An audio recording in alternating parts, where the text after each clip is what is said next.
The girl is an empress. Her life was incredibly difficult, which invariably affected everything around her. Name Dante Renatus. Age unknown. Things didn't start out as well as we would have liked. The girl never had a family because she was left completely alone to the mercy of fate, without the right to choose. The beauty's father was the crown prince, who turned out to be a scoundrel. The young man was not going to take responsibility for his promiscuity, which happened not so long ago. After his departure, the virgin's mother could not make ends meet, constantly complaining about life. A woman working as a musician abandoned her daughter in another city, hoping that it would be much easier and better. As a result, the girl grew up on her own, constantly wandering among the beggars and street children of the city, who, just like her, did not know where to go. My childhood was indeed extremely difficult. Renatus had to eat discarded food, and then, after she grew up, she could steal from the markets to obtain food for the following days. The year the main character turned 12, everything changed dramatically. A turning point came in her life that managed to change everything for her. The little girl was interested in one academy, which she would never have been able to get into anyway. She dreamed about it, but in the end, all she could do was come to the gate every day and watch the classes. The man, who apparently was the owner, notices the girl, leans over and asks if she also wants to try to pick up a sword at least once. Judging by her interest, she could do everything in the best possible way. The beauty was too fascinated by what was offered to her. It seemed that wishes would be fulfilled, but getting it was not so easy. Emptying her pockets, the brunette notices the fact that she has no money at all due to the fact that she lives on the street. The teacher knew this, of course. Smiling, the teacher holds out a wooden sword. Nobody knows how things will turn out. If Dante succeeds, she might even be accepted as a student to further teach her art. Accepting the little thing, the maiden sighs. For some reason, there is confidence that the old master said this as a joke, but if you can't try, then it's impossible to know anything in advance. In order for everything to really be a joke, all she had to do was get involved, which the heroine happily did, following every instruction given to her. Everything really turned out for the best. The beauty's abilities turned out to be amazing, blinding everyone around her. She managed to defeat everyone on the battlefield. Realizing that something is wrong, the brunette turns to the master in horror. She doesn't know how this happened, because she didn't even intend to reveal her talents. The man was serious, so placing his hand on the child's shoulder, he asked if the lady would like to truly learn the art of the sword. The only thoughts running through my head were that the nasty life on the street was over. Squatting down, the teacher asks the student's name, to which he receives an answer stating that she does not have a name. This turned out to be no problem. The guy decided that from that moment on, he would call his companion Dante. Now it was necessary that if someone asked who the master of this miracle was, she would say the right name. After that very day, the brunette became the adopted daughter of an old art teacher who, showing kindness, decided to take this important and big step. Then everything went exactly in the direction everyone expected. The teacher taught the girl with all his might, putting all his efforts into it, and she, in turn, tried her best. At first glance, the situation may seem sweet, but in the end, the days of grueling training were no different from the testing and bullying that had always plagued the poor fellow before. Dante thought about running away, but decided not to risk it. Overcoming all the trials was much easier than fighting every day with hunger and cold, which the ladies intended to drag into their tenacious clutches. The year the main character turned 19, the old master died from how hard he had trained all his life. This was quite expected. The entire inheritance went to his own children, but the old man did not leave a penny to his adopted daughter at all, probably considering that she did not even really deserve it. The man really pissed off the lady by doing everything exactly in this way, hoping that he would get away with everything safely. At the end of his life, only the princess looked after him, when the rest did not care. After everything that happened, money became the most important thing in the heroine's life. She researched where she could get them, and one day she came across an advertisement for participants in gladiator fights. There seemed to be just an endless stream of people wishing to come, which replaced the crowd. Everyone around who was able to fight was interested in easy money. Beauty, of course, was one of them, the very first person who was able to sign up for training and then for a real fight with bets. The girl promised herself that she would never return to the same terrible life that she had to endure before. Money became the best thing that could replace everyone and everything around. With such an outstanding attitude, Renatus managed to accomplish many great things. One of them was participation in gladiator fights, where the maiden invariably defeated her opponents one after another. The next thing the brunette went on was a hunt for monsters, which also fell at her hands, helping the heroine get a good monetary reward. Everything continued as best as possible, because the lady also managed to join a detachment of mercenaries and take part in the war, performing many incredible feats that were certainly imprinted in the history of mankind. The most important was the last act. Dante managed to seal the golden dragon in a cave, thereby saving the inhabitants of the planet from eternal destruction from the dragon. At this rate, the girl realized that everything was getting better after she became known as more than just a heroine. The titles rained down like hail in the middle of the day. Offers really poured in, just like a mountain. Many offered to marry their sons or themselves, some asked to work with them, even offering to pay more than their competitors, and some just wanted the lady to shake their hand. The girl did not expect gratitude, because she did it all just to earn money for food and survival. However, fans followed her everywhere. At this rate, it was possible to create your own country. It seems that not only the main character, who wanted to make this her feature, thought in this way. The emperor apparently saw something in the girl who was able to achieve too much. The year the lady turned 23, the king, who was the father, invited her to the palace for important negotiations. It was clear from him that he was extremely serious, hoping to extract some benefit from this. The man promised to allow his daughter to bear the surname Renatus, as well as become a member of the imperial family, only on one condition, which will be announced later. Initially, the beauty did not hope for gratitude, but she kept the sign of the dominant family, which seemed like an ordinary trinket. After becoming popular, Dante revealed the secret of her origin. I should have thrown the pendant away from the very beginning. Nothing could be changed, so all I could do was stand there and think about what to say. The heroine wanted a reward that could somehow help her get back on her feet. The father, who clearly did not expect such a turn of events, seemed speechless. This was the first time such ignorance was shown to him, which he actually noticed. As it was known, the emperor was also a lover of different girls, so as a result, 15 children were born from different ladies.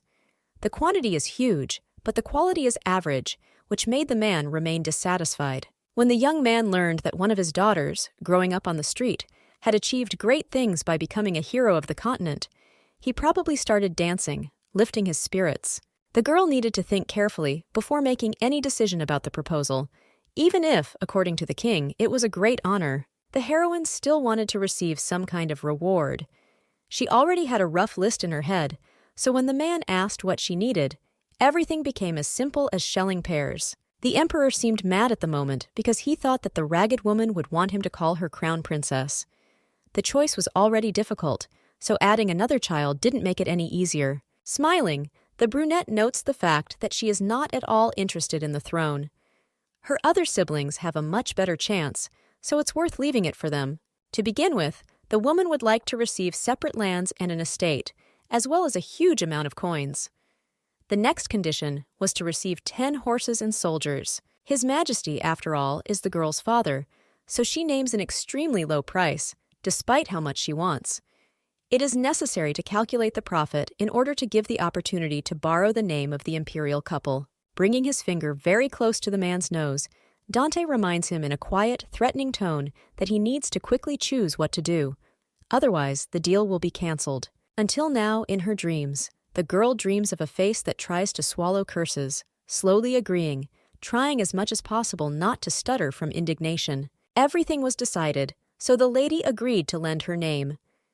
This is exactly how a deal was concluded that will remain in history for a long time, where, of course, the support of the Renatus family was not indicated. It so happened that if the father had refused, the lady would still have lived a wonderful life. But the man had no choice, because over time their family began to lose popular support. No one simply could ignore such a drama, because the brunette was the best swordswoman at the peak of her popularity, who suddenly turned out to be from the imperial family. The woman had done her job, so she hoped that everything would go much more smoothly, because she would no longer have to think about food and clothing. But everything was not so simple. It seems that the existence of a person like her was a thorn in the side of the brothers and sisters, who did absolutely nothing all day long, relaxing. The girl gave up the throne in order to live in peace, but it seems that this did not work. Every second Monday, new hired killers came for her soul. This incredibly irritated the young lady, who did not understand at all the meaning of such behavior. They simply drove Dante crazy with their pathetic attempts. The beauty got angry and in the end made it so that she became the empress, pushing all her relatives, who became quite angry shortly before this happened. This is how a girl who was unremarkable, being a street child, became the best, remaining in order to live a luxurious and wonderful life, which seemed to be the best choice for her. This story is like a story with a happy ending. Such a life definitely resembled a happy ballad, which remained in the hearts of readers, even if the girl died at 33, ending her reign. It was a good life, given by God. Every moment of her life, the lady remained free and fierce, overcoming all difficulties, gaining a lot of experience along the way, and taking possession of everything she wanted.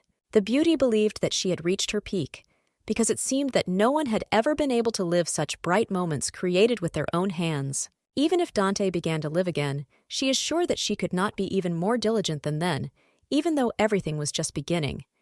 There was no residue left in my soul because of unpleasant things. Having done everything she wanted, the heroine decided to try to go into oblivion, realizing that she would never be forgotten. But 500 years later, an incredible thing happened. Renatus was reborn as a young girl with silver hair and beautiful blue eyes. The woman did not count on such a turn of events, hoping to finally rest properly. The blonde's new name is Helena Foresca. She changed the whole reality, completely different from her past self. The baby is the precious daughter of the Duchy of Foresque, receiving the love of the entire family and subjects. Life seemed somehow interesting, given the new circumstances, despite the fact that one single fact spoiled the whole existence. The beauty fully remembered all the details from her past life, trying not to go crazy, just like an adult. The heroine heard this phrase more often than anything else over the last 10 years of her second life after rebirth. She had time to get used to it. The baby never caused absolutely any trouble, remaining a much quieter and smarter child among the rest of her peers who behaved their age. In addition to other well-deserved regalia, the blonde herself taught herself to read, write, and ride horses. The difficult tasks that were a challenge even for some twice her age became special fun. This is how everyone began to consider Helena the pride of the family. She seemed like a wonderful heiress and daughter who tried to help everyone around her. A girl should be the best, but sometimes the character of an independent warrior comes out on its own. Sitting on the bed, Foresca sighs, talking about how bored she is. Whatever the girl did, she got bored very quickly, stopping her halfway. Nothing seemed to make sense anymore, which made Helena's father and mother terrified. Leaning closer to his daughter, Dad reminds her that it is better for small children not to think about something so strange. They should enjoy time with their family. The couple, as usual, overreacted, suggesting they look for something interesting that could show up at any moment. If the beauty wanted to do something, she could always turn to her parents for help. This speech did not evoke any tenderness or emotion in the body of the young lady, who looked at everything from an extremely skeptical point of view. She didn't want to do anything. The girl still felt incredibly awkward because of the boundless love that was given to her despite what happened in her past life. Sometimes I wanted to ask the couple to leave me alone, but in my head, the lady understood that they would be even more upset. Squatting down next to her daughter, the mother tries to convince the baby to hold her head up. Life is long, and during this time you can try a lot. No one leaves in order, however, remembering the age at which the heroine crouched in a past life. You want to laugh. You need to try to find something interesting for yourself. Turning around and heading towards the exit, the couple nods in agreement. They were confident that their daughter would be able to find something, and if not, she could always turn to her parents for help. Unfortunately, their worries will not disappear even in this case, but nothing can be done. It's worth at least trying to take the first steps, which can make the situation a little easier. In her past life, Dante survived diligently, so now it won't work out better. She has been reborn, so no one can blame her for the fact that now the girl is bored with all her activities. Falling on the bed, the beauty exhales furiously. She doesn't know at all what to do, even if she has already promised in advance to find something she likes. Looking at the ceiling, the heroine admits that this task is one of the most difficult that she has received recently. She can't understand why she suddenly found herself in the baby's body. In the morning, my brother came into the room. Leonard Foresca was the heroine's best friend, who always tried to support her despite the fact that he understood the least due to his 13 years of age. The young man sits down next to her, asking what she is going to do, to which he receives only a quiet grunt. The girl will pretend that she is looking, because there is absolutely no such desire. Smiling, the boy promises that he will then be responsible for Helena until she becomes a grandmother. If she never likes anything, they won't have any other options. Grunting, the little girl answers with sarcasm, because the blonde seems too confident. The very confidence of a 13-year-old is cute, even though it doesn't help the matter. It is worth recognizing that Farisk's dignity is not wealth or power, but Leonard's cuteness. Big Brother is the sweetest creature on the planet, even if he tries to appear more serious. Stopping laughing, the heroine turns her head to the side, noticing one interesting detail in the room. She asks the young man about the sword that stands in the corner. Turning towards the thing, the guy sighs. This sword is intended for fencing training, which will take place this afternoon exactly as scheduled. Asking about lessons, the beauty chuckles with interest. It turns out that a teacher recommended by his father came. He graduated from the famous Capital Academy, which is located far from here. The time has come to learn how to use weapons, so the blonde is interested in asking many questions that interest her, which seem to never end. Lowering his eyes to the floor, the brother admits that he still does not quite understand the meaning of this lesson. It all started not so long ago, thereby not making it clear what was what and why. This answer causes excitement somewhere in Helena's heart. Leonard is quite understanding and diligent. He can even be praised for his independent studies, which have been going well for several years now.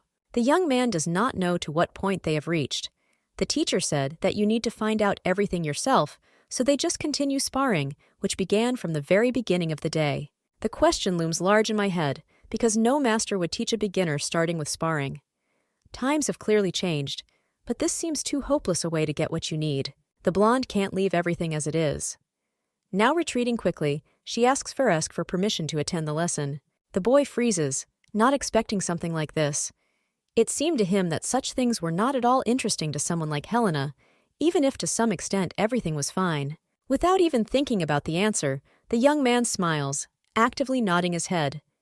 He was never able to refuse his younger sister, who knew how to persuade. Only a few hours passed, which dragged on incredibly long. The couple went down to the second floor of the estate's hall sometime in the afternoon. The day remained ahead, promising to be interesting. Leonard's smile seemed strangely unusual. The blonde seemed to glow with happiness all the way, clearly hoping that everything would go as it should. No longer finding the strength to remain silent, the girl asks why the boy is looking forward to the lesson so much. He denies, saying only that this is all because his sister is clearly interested. Raising his weapon in the air, the guy smiles more than ever. If Helena becomes interested in swords, then they can train together, which will bring even more benefits to both of them. Trying not to show hidden emotions, the blonde just nods. The brother completely misunderstood what she was trying to say, despite the fact that the girl tried to explain her point of view. Swords were indeed once of interest to the heroine, who experienced pure delight when she was near them. Now they are terribly tired after all the years of handling guns. Helena came here only out of interest in the teacher, who chose a strange technique to teach lessons that should have been completely different. Hearing a voice from the door, the blonde smiles, greeting the teacher. The lady promises herself that she will punish the scoundrel who made fun of Leonard by teaching the techniques incorrectly.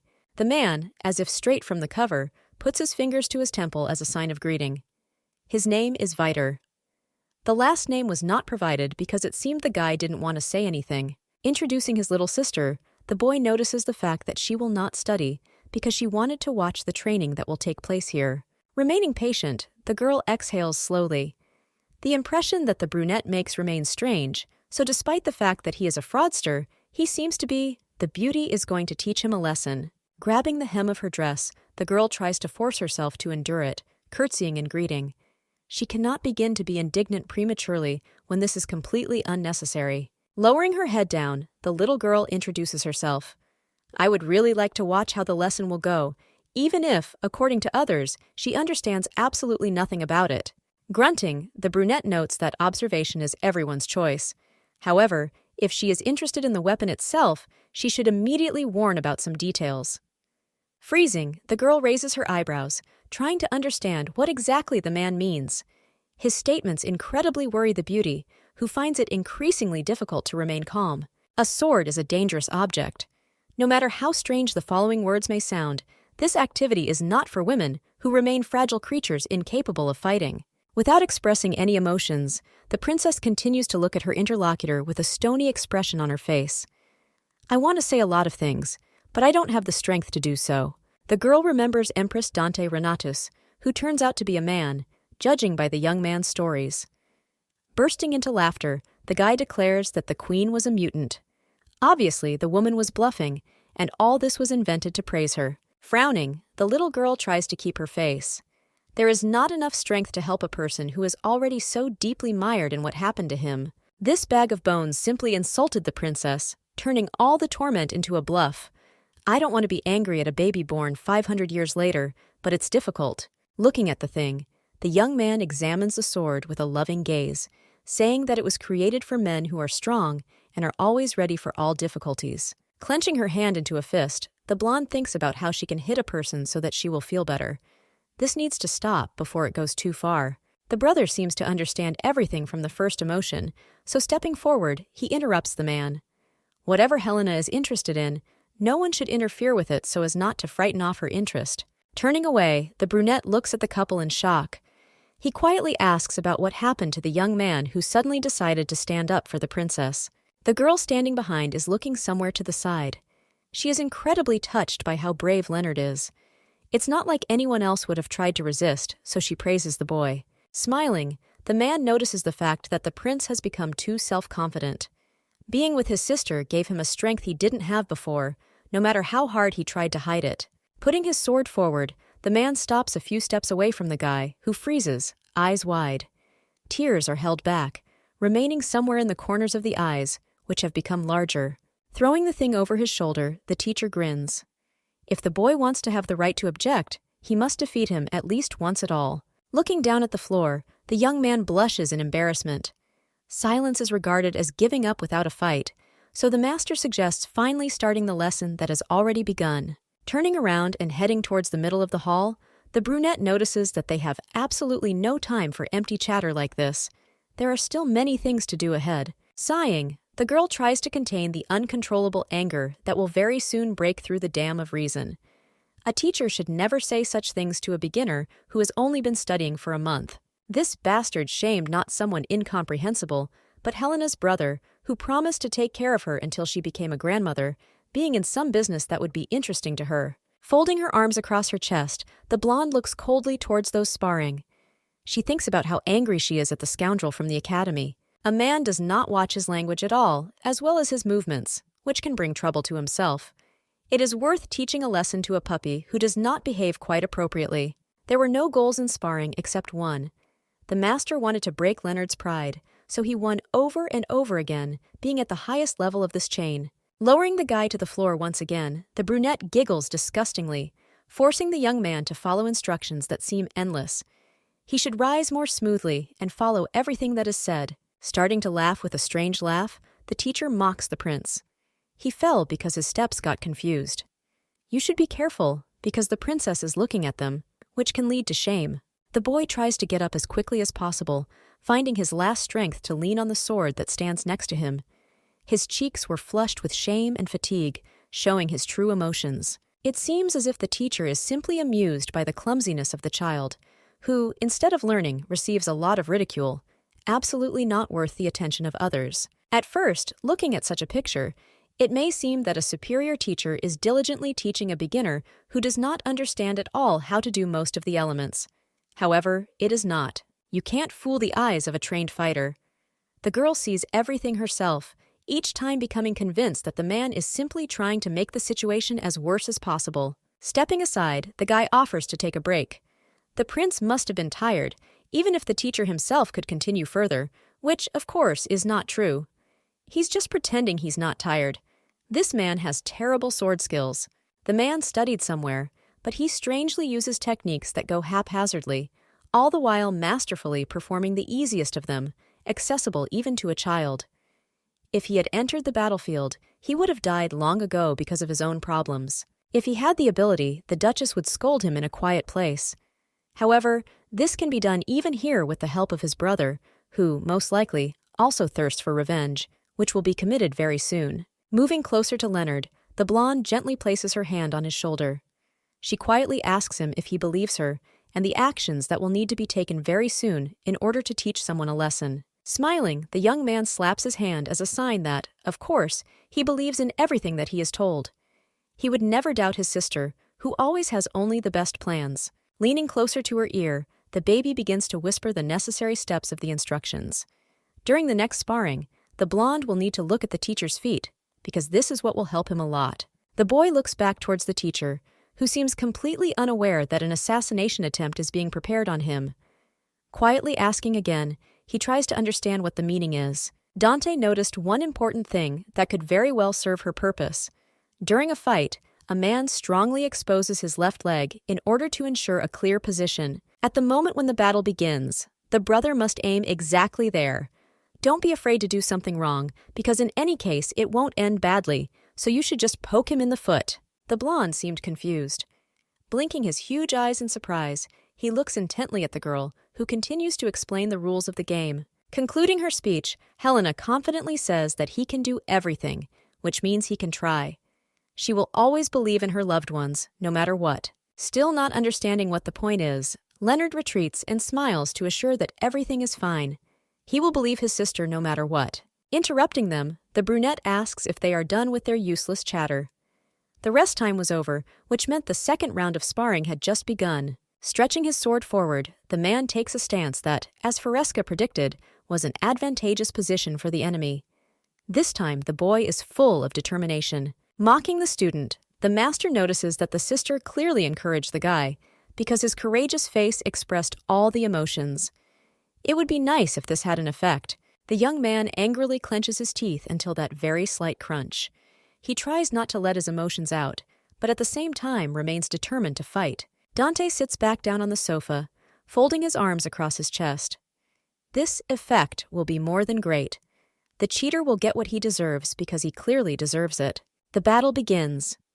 A man rushes into battle, raising a wooden sword directly above his head, only to jump back the next second, allowing the enemy to miss. Leonard tries to defend himself before doing what was originally intended.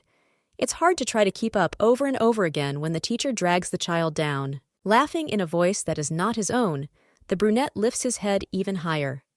These children get into trouble by continuing to disrespect adults, so this fight will curb their ardor. Jumping back, the blonde tries to fight back, realizing that each time it becomes more and more difficult. The master swings his sword more calmly, leaving no time to look at his feet. Looking down, the guy notices what Helena told him about. The leg is put forward again, making it clear that the little sister was clearly not mistaken in her calculations. The girl carefully watches the course of events.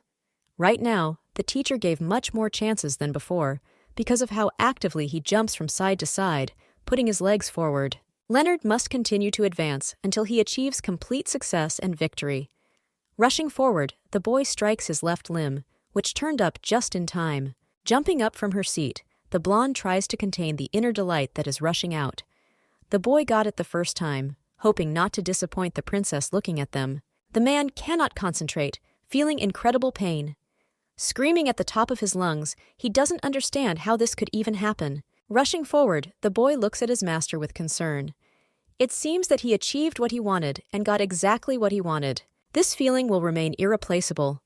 The guy did exactly what Renatus, who was incredibly proud, told him to do. The teacher lies injured on the floor, probably feeling ashamed. Getting up and heading towards the people in the hall, the blonde happily congratulates her brother.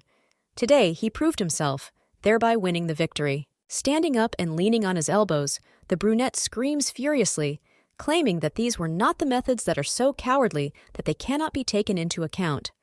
This sparring was not valid. Dropping down next to her, the stone-faced blonde says that she knows nothing about swords, and her brother is a beginner. He didn't have too much choice in techniques. A man must admit defeat. Not allowing him to finish the last sentence, the brunette jumps up, shouting that the princess has no right to interfere in men's affairs, which should remain only between them. Quiet laughter fills the room from which you want to escape. It is non-recyclable garbage that has no future in this world. It seems that he has lost the battle with his mind. Without thinking twice, the girl asks her brother to lend her a sword, extending her hand to the thing in order to immediately intercept it into her possession. Now the game will be played by different rules. Not allowing the man to rise forward, the blonde points the weapon at him, ordering him to attack or defend. It will depend on him. The girl remains persistent, ordering an attack so that she can show exactly why the teacher lost. Laughing, he says that if he is wounded, he will have nothing to do with it. Getting up, the brunette takes a pose that proves that he will lose very soon. It's impossible to forgive someone so terrible. He became overexcited, hoping that he would win against the child. By attacking, he hopes that he has at least some chance, which is a pure misunderstanding. This degenerate is a complete flaw, which simply appears as an eyesore. Carefully dodging, Dante asks his brother to pay attention. By blocking an attack to the face, you can easily miss it, allowing the enemy to get tired much faster than expected. Leonard freezes, unable to say anything. He watches in amazement at the fight, which seems to only be gaining momentum with every second since it happened. Moving her sword forward, the blonde deftly makes her opponent feel weird about the whole thing. Victory is very close. The man recoils in horror, still trying to fight. He tries to make sure that this time the child also loses, but this time the outcome will be completely different. The teacher underestimated the princess because she was just a child. Going to ask her with his useless abilities, the young man chose not the best method from the ones proposed. You need to be agile and confident. Giving his next instructions, Dante turns his hand, allowing the other sword to slide away. The weight is too sweet because the stand is shaking. Still trying to dodge, the brunette straightens his shoulders and receives a blow to his stomach, which makes him bend over and start coughing. There would be no more mercy, and this was the final step. Raising her leg up, Fresca pushes her body down, causing it to fall onto the cold tiles, remaining there after all the techniques of a 10-year-old child. This mediocrity just wanted to show off to the newcomers by pretending to be strong, rather than teach them how to fencing. He taught his student, who was a prince, absurdity. Sighing, the princess says that it was so simple that you want to yawn. Getting up, the master tries to put 2 words into a sentence, not understanding how this happened. As in the previous life, everyone who touched the family suffered ruin at the hands of the knight. Smiling, the girl repeats the guy's words, saying that the sword does not suit him. The best solution would be not to touch such a terrible and dangerous object, but to start embroidering. Crawling back, the enemy still won't let up, trying to object to everything that has been said to him lately. He doesn't want to just accept it. Raising her hand in the air, the blonde makes the master shrink and begin to shake from the fear that has been present in the room for the last few tens of minutes. Throwing the wooden weapon into the air, the heroine turns around, no longer feeling any satisfaction or any desire to be in this place. Seeing the sword approaching the body, the man screams in horror, trying to get up as quickly as possible. The pain bothers him, so he remains sitting on the cold tiles. As she approaches the door, the blonde stops only to say that teachers are no longer welcome in the palace, along with his strange teaching methods. The weapon hits his head, causing the guy to fall and cower. Today, he got what he deserved, even if he hoped for the usual favorable outcome, which was not destined to come true. Approaching Leonard, who is still standing with his mouth open, the girl puts her hand on his shoulder, trying to assure him that everything will be fine, because he will no longer see the one who humiliated him. From today, the girl will take over the training of the young man. Therefore, just like that, Helena, who was 10 years old, found what she would like to do after a long time of searching. Arriving at her parents', the girl tries to express her point of view as gently as possible. She wants to teach her brother the arts of swordsmanship, which will obviously help her in not being bored anymore. The girl decided to tell this news to the married couple, who promised that they would support their daughter in absolutely any endeavor that she would like. You could tell they weren't entirely delighted. However, it was more like a veil that covered their eyes. After all, after everything that happened, they seemed extremely surprised. I wanted to ask a lot of questions. The couple, despite their words, refused the children purely for their safety, without even explaining the exact reason, hoping that they would figure it out on their own. A week passed that seemed to drag on for almost an eternity. Duke Fresco's office, as usual, was in complete silence, despite the fact that his daughter had arrived there. Turning to Helena, who was interested in reading the book, her father announces that he sent a man and found out about the teacher whom she fired. They needed more information. It turned out that due to a lack of points, the guy often stayed for a second year at the academy, which affected his career. The friend who recommended him apologized for a very long time after what happened. This swindler did not even surprise the princess, because his insides were immediately visible from him. The father believed the reputation of that academy and his biography, finding himself deceived. Foresca is not a line of swordsmen who are trying to complete their task. That is why the Duke trusted his acquaintance in this matter without checking the information. The man could not even think that the teacher would be useless, that he would even be defeated by a 10-year-old girl. This, of course, only happened because it was the main character, but it was also worth attention. Smiling, the blonde is glad that she fired the crook before it was too late. If Leonard had continued to learn the ropes from him, he might have simply gotten used to the wrong approach that was being used. The blonde turns away once again, trying to come up with an excuse. There is some meaning in the daughter's words, and she never throws words to the wind. However, common sense must also be present. She says that she will teach someone to fencing, although she herself has never studied it in her life, exposing herself and those around her to unnecessary risk. Rising from his chair, the father offers to make a deal. The girl was never interested in anything, and now that she has the desired thing, nothing can be missed. There's a visitor coming to the Duke's lands next week, and he's the same age as Leonard, which makes for some interesting things to happen. The proposal was that Helena try to train her brother to a level where they could fight without any problems. Clarifying, the lady understands that they want her brother to defeat that guest. Judging by Leonard's understanding and diligent attempts, this will be quite possible. The guy smiles.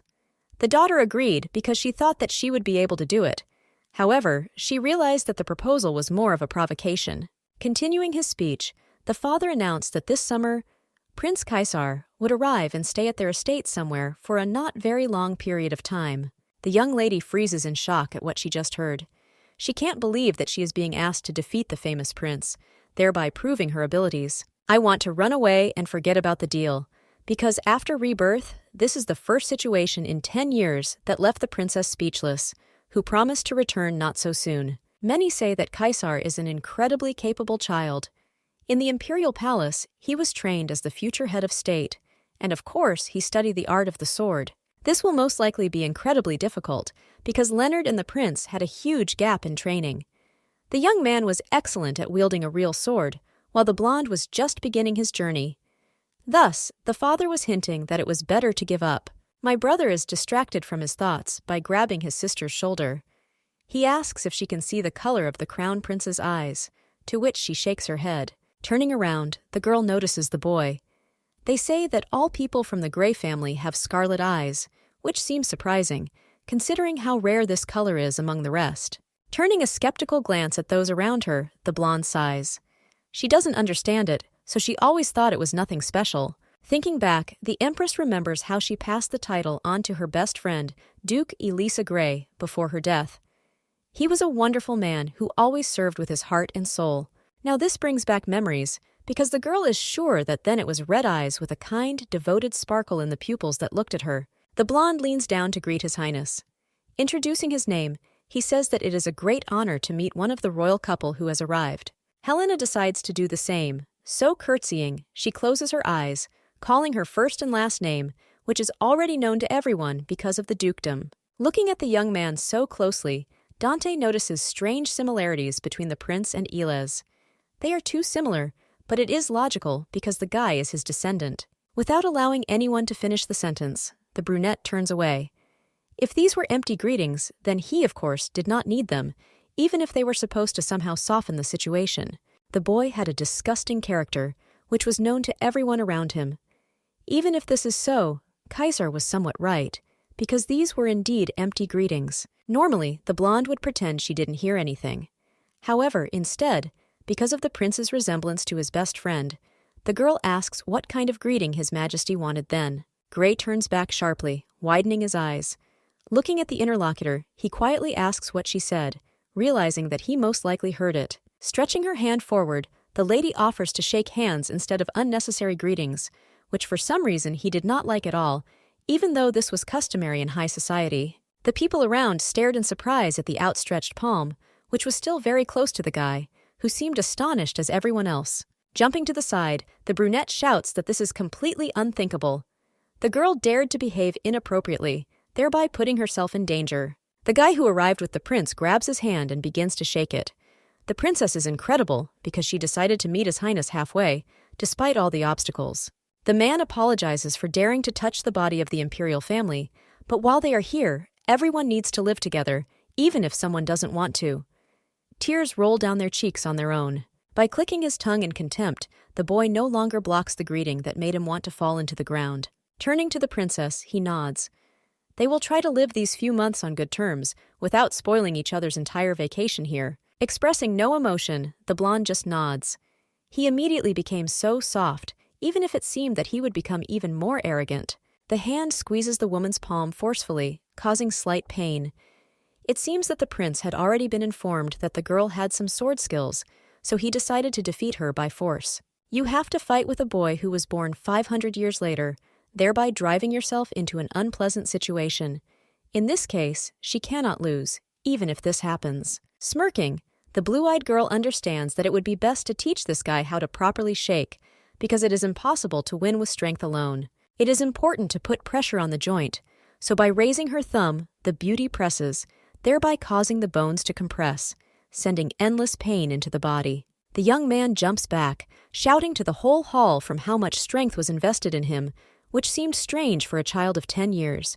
He lost even if the fight had not yet begun. The servant runs up to His Highness, trying to ask him what happened, because the reaction was clearly unusual for those who surrounded Caesar. Frowning, the boy tries to recover, declaring that nothing happened, even if just a minute ago he burst into a loud scream that everyone heard. Smiling, the blonde follows the brunette with her eyes. After all, this little guy is a descendant of Alez, because just like his ancestor, he's not going to snitch on anyone. Waving her hand after her, the girl promises that this summer will be unforgettable for both of them, even if you shouldn't hope for it. Now the prince realized that if he went against the enemy, he would die immediately. Smiling wryly in response, the brunette happily awaits this moment, even if from his face one can understand that he just wants to take revenge for everything that happened as soon as possible. This couple will arrange quite a few fights among themselves, thereby making everyone else worry. This is the only way to make everyone believe in their strength. Now they are simply having a confrontation that cannot be interrupted. They glare at each other, smoldering in their gaze. Mom brought Helena into her office to talk to her about what happened. Even if the emperor is the same age as the baby, she should always try to behave appropriately. It must be difficult for the boy after the loss. In this estate, he and Leonard are the only ones of his age, so they must try to treat him with affection. Deciding not to argue so as not to waste extra energy, the blonde nods in agreement, realizing that this will be the only way out. She will remember all the instructions given. The girl thought that the first meeting with Caesar was successful, but obviously the adults did not think so. They looked like cats that had gotten into a fight. It wasn't all that bad, because thanks to this, the princess learned the reason for the future emperor's visit to their estate. Last winter, the empress passed away, so the prince fell into despair, no longer finding any reason to be happy. It was something unnecessary. Thanks to his father's care, the boy left the imperial castle and came here to get some relief. This was the real reason why the ruling family ended up here. The situation made it possible, at least a little, to feel sorry for the guy who had lost too much. She understood that the arrival was too sudden, but she was never interested in the reason. After the empress died, everything turned upside down. There was probably no one in the castle who could protect Caesar, which was a direct threat. His father brought him here in order to get rid of opposition forces at this time. Now, in this situation, it seems even more annoying, because if you are in someone else's house, you should show at least a modicum of respect. Walking out into the corridor, the girl waved her arms in different directions. If this behavior continues, Helena will definitely beat him up in some quiet corner. A cough from the side makes Dante freeze. Her eyes flutter innocently because she was in an extremely funny position that could not be explained. The person who interrupted her was, of course, the prince, who asked what the girl and her mother were talking about. Many say that the blonde was scolded for what happened earlier. It's strange that the boy has been waiting here all this time. Mom lectured for more than an hour, which was recorded immediately after it was over. The words were true, so Renatus nods. Sighing, the young man says that this is the right decision. Dante's behavior was a bit tactless, but it doesn't bother him, so there's nothing to worry about. Nodding, the blonde promises that she will do so. She's not too bothered by what happened, which once again proves that she doesn't care at all. The reaction remains only a quiet sigh. By putting his finger forward, the young man says that she better worry. Many problems will arise if the girl does not behave in an appropriate manner with those who are higher in status than her. He has imperial blood flowing in him, but now, if there is no dukedom, then he will be the one who will be in a difficult situation because he was sent here for safekeeping.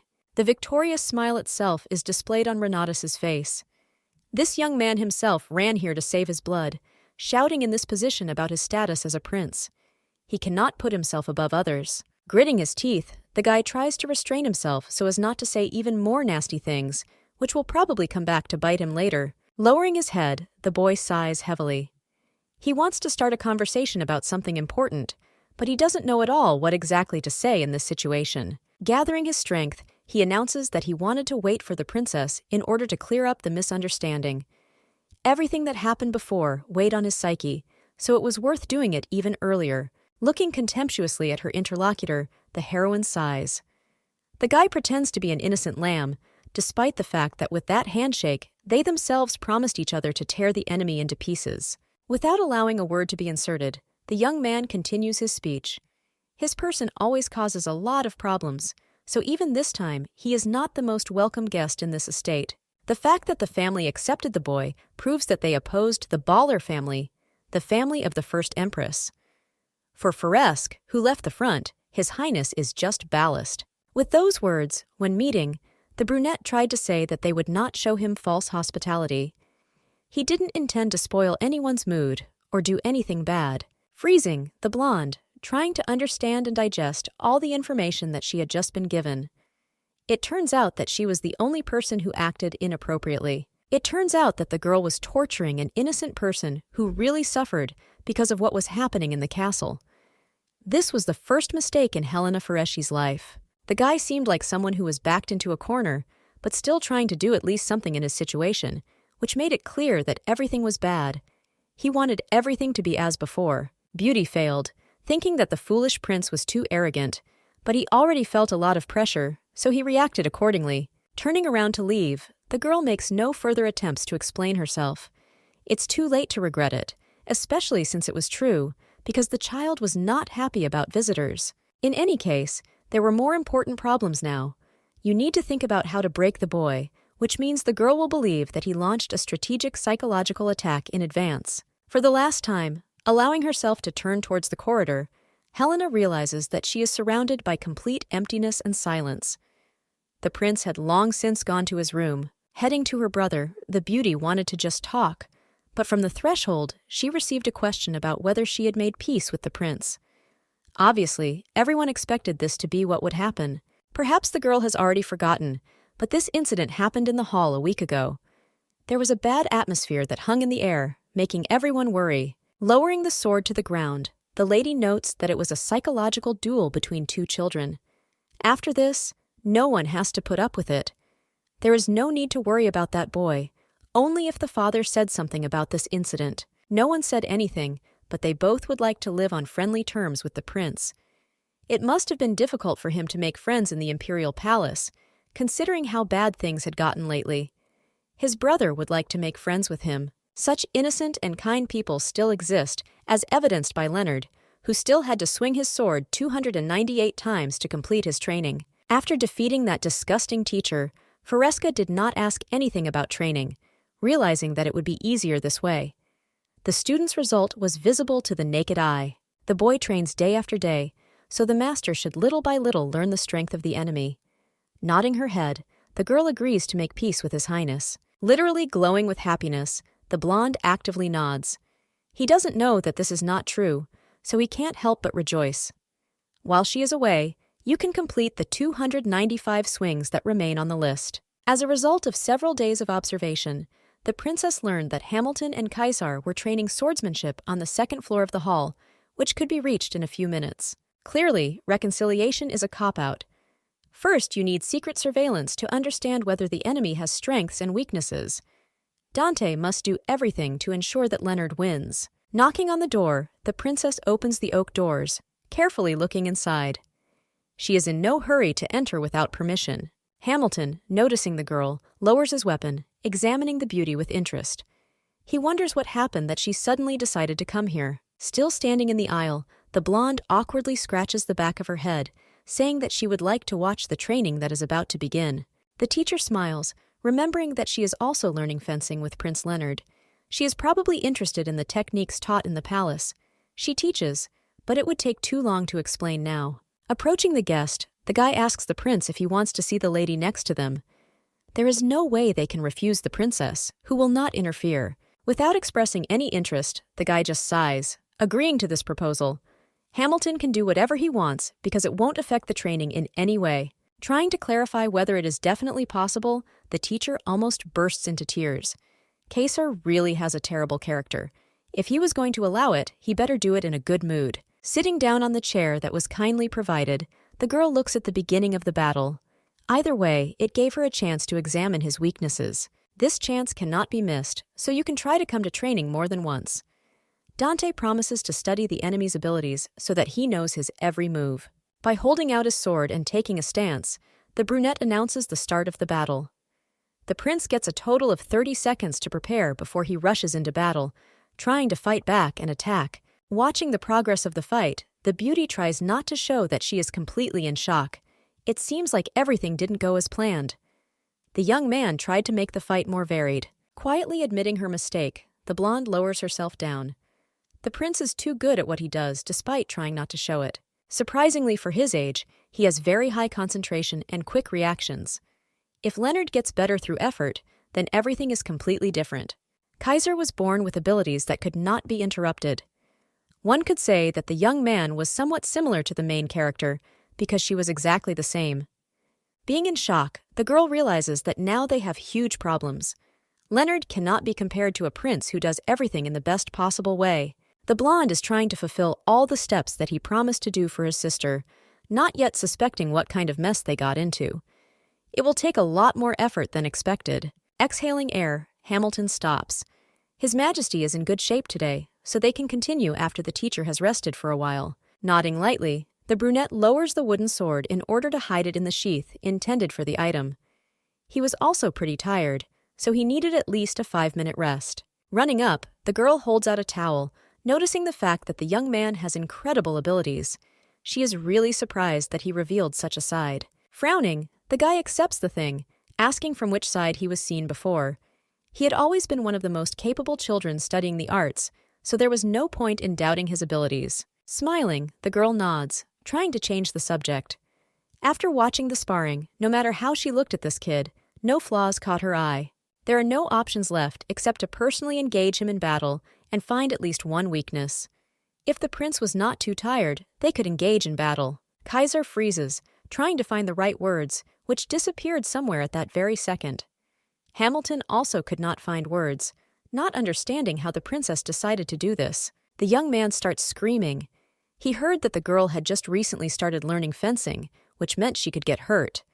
The answer is that mastery must be learned by being wounded. This is true, but if the girl gets hurt, he will be ashamed in front of the Duke. The teacher agrees, because even if the princess were to spar with someone more outstanding than her, she would still not be able to learn anything. It's cute how the couple cares about the girl, but she needs to find Kaysar's weaknesses by any means.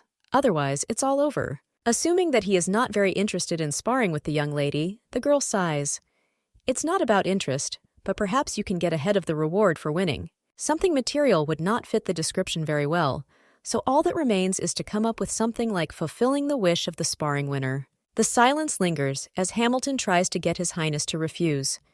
If something goes wrong, the fees will be too high. Grabbing the handle, the brunette frowns, asking if this will be absolutely any wish that he wishes to be fulfilled.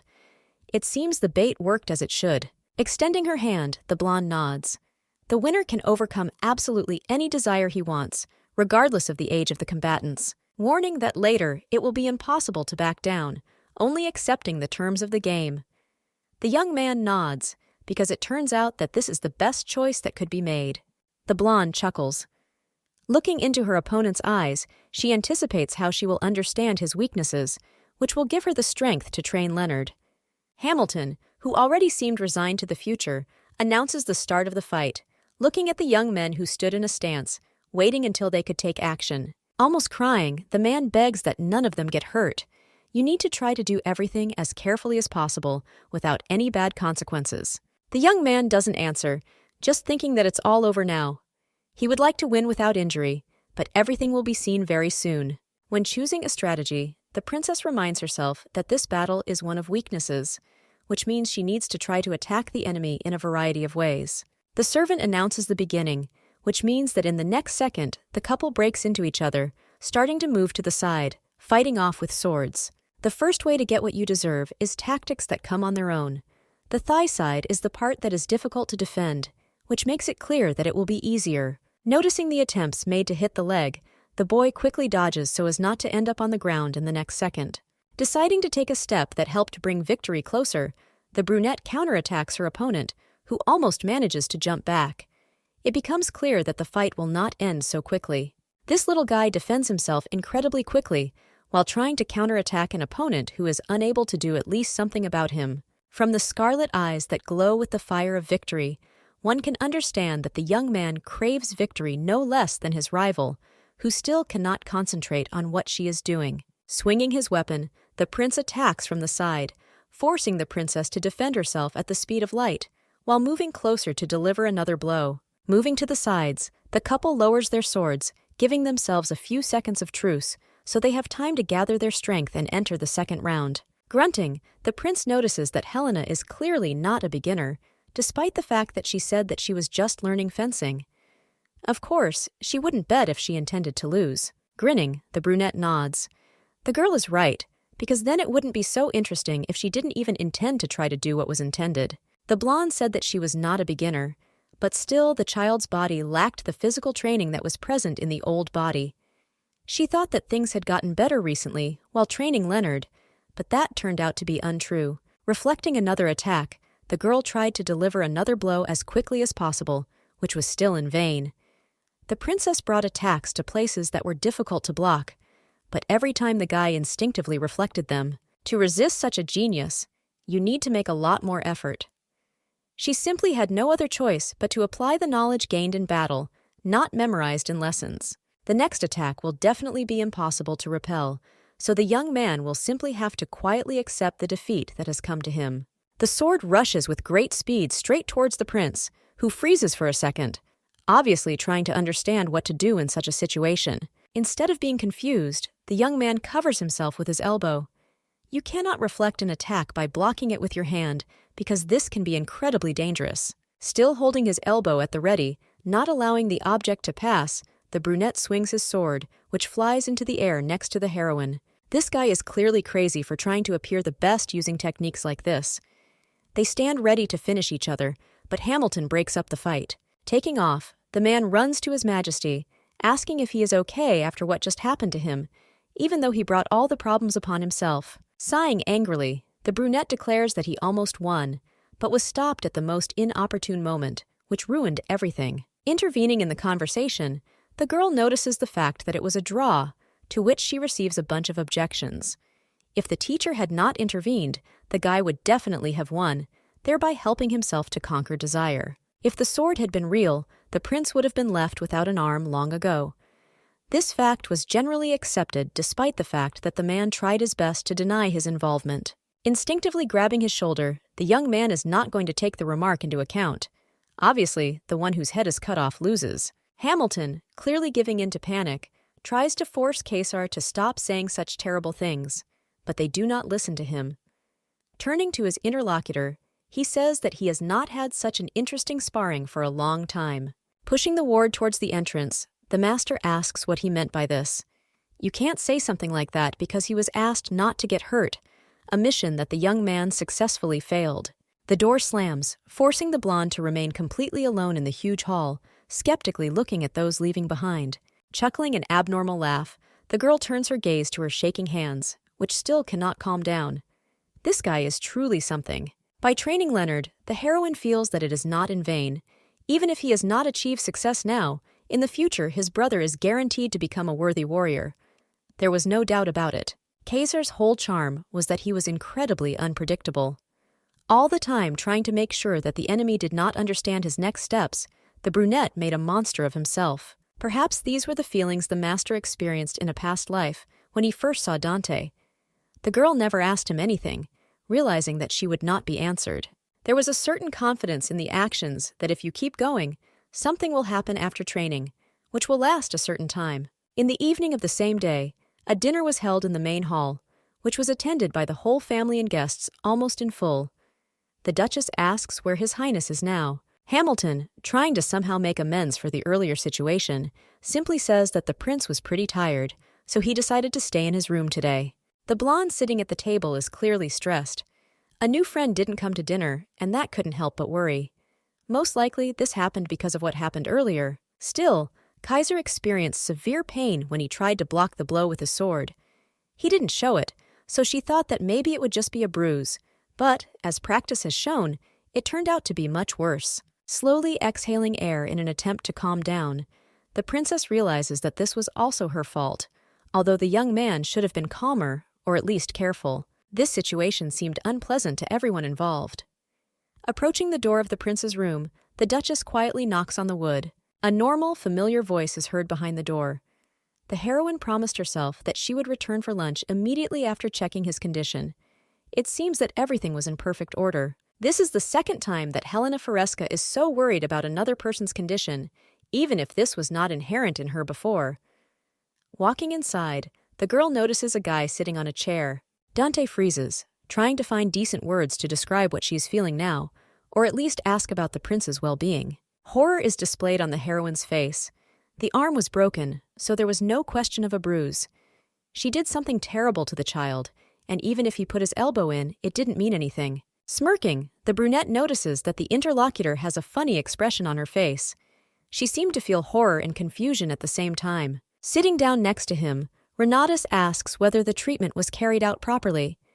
Hamilton invited a doctor to ensure that the wound healed as quickly as possible. Folding her arms across her chest, the lady begins to grumble about how she shouldn't take something like this so lightly. She knows what it's like because she also broke her finger, after which the place hurt and ached due to the rain and changing weather. Memories pop up in my head. In order to protect herself and save her life, the knight tried to do everything as best as possible, but, having failed, she grabbed her sword to stop him. Turning away, Dante says that she did not try to stop the attack, but was simply fooling around. The best solution was to change the topic, because, without noticing it, the princess almost told about an incident from a past life. Asking a few more questions, Helena wonders if Caesar will lie about the fact that it was the heroine's fault that he broke his arm. There is no point in him doing this because he is not a child. He would never act in such a shameful manner, but he does not even deny that he does not like the girl at all. She is the same, because the guy knows very well that the beauty does not like him. Putting on a smile, the Duchess says that for her, everything is just the opposite. Actually, she likes His Highness because she would like to raise such a genius for future victories in battles. Clearly embarrassed, the guy jumps up from his seat, starting to talk about sparring. At the end of the fight, the girl still relaxed and almost lost. Unsurprised, the blonde nods easily. She will not deny the truth, because when the lady saw that Caesar was blocking the blow with his hand, she was afraid that she might hurt someone. At that moment, the lady could not change the course of the attack, but it was necessary to avoid breaking his arm, so, having tried her best, the girl almost lost. It turns out that the prince knew what could happen, and knew about the consequences, but still crossed the line and put a block, exposing himself as a masochist. The only excuse is that the guy had absolutely no idea what wish the lady could make. He asks what the girl wanted to ask. By putting on an innocent expression on her face, the lady announces that she just wanted to get herself a servant who would obey her. There is absolutely nothing wrong with this. Almost exploding, the brunette shouts that the emperor of an entire country cannot become a servant of an aristocrat who is lower in status than him. The answer is a roaring laugh. The girl asks what the young man wanted to ask, who flinches after asking the question. He didn't expect anyone in his right mind to ask him this. Turning away, the brunette pretends that everything is fine, because the fight ended in a draw long ago. It was unfair, because the princess spoke about her desire. Deciding to take the prince weakly, the lady grabs his hand, saying that she understood what exactly they wanted from her. The man wanted to force the girl to do something daring and inappropriate. Turning away, the young man sighs.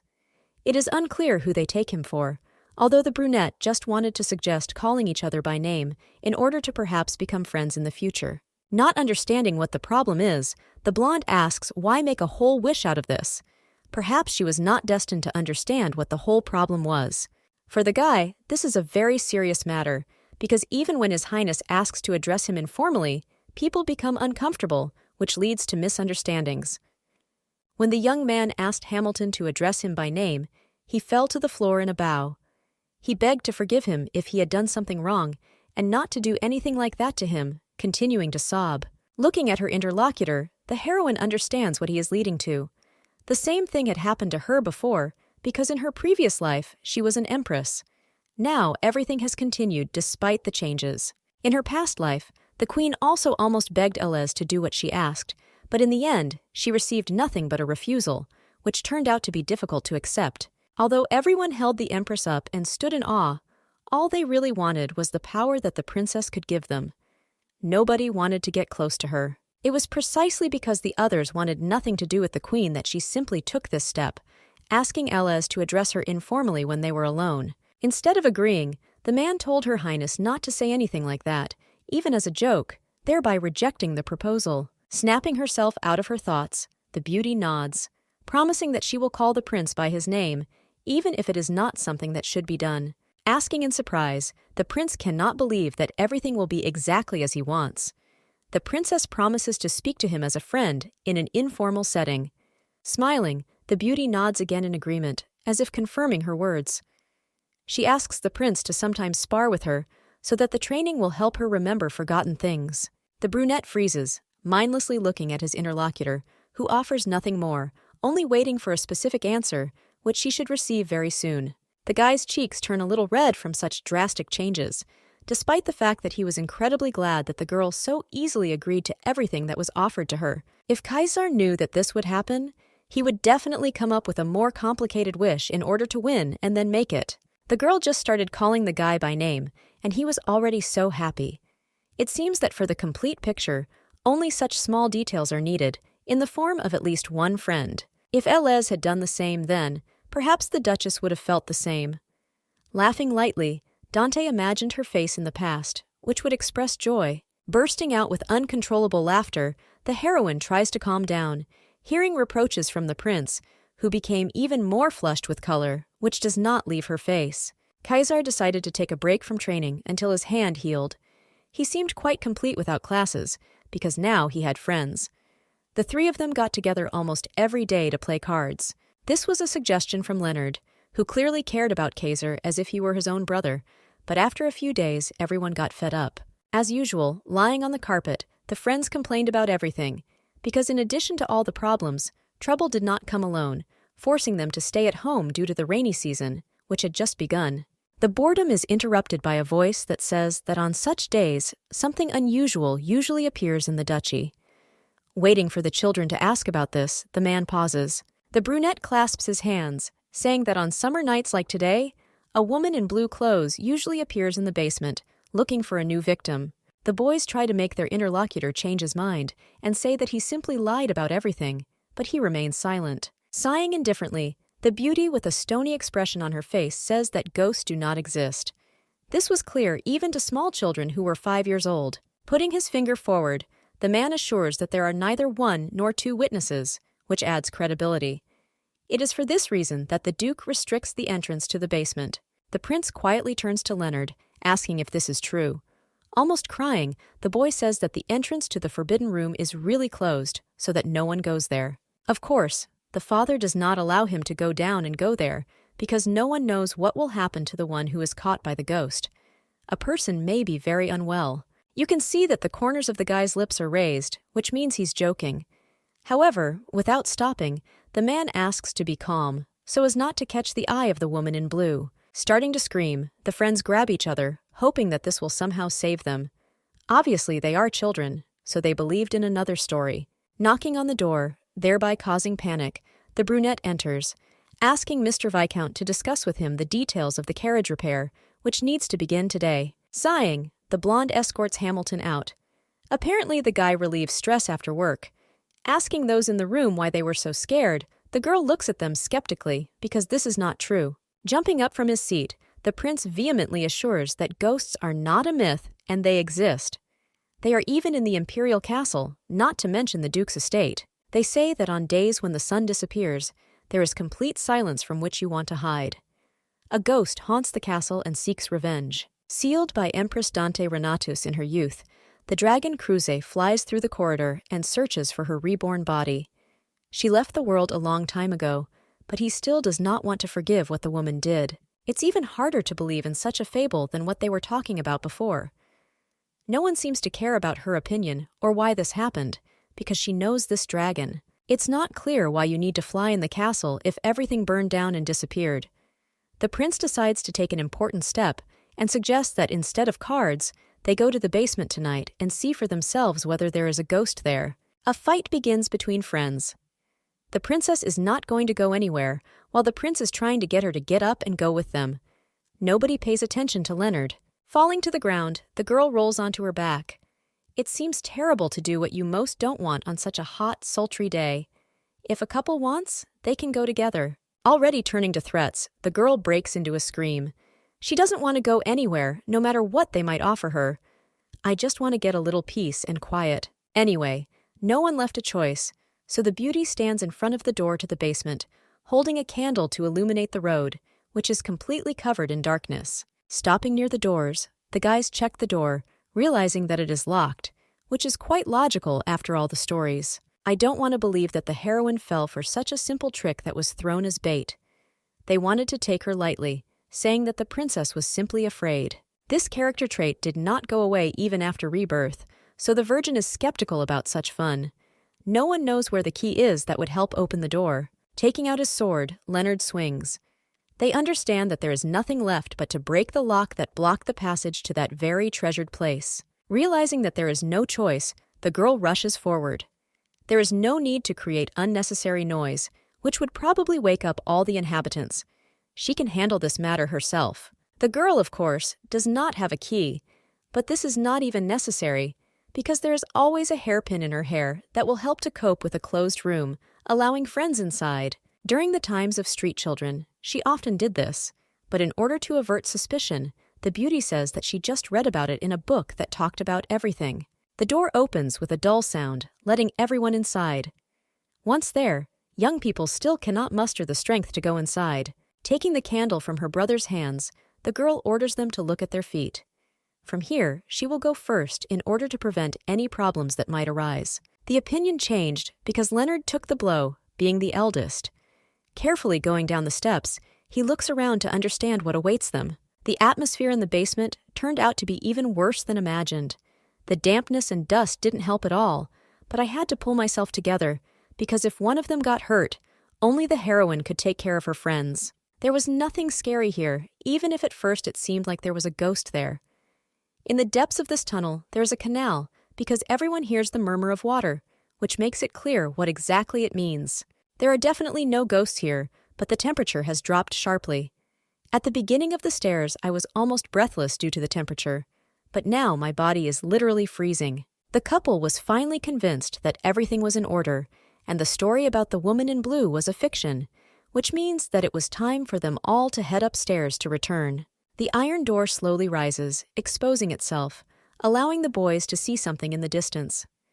A little nervous, the blonde carefully examines the darkness in which something is visible. In the distance, a strange silhouette appeared in a blue dress, which was suspiciously similar to the girl whom Hamilton described before leaving the children alone, sending them to repair the carriage. Starting to scream frantically, the guys scatter in different directions. Their eyes widen in a split second, thereby making it clear that they are in shock. The blonde, who did not expect to see something like that in the basement, heading here just to prove to her friends that all this is not true, looks away with concentration. She can't believe there is a person there. Grabbing the lady by the arms, her friends drag her away from the basement, continuing to scream about the ghost they just saw. There was no point in resisting anymore. All that remains is to say thank you for the fact that the guys, despite their fear, brought the girl with them, because now they could remember what happened for the rest of the time on an ongoing basis. The father, as usual, was sleeping peacefully in his bed with his wife, but screams from the corridors made him wake up. He wanted to get some sleep, but this is exactly what happened now. The servants, like all the other inhabitants of the estate, were sleeping at such a late hour, but even for them the noise seemed too annoying, which was incredibly annoying. That's how the whole house woke up right in the middle of the night. Thanks to what happened, the adults learned that the boys entered the basement to check it for ghosts. The boys sit on their knees with their hands outstretched in the air. Kaisar cannot stretch out his left hand, so he sits looking displeasedly at the floor. This punishment seemed deserved. Dante frowns. She doesn't understand why she was also assigned to them if she didn't even intend to go there, much less believed in ghosts that didn't exist. No matter how much the lady thinks about the person who seemed to them, this is just a mirage that turned out to be unreal. She didn't want to believe such nonsense. Clarifying about the mirage, the prince notices the fact that it is usually seen only in deserts, but the princess refutes this fable. They say that if there is a big difference in air temperatures in a place, you can see something like this. Hoping that this is exactly what his sister says, the blonde sighs heavily. He doesn't want to encounter something like that again. Turning to his interlocutor, the guy notices that the girl missed something, thereby forgetting about what happened. A mirage, due to the refraction of light, reflects objects in another place in the air. Most likely, it was reflecting some kind of portrait, but the brunette did not see any paintings in the basement. Everything seemed even more confusing than before. The young man smiles triumphantly, although he himself is now wildly scared. There was nothing there that could be reflected in the air, thereby creating a shadow. Smiling her characteristic mocking smile, the blonde nods. Goosebumps ran down her arms because of the fear that enveloped her whole body with a slight chill. In her second life, Renatus met a ghost, held hands with the kids, and now spent the entire night apologizing to whoever they disturbed with their arrival. Interrupting the suffering of the young heirs, Hamilton clarifies whether they mean the same ghost in the basement that so diligently pursued them. Smiling, the brunette says that he heard about the tiles that are laid out in white and blue colors at the bottom of the canal. Almost all members of the ducal family know that it is she who gives such a strange reflection. Asking again, the prince almost stutteringly clarifies whether this is definitely not a ghost. The servant cannot believe that the children believe this story, so he laughs lightly. Saying that at least his friends have a fun memory, the man notices strange expressions on their faces. They show contempt and anger at the same time. This is how the story of friendship between three young people who had nothing in common began. An unspoken rule appeared: never, ever disclose that story to anyone. Later, after people asked how they met, the couple always reminisced about that day. Even after the questions, the friends stood firm, not about to divulge what they had agreed never to tell anyone. This was prohibited. This idea came to the mind of Kaisar, who understood that adults would constantly laugh at what happened. No more mistakes could be made. Over time, the prince's left arm almost healed, returning to normal. Around the same time, the summer solstice festival began in Alpentus, where the duchy was located, which I wanted to attend. Turning to Forescu, the young man asks if they have already been to the festival. If so, I would like to know if they liked it, or if it's all empty advertising. Turning away, the blonde asks the guy to leave her alone without interfering with her doing what she wants. The constant questions sometimes irritated me more than anything else. Quickly jumping off the thick tree on which the hero had been sitting all this time, he asks why the girl doesn't want to go anywhere, to which he simply receives the answer, "I don't want to." Sighing, the beauty understands that at the festival, people are divided into only two types. One of them is more harmless, because these are children, and the other is pickpockets who can take anything out of their pockets. There is also a third type, little pickpocket kids, who turn out to be even more agile than adult thieves, who are not so nimble. Jumping in place, the brunette reminds the princess that she is also a child, because she is one of the youngest. Interrupting the skirmish, Leonard says that the village has absolutely nothing to see. The young man has never seen a festival for the middle strata of society, and Hamilton forbids him to go there alone, which means he needs to find some company for himself the next evening, thereby hitting the mark. Perhaps the teacher will allow all three of them to go there, so Leonard, as usual, is right in proposing his candidacy. Dante should be excluded from their plans, because she is simply lazy. Apart from teaching Leonard, Helena is too lazy to do absolutely everything in this life. No one knows that she had to work hard while trying to achieve the status of empress in her past life. The prince sincerely feels sorry for Leonard because his sister is his mentor. It turns out that everything is completely wrong because Foresca is an excellent teacher of all arts. The blonde does not know how to lie, thereby proving that it is true. Putting her sword forward, the girl assures that they better not joke with her. She will not go to any festivals, even if they send her by force. Turning to his sister, Leonard smiles his innocent smile, which makes the heroine's heart melt. This view, as usual, makes you change your mind. Sighing heavily, the girl realizes that everything is lost. The boy had a truly incredible gift of persuasion, without even opening his mouth to say anything. While at the market, the couple examines another stall with vases, saying that the saleswoman has good abilities in works of art. Approaching the guys, the girl asks why they brought the Viscount here, and then suddenly ran away from him. It was mean, but also quite fun. It turns out that if the innocent Hamilton is accused of losing his charges, he will also find himself helpless, just like they once were after his stories. It seems that the prince's head can only come up with something so bad that it seems like he has no heart. Perhaps he just doesn't feel sorry for the teacher at all. In fact, Renatus has no idea how bad their relationship is. He grumbles even about simple things and is very annoying, making him constantly want to hide. One can understand the emperor's feelings, but the Viscount is also right in some ways. He does all this because someone has been following his friends for the last hour, hiding in the corners. After the guys broke up with Hamilton, the princess continues to feel a strange presence. It was clear from the start that well-dressed children walking around unattended would become bait for the bad guys. Either it will be a pickpocket or a kidnapper who will turn out to be someone who will demand a ransom. The girl is more than confident that she will be able to resist, but no one knows how it will end. The blonde man is completely invisible in order to understand that he is dressed quite richly, which means he is neither the first nor the second category. The next second, the couple made eye contact. The girl freezes, trying to understand how she could make such a terrible mistake. The young man openly looks at the beauty, who understands that that energy belonged to him. Noticing the princess's concentrated gaze, the figure immediately disappears around the bend. Taking off, Dante thinks only that she cannot lose sight of the man. Her future will depend on this, so on the go, asking the couple to stay on their own, she promises that she will return soon. Running around the corner, Helena brakes sharply, hoping that she will understand where the young man who was just here and then simply disappeared suddenly went. Walking into the distance along the alley, the blonde looks around. The figure really seemed to have disappeared, despite the fact that the alley is quite long. A man's voice is heard from behind. The young man introduces No, kneeling on one knee before greeting the princess, who does not immediately understand who is addressing her. Bouncing sharply and turning sideways, the beauty tries to move away as far as possible. This guy is pretty quick to end up somewhere behind so quickly. The man straightens his hair. He really wanted to meet the girl. His comment seems surprising, but he notices that his friend has grown up to be incredibly beautiful. His cheeks turn red. Taking a few more steps, the girl squints. She doesn't know this man, and although he has no reason to attack, the heroine will still have a strange feeling. The blonde begins to cry, talking about how he was only waiting for the birth of his empress, who would be his savior in the future. He felt really bad without her. Continuing to sob, the man thinks out loud about why time passes so slowly. He mentions someone else, but Helena's questions prevent him from finishing his sentence. Screams are heard from the street, because friends are clearly looking for Farisk.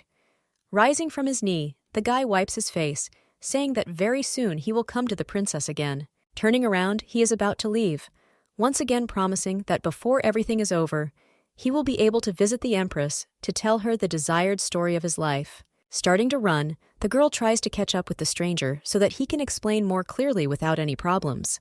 The guy called her Queen, which means he knows that in a past life, the girl was Dante. The prince, who arrived almost on time, grabs Helena's hand, trying to pull her friend back. Everything she did was incredibly dangerous, which the girl did not pay attention to at all. Breaking free, the blonde is about to run away, but they don't let her go.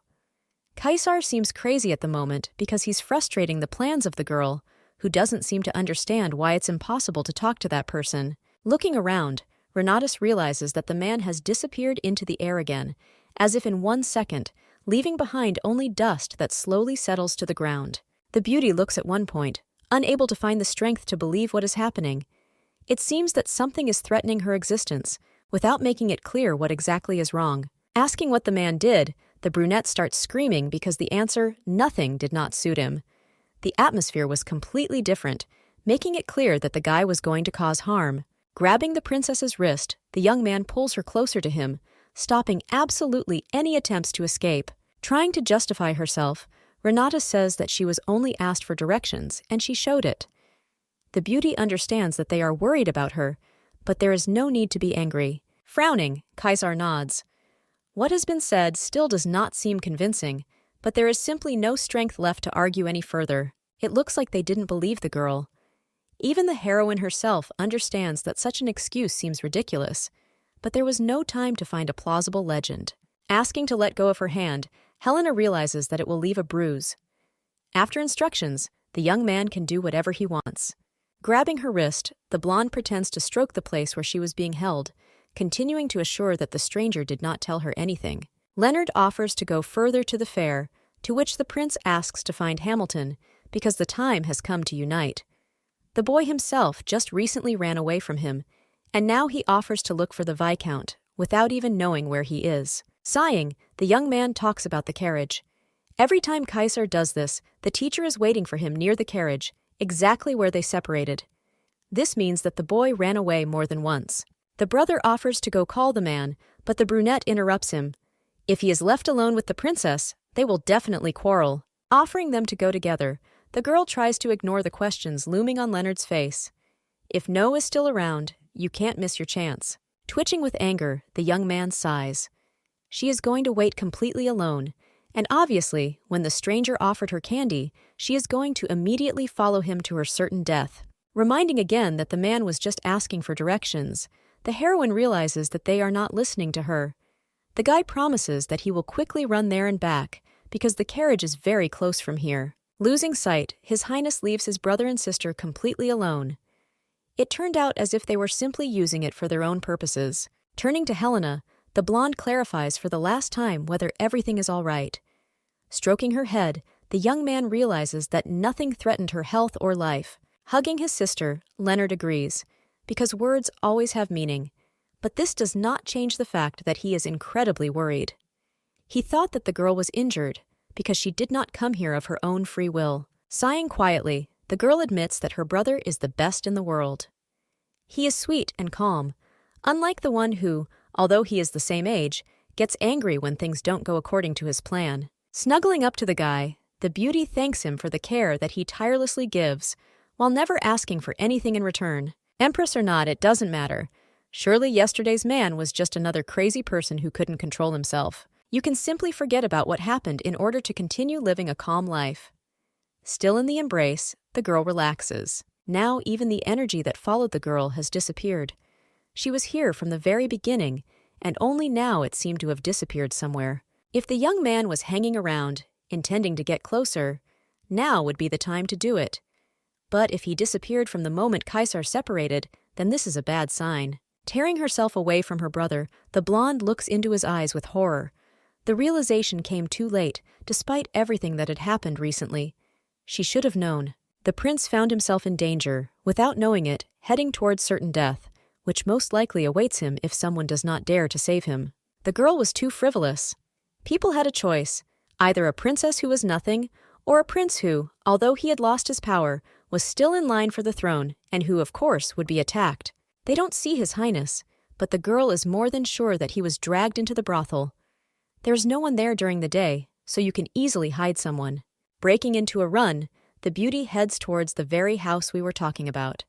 The virgin was not just confident, because she knew for sure that the guy would be there. Giving instructions, the girl asks her brother to go find the Viscount, while Helena heads to the brothel. This can be dangerous, but there is no way out. Trying to convince his sister, Leonard offers his candidacy to go to the place where his friend is being held. Still remaining unshakable, the beauty refuses the next proposal. The boy runs much faster than she, which means he will be more useful in another place. Fresca sighs. He cannot help, given the real arguments presented. My sister never lied or said nonsense, so it was worth believing. Helena promises that she won't do anything wrong, knowing full well that she will have no choice but to attack first and risk her life. The blonde listens, so she's not going to get into trouble. If anything happens to Kaiser, the Duke's family will also be destroyed. The best thing to do would be to just calmly check the location and wait for the Viscount. The girl is tormented by the remorse that haunts her. If her friend isn't okay, she won't leave it that easily, even if she has to swing her sword. Passing by houses, the beauty carefully examines each one for a closed room in which the prince could be. Something very nearby attracts your attention. Running towards one of the alleys, Dante realizes that the sound is coming from one of the houses. The front door will remain incredibly dangerous, so you need to quietly go through the back. Sneaking further and stopping near the door, the girl listens intently to the sounds coming from the house. It seems there is someone there. Running her hand through her hair, the beauty feels for the hairpin that has saved her life more than once. She helps to get inside the room. Carefully making her way into the corridor, the maiden slowly moves forward, trying to make as little sounds as possible that could be heard from behind the creaking floor. Voices are heard in the nearest room, offering options for reprisals against the prince. A knife definitely won't do, because then everyone will understand that he was killed. The girl freezes, listening to the horror that is coming very close. They want to make it look like an accident, so they're going to throw the guy into the river. Smirking, the man leans towards the prince, who tries to move away as far as possible. After the rainy season, there was enough water to stage it as if the guy was playing on the shore and accidentally fell. Looking through the gap between the door and the wall, the beauty examines the room. Kaiser is very close, which means everything is in perfect order. Most likely, this is not just a kidnapping, and even if it is not entirely clear whose orders they are acting on, it becomes clear that there is still time. When planning to throw the young man into the river, the killers will wait until nightfall. It looks like the kid still hasn't come to his senses, so he's trying to resist. Obviously, the young man still did not understand that he would be killed very soon. One of the attackers throws a nightstand into the wall next to the prince. The plan doesn't seem so good anymore because Kaiser keeps screaming. If they throw him into the river and he gets out alive, then it will be bad for everyone, especially the one who ordered this murder. There are no other options left except to kill the brunette, who backs away in horror even further, unable to do anything because of his tied hands. With his insolence, the prince allowed Helena to determine his location, but at this rate, they will not be able to wait for the Viscount. You need to lure one out, and at that moment get rid of the second. Moving closer to the wall in search of the necessary furniture, the girl grabs the legs of a chair, which she subsequently swings at one of her rivals. The men clearly did not expect something like this, so without having time to react, they turn away in order to look at the person attacking them. The sound in the corridor makes the guys shy away. They didn't need witnesses, so one of them was sent to check the situation. Someone threw the stool onto the floor with all their might. Baring his teeth angrily, the blonde sighs. Something happened too suddenly, not making it clear who exactly appeared here and how. It looks strange. Grabbing the leg that was torn from the chair, the girl pushes forward with pressure. Due to the difference in height, it will be very difficult to hit the vital organs, thereby buying yourself time. Still, it's not worth giving up, so Helena hits the knees from the other side, which causes incredible pain to the enemy, which breaks out along with screams. Turning around, the blonde tries to find the one who dealt the striking blow, forcing him to fall to his knees, knocking off all his knuckles and skin. The prince moves to the side, freezing due to the fact that he already understood that the end had come for him, but the stranger saved him, giving him another chance. With another blow, the girl causes the opponent to fall to the ground with his face, which probably received a lot of damage that will not be able to heal. The boy is almost crying, quietly calling Helena by name. She somehow made her way into a house located on the outskirts of the city, saving a friend. Without answering any questions, the blonde runs closer and picks up the guy, saying that they need to leave as soon as possible. Very soon, another young man will arrive here and cause a lot of problems. Without wasting a moment, the couple runs out into the corridor, quickly realizing that the journey is becoming something of an obstacle. A brunette can be seen in the distance, who just recently went to check other rooms. There is no time to think, so Renatus turns in the other direction. She had thought of everything, so she left the back door open. It is worth staying as far away from the enemy as possible. Starting the race, the children head towards the exit, hoping that this will help them escape. They say that if a person is brought into the dragon's lair, one must think clearly to carry away his bones. The gaze is directed to the door, which is only a few meters away.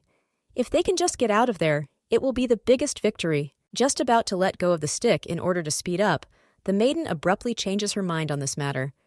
A strange stomp is heard behind the door. Freezing for a split second, the blonde sighs quietly. It could be Leonard and the Viscount, or they could face a misfortune that would ruin everything. Doors swing open, and a huge big man appears who is not going to enter. His head does not fit into the doorway, precisely because of his height, which once again proves his strength. Jumping back, the girl realizes in horror that all this time there was another person here who was now making it clear that they were not going anywhere else. A man who stopped behind asks why this couple hoped so much for salvation. The servant must stop them at all costs. Smirking, the big man overloads the exit. Grabbing the scabbard, the man slowly pulls out a sword, which this time is no longer wooden, but a real one, which can cause many wounds. The hand itself squeezes the chair leg, which now seems like a completely useless thing, even if 5 minutes ago it helped neutralize one of the opponents. Rushing into battle, the guy shouts that they are going to die. He will teach them a lesson so that the Duchess will not even think about escaping and saving her worthless friend, who is not capable of anything. Dodging, the brunette hits Kaiser directly, leaving a long wound on his back. It seems too painful to even watch, let alone experience. Gritting his teeth, the young man tries to remain courageous, so he orders Helena to run away from here as quickly as possible in order to at least save his life. The girl doesn't have time to answer anything because the guy's body bends over and falls on her, forcing her to back away. The prince falls to his knees and then into the Duchess's arms. There is noise all around due to a squabble that is just beginning.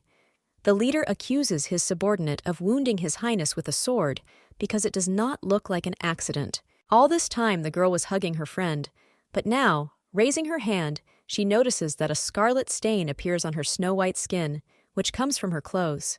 The pupils shrink, and the eyes display horror that cannot be confused with anything. The princess realized too late how bad things were. The guy who had been following the couple all this time overtakes them, grabbing the girl's hair. The whole thing went down the drain because of a stranger who came literally out of nowhere. No longer wanting to put up with the kidnappers, who seemed to absolutely not care what or with whom to do, Dante raises his hand, thereby tearing his hair out of his hands. Throwing the man away with the sharp corner of a stick, the girl only hears his cries about how much pain he is in. He can no longer withstand such bullying. The brunette, who has almost lost consciousness, tries to look directly at his girlfriend, who seems to be furious. She, as expected, was not going to put up with such an attitude. At least in this life the blonde wanted to be peaceful, but even here some strange people ruined everything, forcing her to change her mind. Grabbing her weapon, the girl looks menacingly at those who dare to touch one of her relatives. Now they must prepare for the worst possible outcome. Leonard really did his best.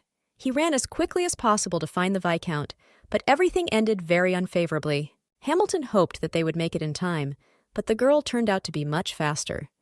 There was no choice left, so she got rid of the garbage, which carried out the assassination attempt much faster. The man clutches his head, terrified.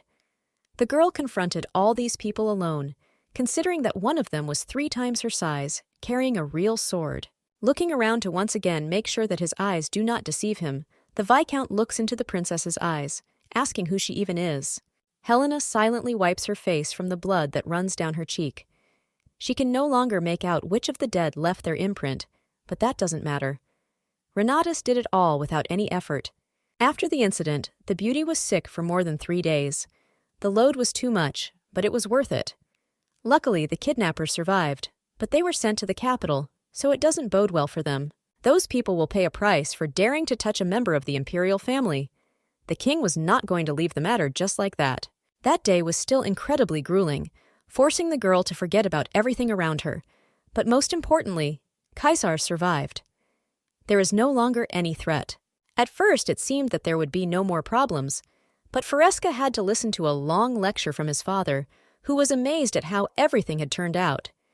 Inviting the girl into the office, the father sits her on the chair opposite, asking if she knows why she was called. From the expression on his face, one could say that everything was obvious here. There is a silence in the office that puts pressure on the ears. The Virgin does not have a worthy answer, even if deep down she knows the reason. Smiling, the blonde jokes, saying that they just want to thank her for the fact that His Highness returned home safely. The man does not seem to share his youngest daughter's humor. Frowning, he sighs, hoping that the girl will no longer joke with such a thing, instead of being in a serious mood. Humor was never Dante's strong suit, because in the end, the prince did not return completely unscathed. His back was crippled, so there was no point in joking. Lowering his head onto his hand, the blonde sighs. They are worried not at all because of how she is acting at the moment, but because Helena seems to be an unusual child who has powers. Humming, the blonde says that she understands all the experiences. Perhaps the Duke is afraid that because of her unusualness, the princess will suppress her brother and seize the dukedom, to which she has answered with only no. This man knows his child too well. In fact, Helena just stands out too much. As soon as more people find out about this, the Virgin may get involved in very dangerous matters, which will then come back to haunt her. Even if a smart girl is heading towards something, hoping that she will be able to save her friend, her parents still cannot be delighted that the beauty herself ran to the kidnappers who wanted to kill her. Unfortunately, my father's words were true. He just, like his mother, worried about his daughter, protecting her in every possible way from misfortunes and adversity. But there was nothing to say. In his past life, the father found the most interesting story about how a woman sealed away an evil dragon that terrorized everyone around her, which was quite normal for him. It turns out that Viscount Noct now also wants to take the girl with him to the capital. It seems that another person similar to the master in the past has appeared, because he wants to hire a teacher and train the princess properly. The man didn't find anything special, but after he saw the girl in action, he sharply changed his mind. She could become an outstanding knight and protector. The Duke never wanted to put pressure on his daughter, making her feel worse than usual. If she agrees to this, then everyone around her will definitely recognize her as a special child. As a parent, a man is not sure whether this is right or wrong. There are too many pros and cons in your head that need to be overcome. The blonde is only interested in what the guy is going to do. The beauty is sure that the life of the special child that the interlocutor is talking about will be far from the quiet life that the princess has been dreaming about for many years. She had had enough experiences in the past. Everything would be simpler, but the Virgin has not been able to find anything interesting for a long time. A quiet life still remains a dream, but this does not affect it in any way. Whatever the beauty did over the years, it did not give her any fun at all. Only the way Leonard began to swing his sword after their lessons became exactly that pearl of joy in his second life. Thinking a little about how she could respond to the proposal, the main character asks to be allowed to teach her brother how to wield a sword, which will become her outlet. Nodding, the Duke agrees. He understood what exactly his daughter wanted, even if he was not immediately going to give her something like that. Freezing in anticipation, the girl almost jumps out of her chair. You can see lights of joy in your eyes, splashing next to each other. Now, after a long time, the woman will be able to do what she wants. In her past life, such a choice was not given, because in order to survive, she had to overcome a lot. Battles became her outlet, but now life promised to be much more comfortable and quiet while using a sword, which was her best friend. The father gave permission, so any reason to defeat Caesar was gone. Previously, everything was much more complicated, but it's worth forgetting about it. It's time to visit the prince after what happened. Virgo still feels a lump of guilt that still won't go away, even if she would like to.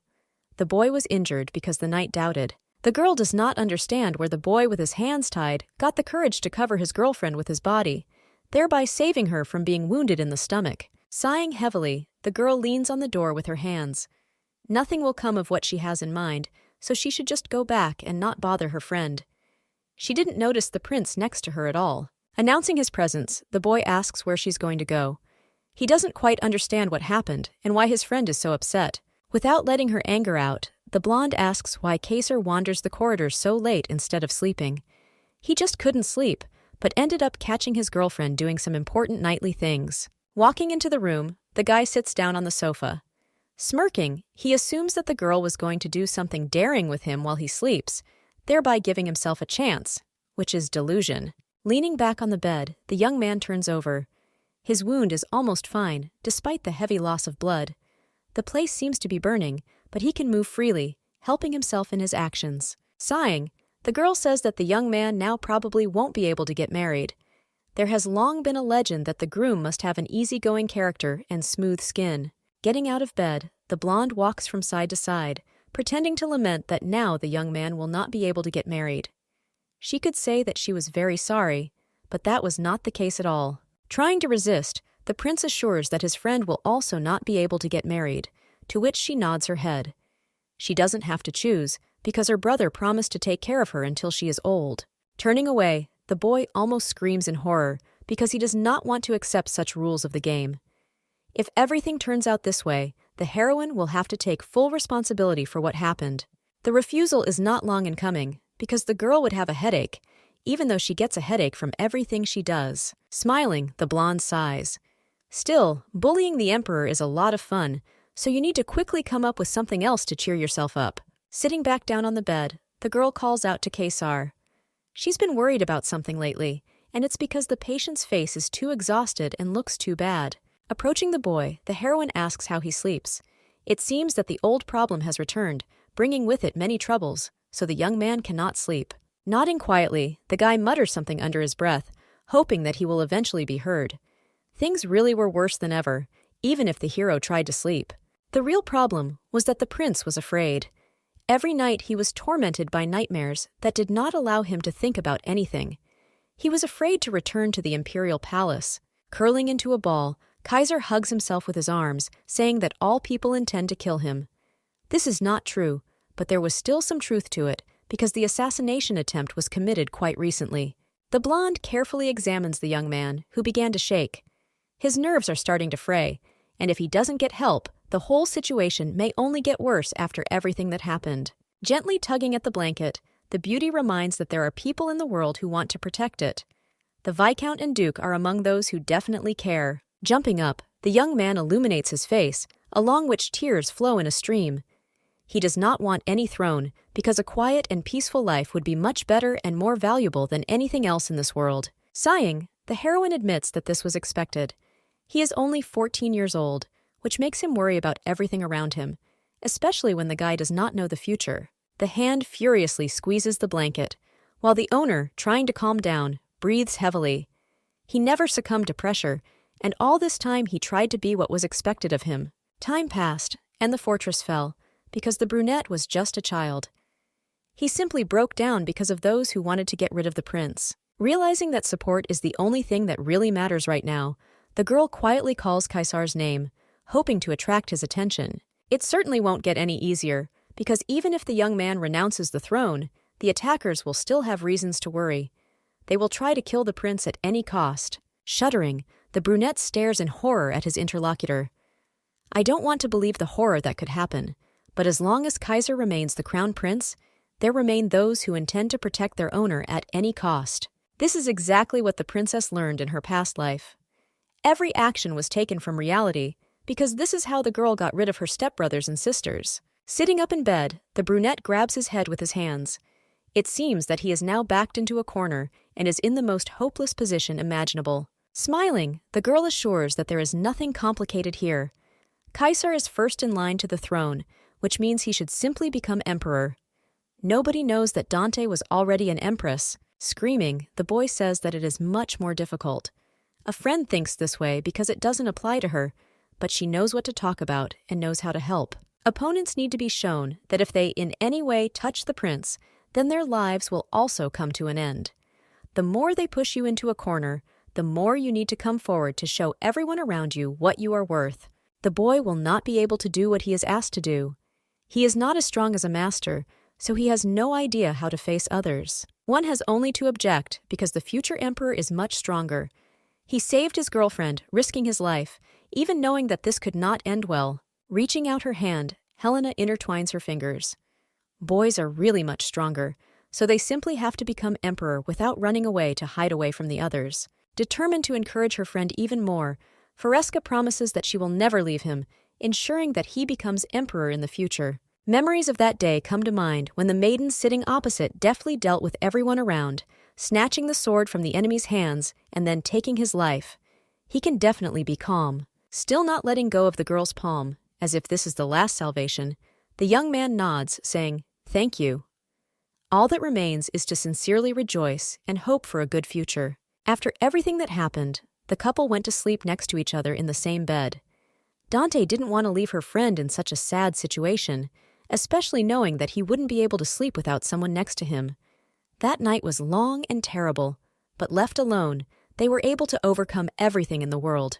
The wound Kaiser received on his back faded over time and became an invisible scar. He clearly had a complex about the way he looked now, but his girlfriend was always there to cheer up the prince. Until the very last moment, Hamilton tried to persuade the princess to go with them to the capital, but the girl's father firmly refused, forcing the Viscount to fall behind. Saying goodbye to His Highness, the brother and sister bow down, asking that the guy return home without any problems. They really hope to see each other very soon. Looking at the young man with a warm gaze, the girl seems to promise that everything will be fine, even without any words, which in this case turned out to be useless. Caesar smiles back, realizing that now he should be more careful and at the same time persistent in order to achieve his goals and not let Dante down. Coming closer to Helena, the brunette asks her about the students, even if he knows very well that the only student is Leonard, who has achieved good success. Nodding, the girl says that for now this is the only person she spends time with, because this is the easiest way to concentrate. Making a pleading expression on his face, the prince asks that Fresca also take up his sword training, which he might need as a future emperor. The servants, in shock, just like other family members, goggle, hoping that they were just imagining things. The girl will not be able to go to the capital, so there will be no point in this. There is no need to worry about moving anywhere, because the prince will come to the duke every summer to take 3 months of fencing lessons. Asking him to keep his promise, the brunette reminds him that his friend said that she would be with him until he reaches the very top of the pyramid, ascending to the throne that was intended for him. Frowning, the beauty makes it clear what to plan, however, without keeping herself waiting for long. She nods and, smiling, agrees, because from the very beginning, there was no point in refusing. Extending her hand, the heroine shakes her opponent's palm as a sign of agreement. She will be a little rough, but will still try to remain gentle in teaching, which remains an important part. From the very moment, noise came into the girl's life, which had been missing in her boring life for so long. That summer was short, but at the same time long because of everything that happened. The estate regained its peace and quiet. The prince left the duchy, returning back to the capital, where he was about to begin his reforms and advancement to the throne. A maid enters the room, who has been waiting for a long time to be let in. Lord and mistress were busy with something, so they did not immediately invite the maid inside. Taking out a piece of paper with a beautiful seal, the woman holds out a letter, asking them to read it as soon as possible. The sender was unknown. Opening the paper, the girl realizes that it came from Gray. He promised to come to the estate next month, so he asked him to tidy up his room and finally remove the strange curtains from the windows. The blonde sighs. As usual, the letter contained no formal greetings. In addition to all this, the guest room became his for some time, despite the fact that no one signed the agreement. Coming closer, Leonard looks over the princess's shoulder. He clarifies who the letter is from, noting how quickly time flies, which can no longer be stopped. Summer came too quickly, despite the fact that this year everything seemed completely different. It had been exactly 3 years since the couple met Caesar, which seemed crazy. Looking at how hot the sun was, my brother was sure that this season would be hot. Everyone just wanted to be in the shade, even if summer had not yet begun. The princess, as usual, had too much to do in the city. She was always busy, and now her life no longer seemed boring and completely meaningless. A middle-aged man says that the order is almost ready. After Leonard won several local competitions, the girl began to be called Princess Mentor, which added to her status. Handing out the boxes, the guy offers to check the collected order. One of them belonged to the prince, and the second to the Princess Mentor. Opening the chest, the seller reveals 2 beautifully crafted swords made of pure silver.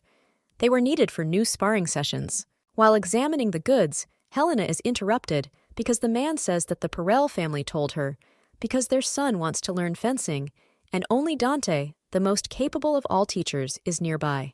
Grunting, the girl takes the sword out of its sheath, carefully inspecting the work, which was almost a perfect option. It looks like the master did his best, as usual. The son of the Perel family was also an exhibit. Last year, he made fun of the princess by ordering her to go play with dolls instead of taking on the betrothal of her peers. The thing was made even better than expected. The sword turned out to be short and light, thereby adapting to the fight, which promised to be more comfortable. It is impossible not to admit that the weapon is as beautiful as an accessory. Unfortunately, the girl didn't have much time, so she could forget about the hopeless students she didn't want to take on. The master also asked to tell the boy to go play with dolls. Turning to leave the room, the woman says goodbye, stopping and waiting for the maid to hand over a large bag of gold for excellent work. The beauty had a beautiful sword and the best mood, which immediately evaporated. Going out into the street, the blonde freezes, looking at how the child snatches her wallet. Recoiling, the mistress almost falls due to how difficult it becomes to maintain her balance, which is completely absent. The shoe slips on the cold stones. The maid who was nearby runs closer to the mistress in horror, swaying from side to side. She seems to be even closer to nervous than the princess, who silently looks into the distance. She felt it was a pickpocket. Turning out her pockets, the girl says that she was robbed. Screaming in horror, the woman suggests immediately reporting to the security detachment, which will immediately go on a search. There were only a few coins that don't have that much value. Helena did similar things in her past life, but still, when it comes to her, it's a little annoying. The girl carefully unties the bandage that was used to hold the beautiful hat on her head. It provided cover from the sun, but it would obviously get in the way when running. The heroine takes off because she decides to find the pickpocket herself. Such children can be incredibly heaps, but you should worry more about them, because a virgin in a fit of anger can kill someone. The servants freeze in complete shock, just like the seller. It seems that everyone took this as reality, which means that jokes are still not what the Duchess should do. Using logic, the girl finds the place where the street children are hiding, which becomes easier than ever. The guys are trying to figure out if Rose really hid something from the aristocrat's wallet, which she denies. Laughing, the guy says that she, of course, steals, even if she denies it in every possible way. The fact that the maiden is from the Bonds family does not mean anything at all, because she could not beg for money. Putting her hands forward, the girl declares that she borrowed money because the nobility have plenty of it, while she really needed it. The brunette is saying some nonsense. The blonde, as she knew, that the pickpocket would come here to give money to the older street children, because the princess herself also had the same things at times in her past life. It seems that the thief is talking about the Duchy of Bonds, which has been heard about for many years. They were distinguished by their wealth. The family had an impeccable reputation, but the Duchess was sure that they did not have a little daughter. It remained a mystery how this happened, because the Count also had blue hair. This girl is most likely illegitimate, like Dante herself, who had a very bad time in her past life due to the fact that her own father abandoned her as a child. These people make the girl remember only bad things, and this is a problem because older guys beat the girl to establish discipline. Going down and hitting the leader, the beauty pulls out her wallet. Today is exactly the day to use the sword that is meant for fighting. Grabbing the hand, which has turned red, the brunette jumps to the side, asking who it is. The guys standing behind stop and look at the princess in surprise. Smiling, the blonde assures them that she is the owner of the wallet that was stolen from her. She is not going to return the purse, which rightfully belongs only to her. It seems that the people around him do not understand normal language, so, hoping to use forbidden means, the girl suddenly steps on the guy's foot with her heel. The head falls to the floor, clutching his foot. The princess does not convey any message, just asking to be treated with respect, because she is older than all of them here combined. Grabbing each other, the street children evaporate at the speed of light. According to them, the lady was clearly crazy, so the best idea was to just do her feat as quickly as possible, walking off into the sunset. Children today are too cowardly. They didn't even try to fight for what they managed to get, so there was nothing more to talk about with them. All but one person were truly missing. There remained only a girl from the Bonds clan, who, clutching a stone, looked angrily at the enemy. Most likely, the child is going to attack, which later happens. Picking up another stone, the brunette rushes into the fray, ordering her wallet back. Carefully jumping to the side, the blonde asks what the problem is, because she purchased the little thing, to which she is answered in an extremely rude manner. The girl stole the wallet herself, thereby earning her living. Stopping her rival, the lady offers a deal. If the girl can hit the princess at least once, she will give all her money from her purse. Not believing her happiness and the words spoken by her interlocutor, Bonds hesitantly asks again, hoping that this is true, because she really needed the money. The condition is not so simple, because if the maiden surrenders, she will become a servant who will be obliged to serve the Duchess on the estate. Laughing lightly and breathing heavily, the brunette nods in agreement. Such conditions more than suit her, because she still doesn't know who exactly she's dealing with. Noticing the enlargement of her pupils, the blonde notices the fact that her rival's gaze has become more piercing. This is what was needed, because the heroine knew in advance that she would be left with the winnings. The attack will have no effect, and this becomes clear from the first seconds of the battle.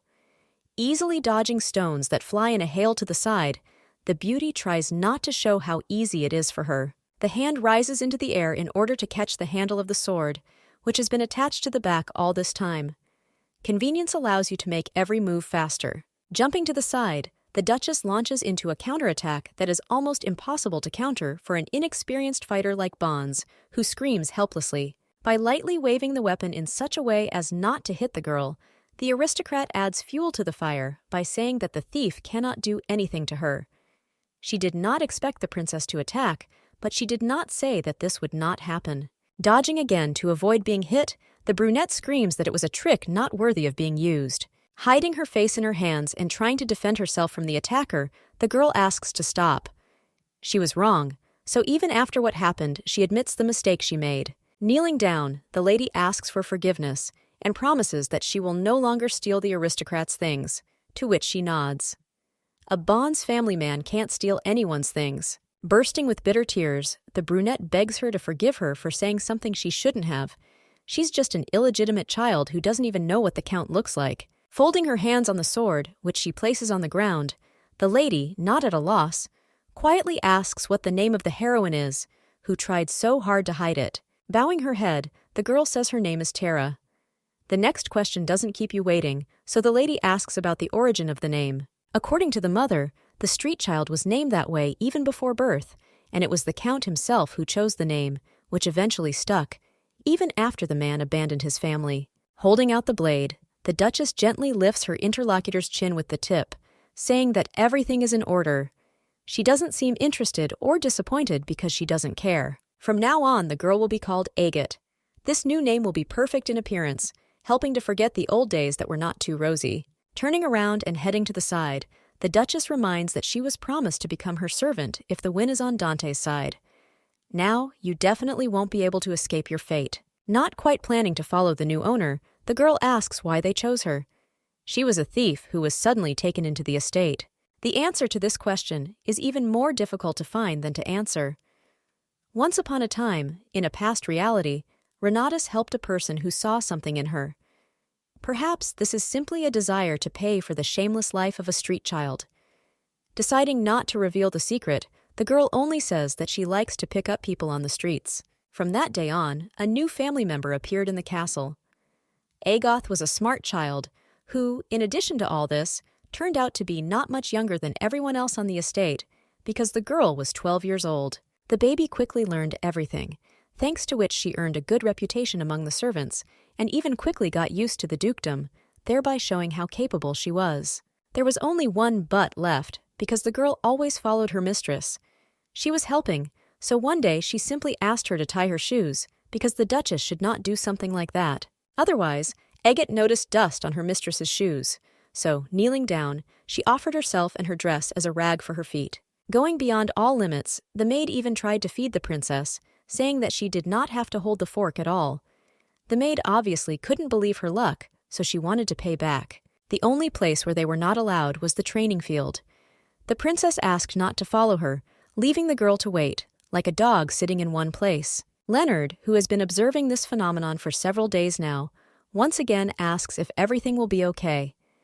According to Dante, the maid will soon calm down and will no longer feel guilty. It wasn't that this was a problem at all, but that Kaisar was arriving soon and would probably have a terrible relationship with Agoth, which could be predicted in advance. At that moment, the lady still had to accept that ominous premonition that did not leave her body.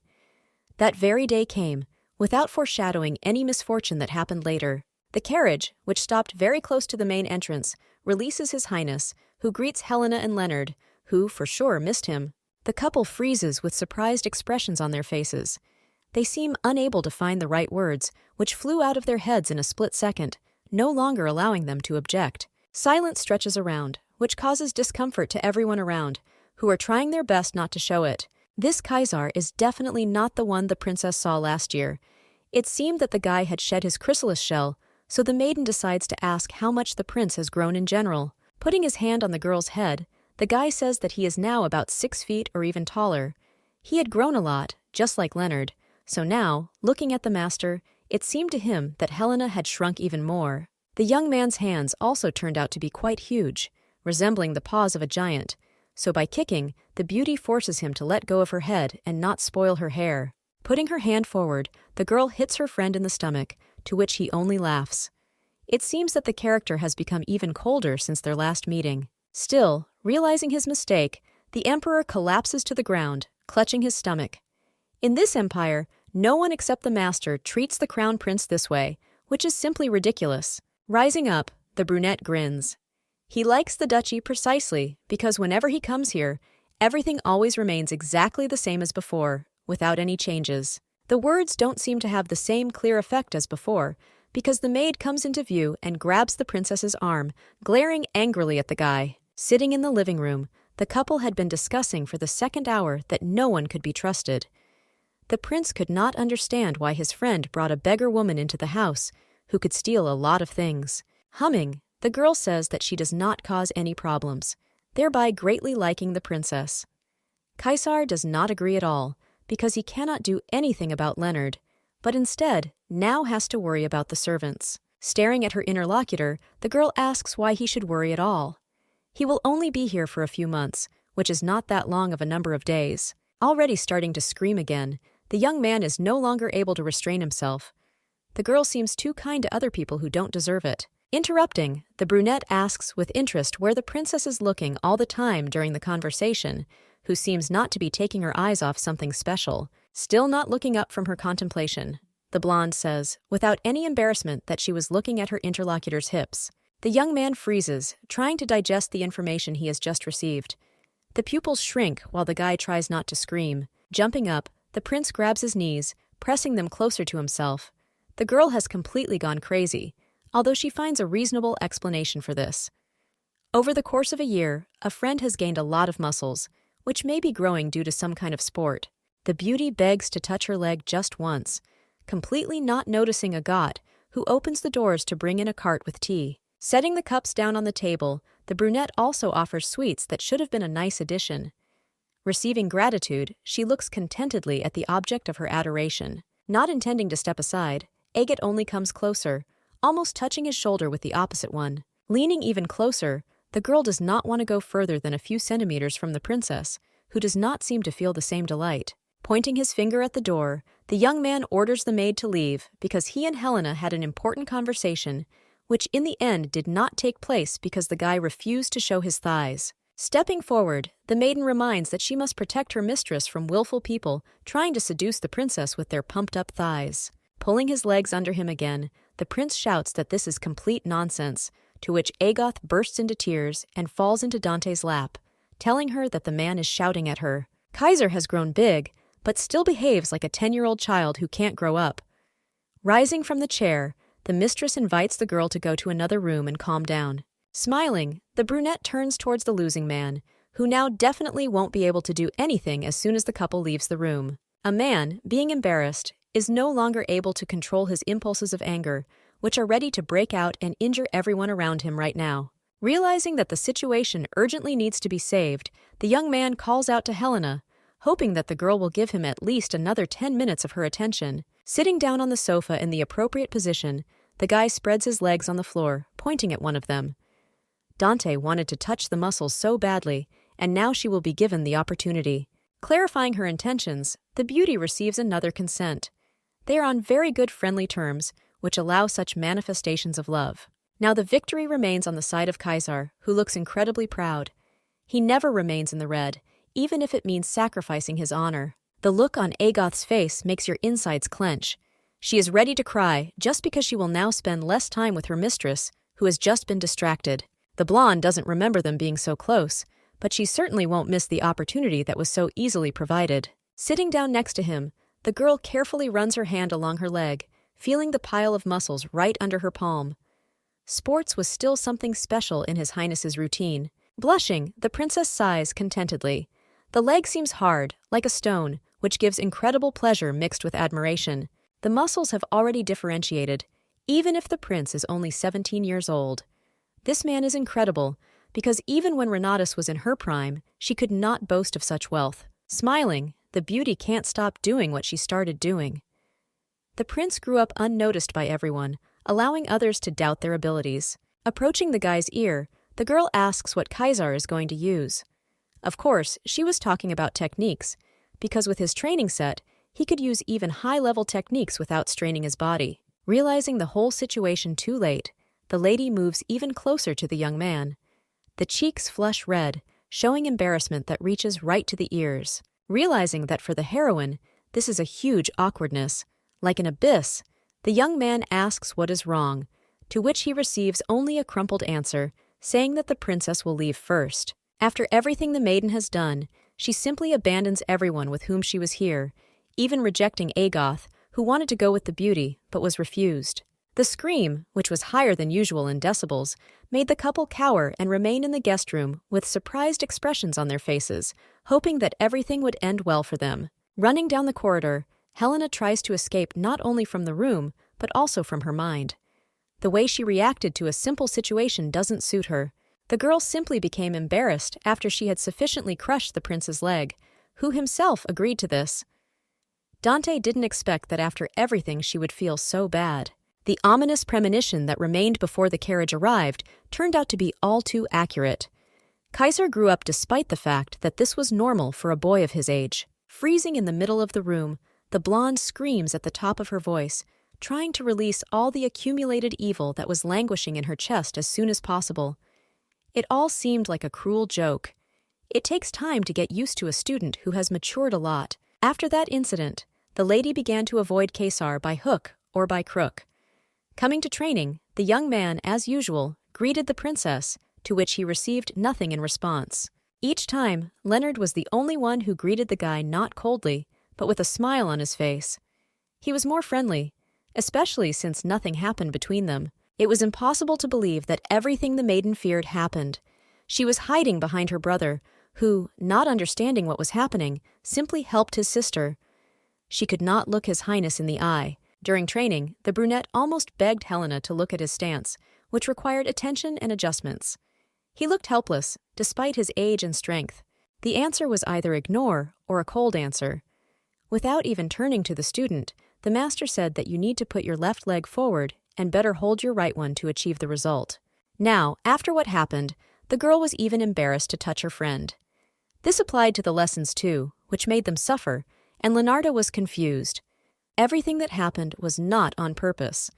The girl would never have thought that an ordinary desire would turn into a complete disaster that would be impossible to improve. Once again, making attempts to talk about everything that happened, the maiden refused to listen. The guy again did not understand what his fault was, so he silently watched as the master moved away into the distance. Now, not only was the princess a swordmaster, she was also an adult who had done everything in her past life except for that most important moment. She felt ashamed to look at her friend, with whom she had been friends for a long time. Such moments remained the most pitiful thing that happened in my entire second life, which had already lasted 15 years. The woman just wanted to forget herself and erase her mistake from her memory. Another day passed by, causing tired Helena to fall onto her bed. She is a teacher and must look into the student's face while teaching him fencing, which so far has not been entirely possible. My thoughts are interrupted by a strange sound outside the window, as if something was hitting the glass. Getting up, the maiden opens the doors, hoping that this is not the hired killer they sent her in a past life. Directly below the windows was the prince, who smilingly greets Dante, who does not seem delighted with such an unexpected meeting.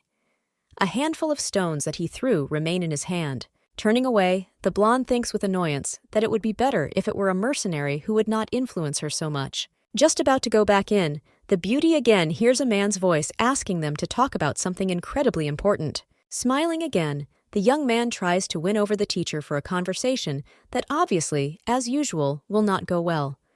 After all the days that have passed in attempts to avoid this, it is worth admitting that it was all in vain. The guy again has an overly mature expression on his face that makes the lady melt.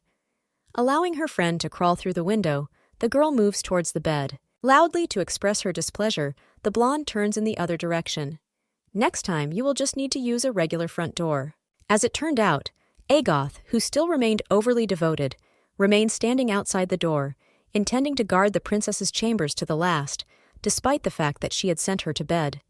Asking why the young man came at night, the lady tries to avoid conversation, or simply throw the young man out of the room. The lady does not admit her mistake because during the day she avoids him. Quietly asking what is wrong, the young man tries to get the answer he needs. Helena suddenly became so cold towards her friend, with whom they had communicated much better before. It seems that Fresca began to hate the one she knew, because now she stopped even looking into his eyes.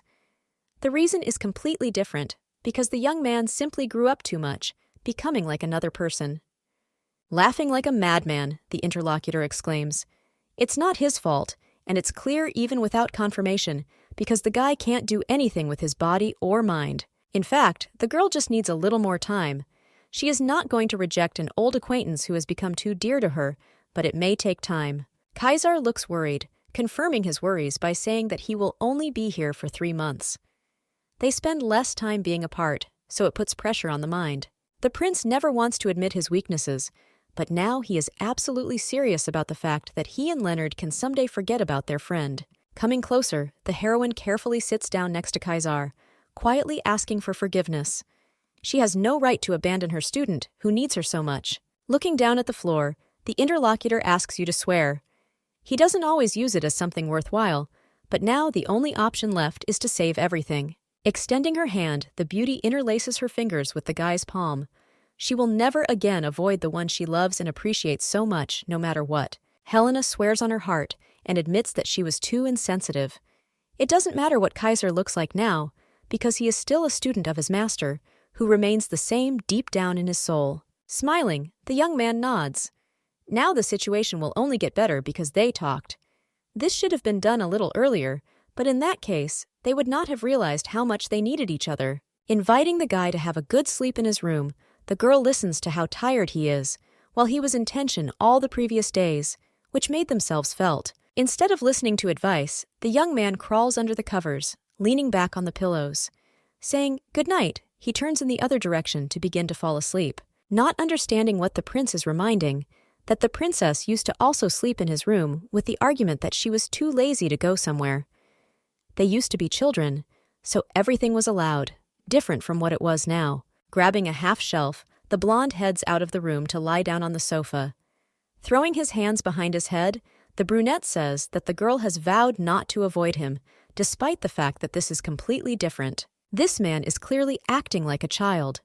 A friend thought that only his height had increased, but it turned out that his infantilism had also become many times stronger. Not wanting to listen to anything anymore, Kaisar slams his hand on the bed next to him. He wants to sleep, so the Duchess just keeps him very busy. Sighing, the girl doubts the correctness of her decision for a few more seconds.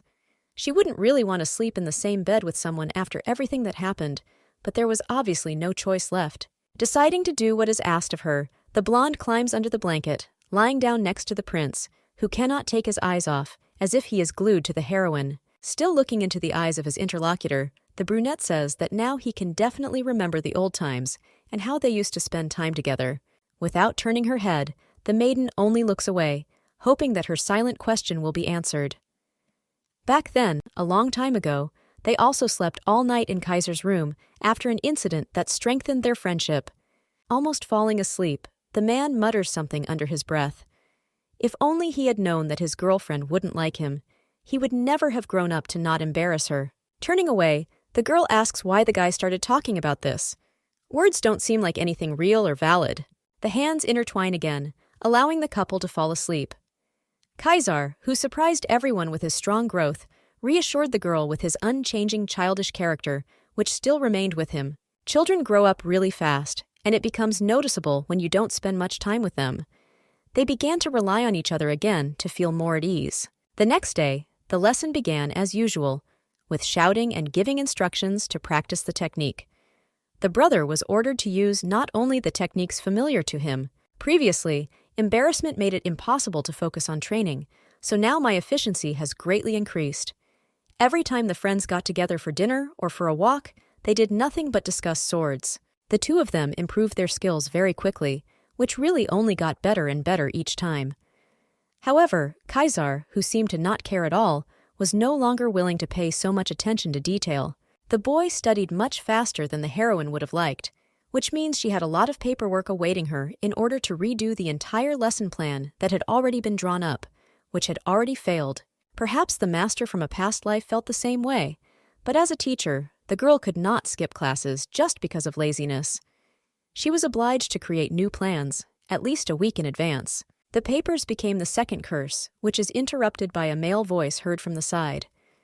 Greeting the princess, the guy notices the fact that she, as usual, is unusually busy. Smiling, the Viscount asks how the improvement of His Majesty's abilities is going.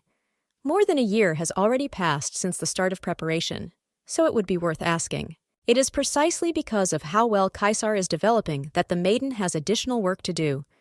He is progressing well, but this is due to a good teacher, as well as a training plan for 9 months in the palace. It seems that the girl compiled that list for herself during the absence of training quite well, taking into account all the pros and cons that were in the same plan. Changing the subject, Hamilton thanks the maiden for becoming such a close friend to His Highness, who had absolutely no idea who to hang out with or who to vent to about his experiences. The brunette is incredibly glad that at least in this place, His Majesty, like his peers, chats and even laughs, not paying attention to the pressing problems that surround him. Not understanding what this means, the blonde quietly asks again.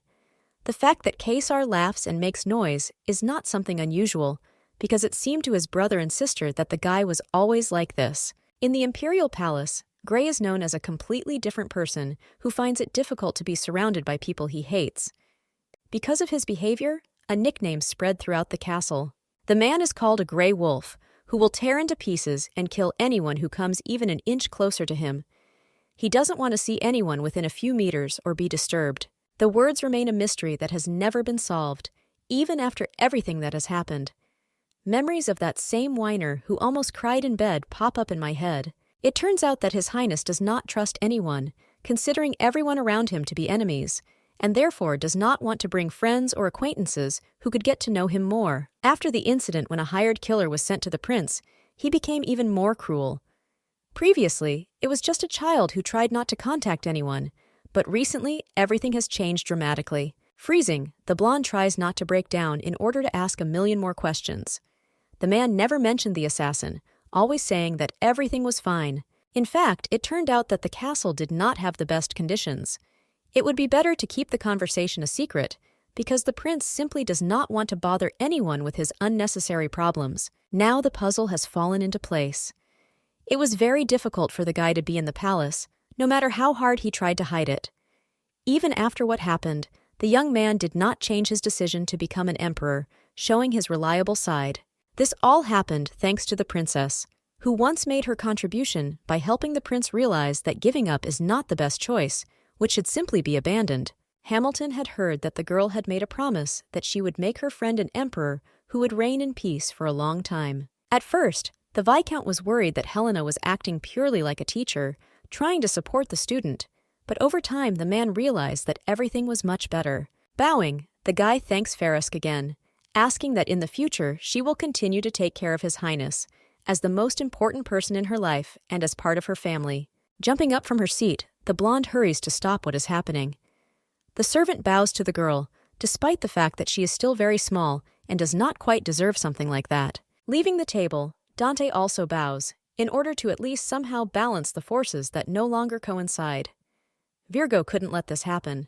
Memories flash through my head of how the blonde begged Kaiser to become emperor, no matter what.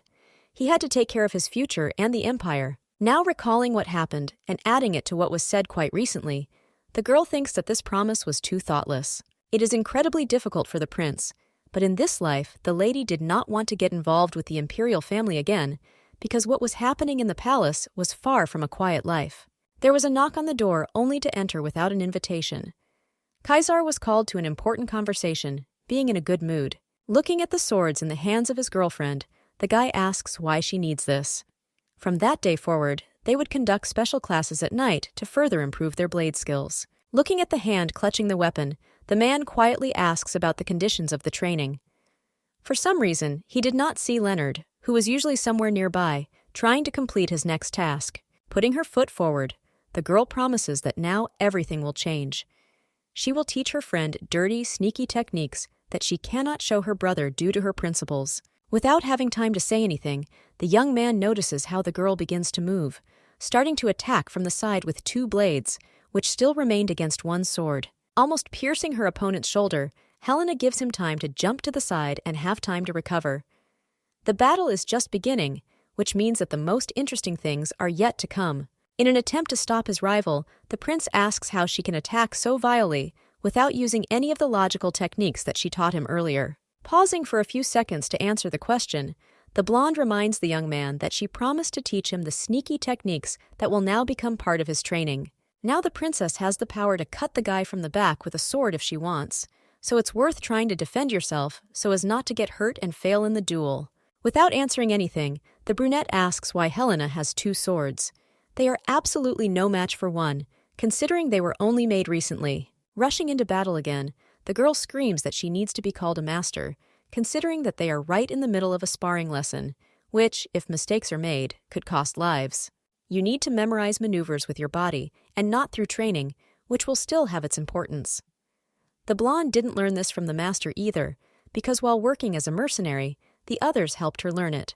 It is probably even difficult for the young man to defend himself, which is immediately noticeable to the naked eye. He tries his best, but without knowing the enemy's next move, he simply loses before his eyes. A frantic scream escapes from the mouth, which makes you want to cover your ears, which cannot bear to listen to something like that. Fresca did not injure her friend in any way, but she did her job. Moving one hand to the side, the blonde runs the second blade straight along the body, almost touching every piece of clothing. Looking skeptically at the student, the beauty notifies him that he has died. The battle is over, and if it were a real fight, he would no longer be alive because of the attacker with the best knowledge in dirty techniques.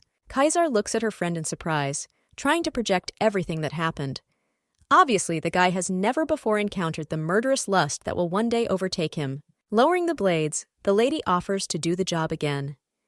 If a guy is afraid and turns away, trying to save his life, he definitely won't be able to win, thereby putting himself in danger. This time, waiting for the enemy to take the sword out of its sheath, the blonde begins to attack again, turning around with speed and jumping from side to side, making the task and the move to victory almost impossible. The guy puts the weapon forward, thereby blocking the movement of the blades towards his face, which definitely should not have been damaged. As the girl thought, the enemy defeats her by force, because after all, he has abilities, which, of course, cannot be denied in any case. Everything would be much simpler if the princess was going to teach the guy techniques, but since combat remains forbidden, she turns the sword in the other direction to make the next attack. One of the blades is with the handle facing the young man, and the second is still moving forward with its sharp side.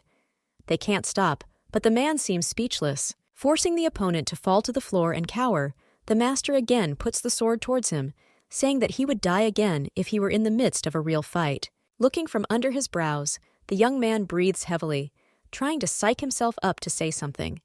His gaze remains just as beautiful. It contains hostility and fortitude that cannot be broken. Such a picture is something special, but it is definitely impossible to kill a person with just the strength of your spirit when you are attacked from all sides. Until now, only Helena was capable of killing the enemy, despite the fact that everything should have been completely the opposite. The young man should be the one who will kill his girlfriend if necessary to do this. Crawling back a few steps in horror, the brunette asks why he should kill his master. It doesn't have any logical ending, despite the fact that she is trying to convey something. Leaning over, the girl reminds her of the promise to make this boy an emperor. In her past life, Dante was able to survive and become an empress only because she destroyed her brothers and sisters who were thinking about murder. This is the only correct way. Virgo cannot abandon her student, so she is going to take responsibility for her words. Standing up again and picking up his sword, the man suggests starting again. Smirking, the opponent stands opposite. This is exactly the approach everyone who wants to achieve something should have, going over the heads of their rivals and enemies. All summer, the couple engaged in prohibited training, which was carried out at different times of the day. Beauty began to notice progress, but also regression in the relationship between the prince and Agat. As usual, leaving the training room, the master promises that he will add something more to the training plan that she will draw up today. He handles everything well, so this will be a good start. The maid standing outside glares angrily at Kaisar, as if he stole something that belonged to her without asking permission. There is a certain anger in the gaze. The man also doesn't lag behind, glaring at his opponent. It shows that it would be a joy to get rid of the maiden who was getting in the way. The battle with glances became something ordinary, but as usual, it was interrupted only by the mistress leaving for another room, calling Agat after her, who tried to keep up with the blonde as quickly as possible. Turning around, the girl, as if in the end, sticks out her tongue, making it clear that she is truly better than everyone else the guy could ever meet, because she is close to Helena. Agoth was even able to stand up to the emperor's son, which was not even surprising, because Fresca saw the potential of this lady from the very beginning. While in the living room to relax, the princess again listens to complaints from the maid, who, while pouring tea, continues to shout about how much she does not like Kaisar, who is behaving strangely. The brunette clearly sees the prince's intentions to monopolize the mistress, who remains unable to defend herself. Unfortunately, lines can be drawn, because these two say about the same thing. The young man also spoke for several days about the fact that he does not like Agat at all, who wants to monopolize her. Helena hurries to calm her worries, because with her character she can get anyone, but she will never belong to anyone, not of her own free will. The brunette understands this, so she always tries to remain loyal, but she is hampered by jealousy from how the three of her friends conduct their classes. Freezing with a mug of tea right at her mouth, the blonde looks intently at her interlocutor, who seems quite serious in her stories and statements. It turns out that what happens in class can look quite fun, not taking into account the fact that Fresca drives the students to the last drop of strength. Making the girl feel inferior was definitely not on the list of tasks for His Highness, so smiling, the Duchess invites her interlocutor to start fencing. Sadly lowering her head, the brunette remembers her status because, building a logical chain, it becomes clear that this is impossible. Instead of agreeing with Agat, the blonde only says that nothing is impossible for her, which means that the girl will have her chance to study. At any moment, the princess can try to send the maid to the fencing academy for precise training, which will take place over many years. Falling to her knees, the maid begins to sob because she wants to learn how to use a sword from her mistress, who immediately says that this is impossible. Clutching Helena's legs, the brunette bursts into tears, asking that she be allowed to at least watch Mr. Leonard, and then she can begin training on her own without causing any problems. Sighing, the princess notices that the former street child now looks even more desperate than when they had a fight in that very alley a few months ago. The idea overall doesn't sound like a bad idea, because when the prince leaves, his brother will need an opponent, and Helena's combat level is too high to fight a student who can't stand it. Perhaps, if you take up training and teach a goth everything that she herself knows, then the lady will turn out to be at least some kind of average opponent who can withstand in battle. Looking down at the girl, who is trying to calm down, the Duchess suggests starting training while Kaisar is away, who will leave the estate very soon. The conditions remain exactly the same simple, but Agat will need to catch up with Leonard in just a year. If this does not happen, the maid will be sent to the academy for further training. The girl's eyes light up with a bright, joyful fire. She couldn't believe her luck, because the girl decided to get such help, which would definitely help in promoting her skills. Jumping up from her seat, the lady begins to circle around the hall, shouting that she will try until she dies, even if she is asked not to do this, for her own safety. Turning around and running away, Agat continues to rejoice uncontrollably. Feelings suggest that if this continues, the princess will be able to open her own fencing school. It was at the moment when everything happened that the very words of the father came to mind, that one day the daughter might find herself in a situation that would be difficult for her to cope with, and which would then drag her down. After the conversation, nothing changed, and the relationship of the couple, who hated each other, remained exactly the same as in the beginning, which added to the problems. Everything flowed at its own pace along its own course, so the girl continued to train Kaisar and made sure that he would not be killed in some dark alley because of his thirst for power and the throne. At the moment when the guy began to achieve success, the lady realized that her role was completed. She did everything possible to help the young student achieve heights, and now she must only reap the benefits. After training, the guy was always exhausted, but it was worth it. The princess felt that she was too lazy to study for several hours a day and at night, but it paid off and brought relief. After a while, the last month of the warm summer was over. Kaisar returned back to the imperial palace, leaving his brother and sister alone as usual to continue their training.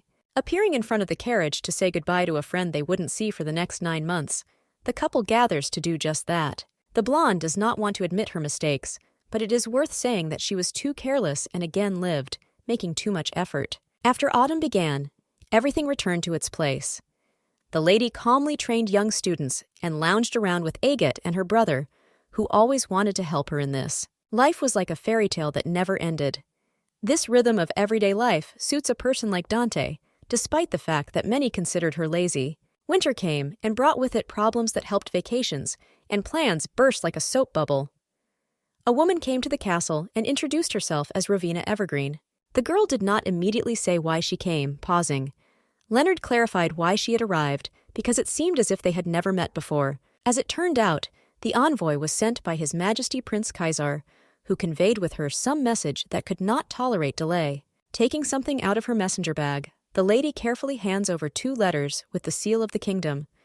The man asked to hand over a paper that contained what needed to be signed. Initially, it was planned that Viscount Noct would come, but the prince prudently said that if he sent a person he knew, the princess would simply run away. If the blonde had only known that the prince had sent Ravina, she would definitely not have come to the meeting, especially since over time it turned out that the invitation was to the coronation of Kaisar. A few days ago, as usual, there was a booth in the duchy due to the fact that friends were actively discussing the coronation, which this year they are holding together in the winter at the beginning of the year. As it turns out, the castle is planning to hold the transfer of the title and the birthday at the same time, which coincides.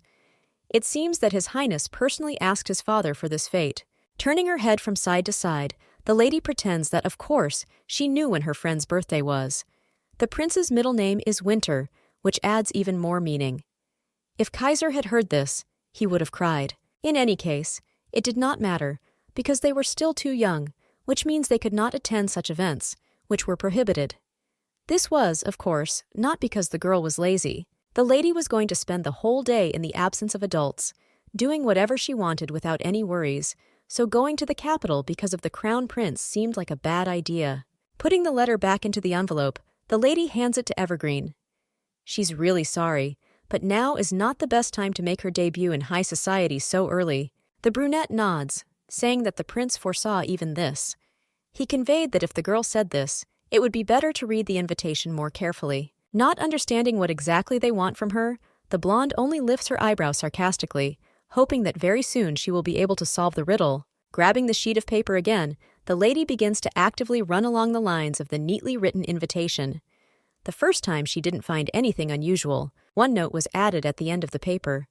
If the master does not show up, then at this event Winter will inform everyone about Helena, who likes to touch other people's thighs.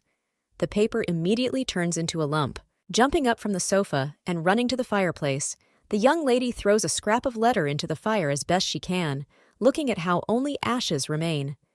Leonard was the only one who completely did not understand what had happened. Looking angrily at her interlocutors, the blonde reminds them that she cannot go anywhere without an invitation, even if she really wants to. The couple silently watching the madness does not find the right words to say anything or somehow comment on what is happening. Not intending to wait any longer, Ravina pulls out several more letters, which contain the same text, supplemented by an invitation.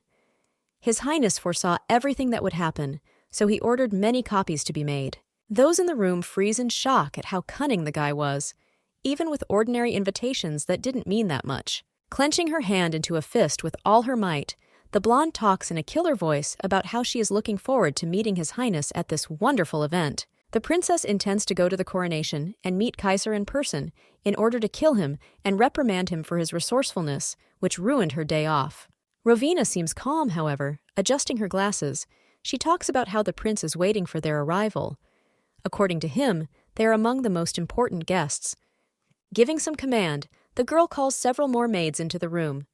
It so happened that Evergreen would prepare the prince and princess for their debut in the capital, because she was tasked with it as the one in charge. There is very little time left, so instead of sewing, the woman brought and prepared several necessary dresses in advance.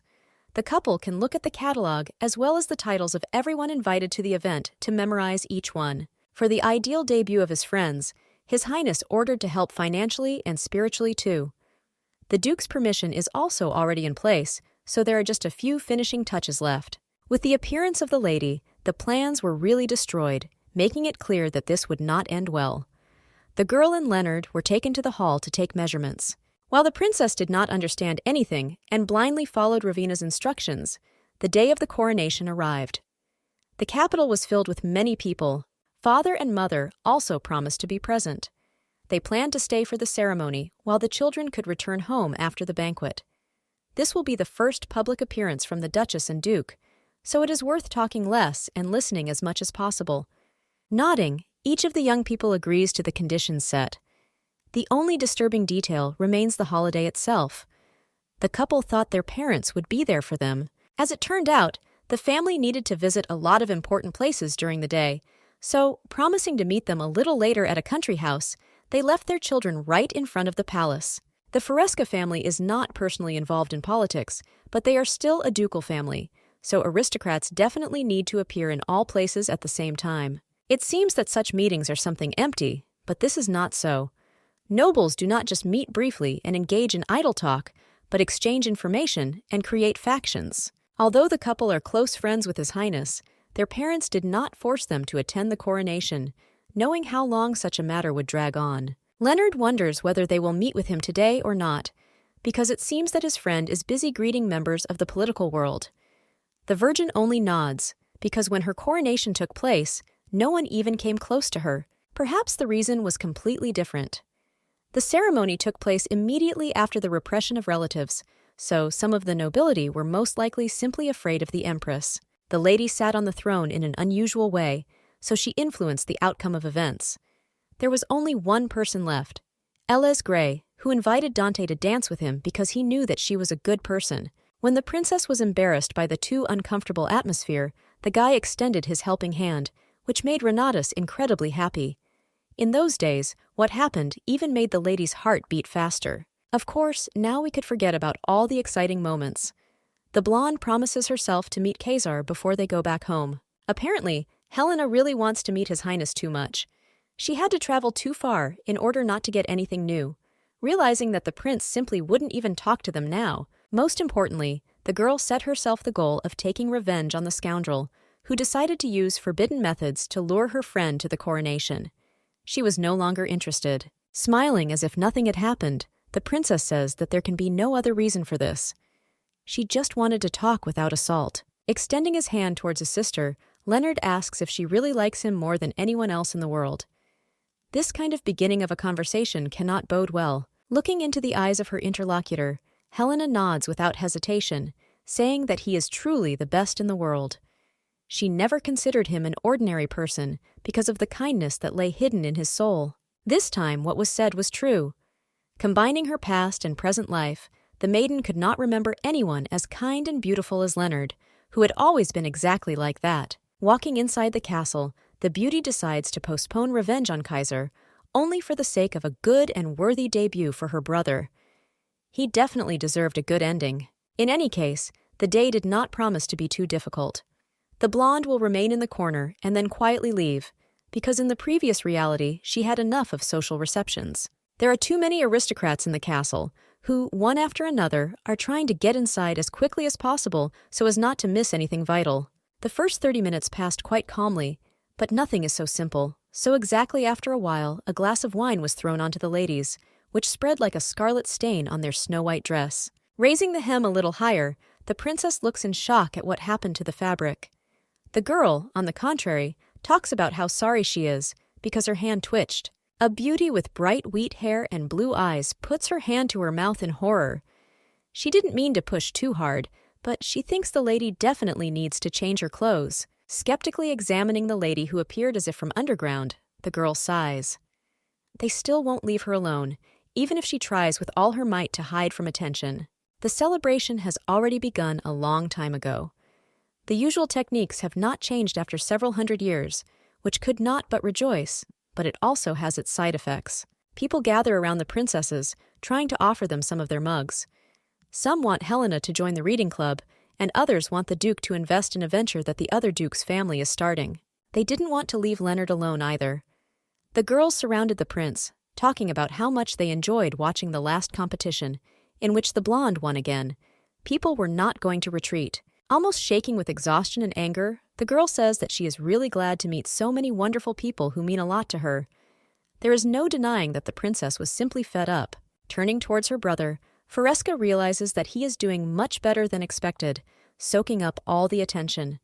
This only meant that Dante could start trying to get out. Carefully addressing her acquaintances standing nearby, the blonde makes a tired face, saying that this is her first time at this event. It's a little difficult for her, so it would be best to go and rest. The princes crowding around begin, as one, to offer to go with them to the restroom or some other quiet place. They want to help, but at the moment, the girl needs something completely different.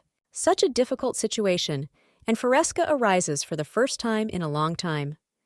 Everyone has good offers that there is no reason to refuse, which drives the girl into a stupor. Leonard, who appeared at the most opportune moment, extends his hand to his sister. As her escort, he himself will be able to fulfill his duty, thereby helping the girl go to the restroom. Smiling, the blonde nods at Helena, as if trying to say that he understands why she wants to leave, so he can definitely help her with this. Walking into the hall, the lady sits down on the sofa thanks to Leonard. She had long wanted to escape from there, just to sit in silence, and the excuse still could not find itself. Changing the topic, the guy asks exactly if no one dared to touch his friend, who at the moment could also turn out to be helpless. This made him a little nervous. Nodding, the lady says that everything was in order.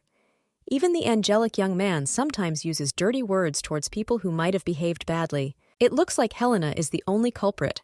The boy could not learn such vocabulary from someone, because in the duchy only Fresca uses this. Smiling, the brother promises that if anyone dares to touch the lady, he will get rid of everyone.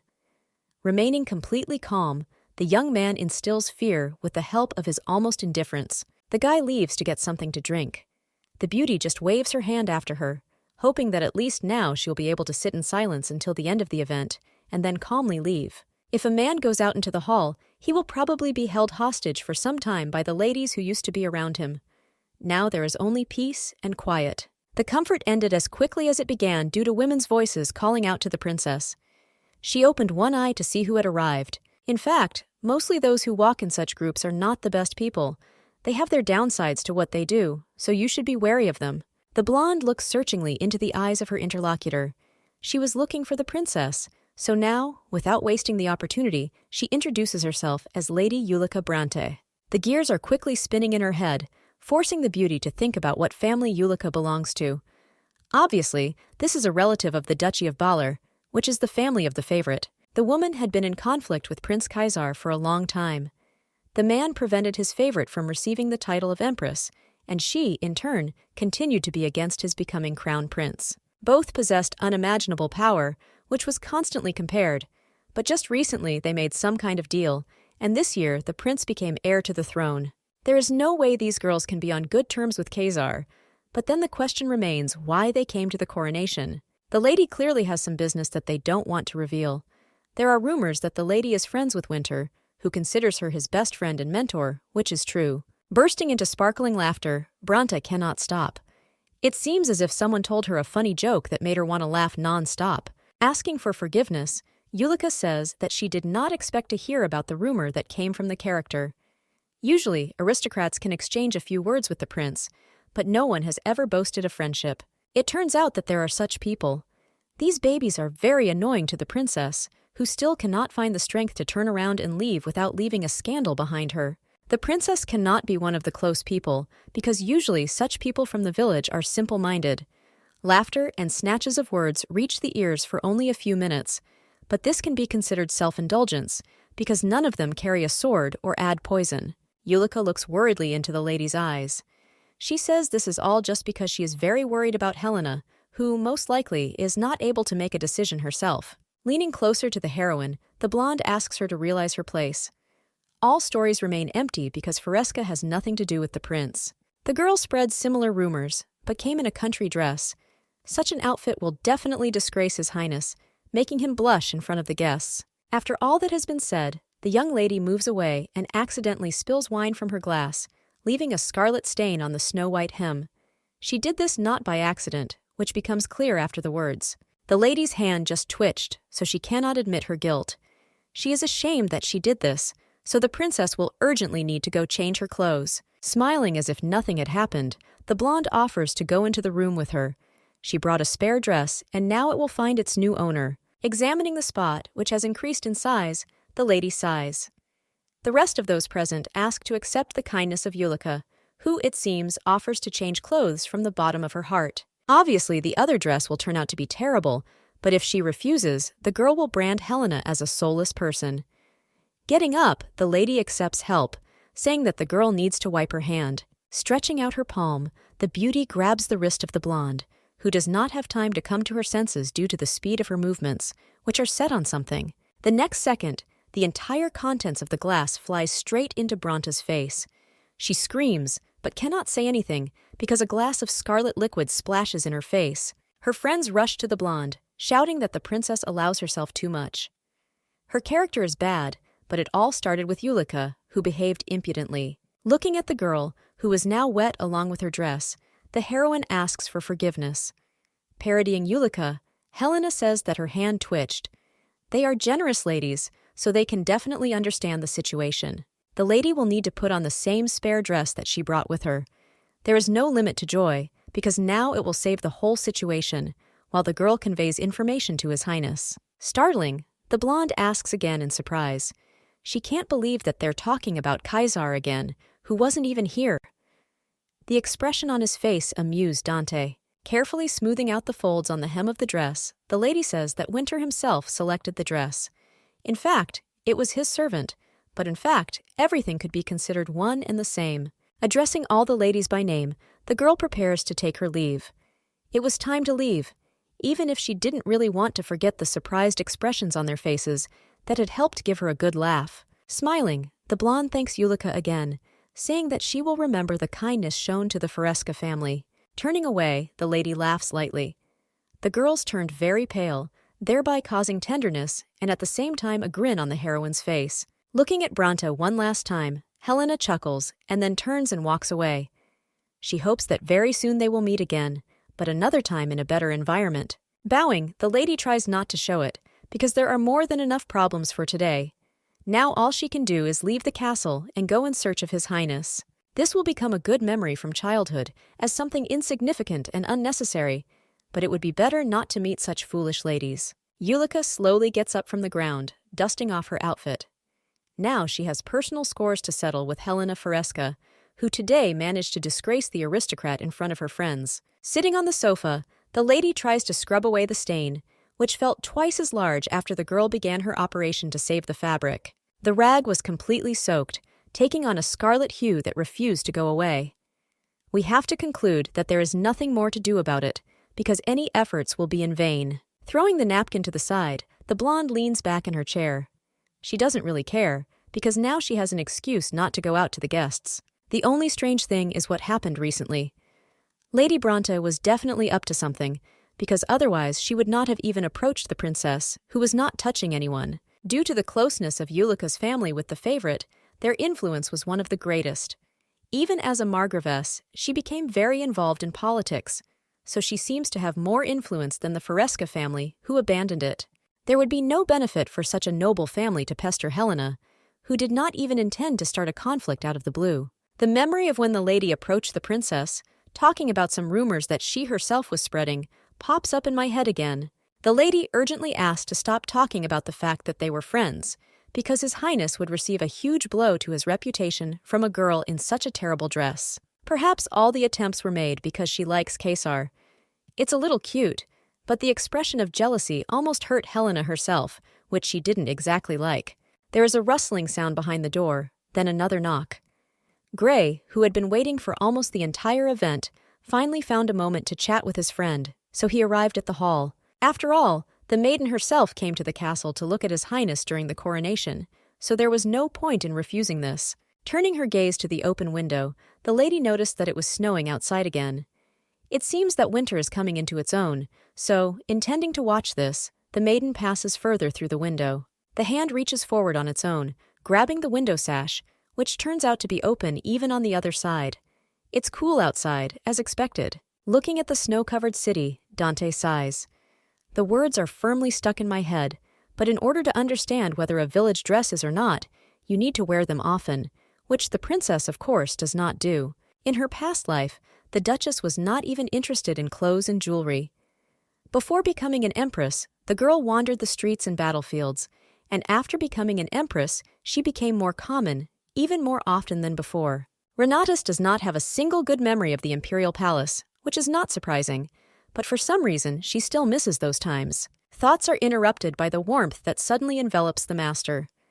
A man's voice joyfully says that he has finally found what he has been looking for so long throughout the castle. Turning her head, the blonde incomprehensibly asks how Kaisar ended up in this particular room at this particular time. By all laws of logic, he should have continued to receive guests outside.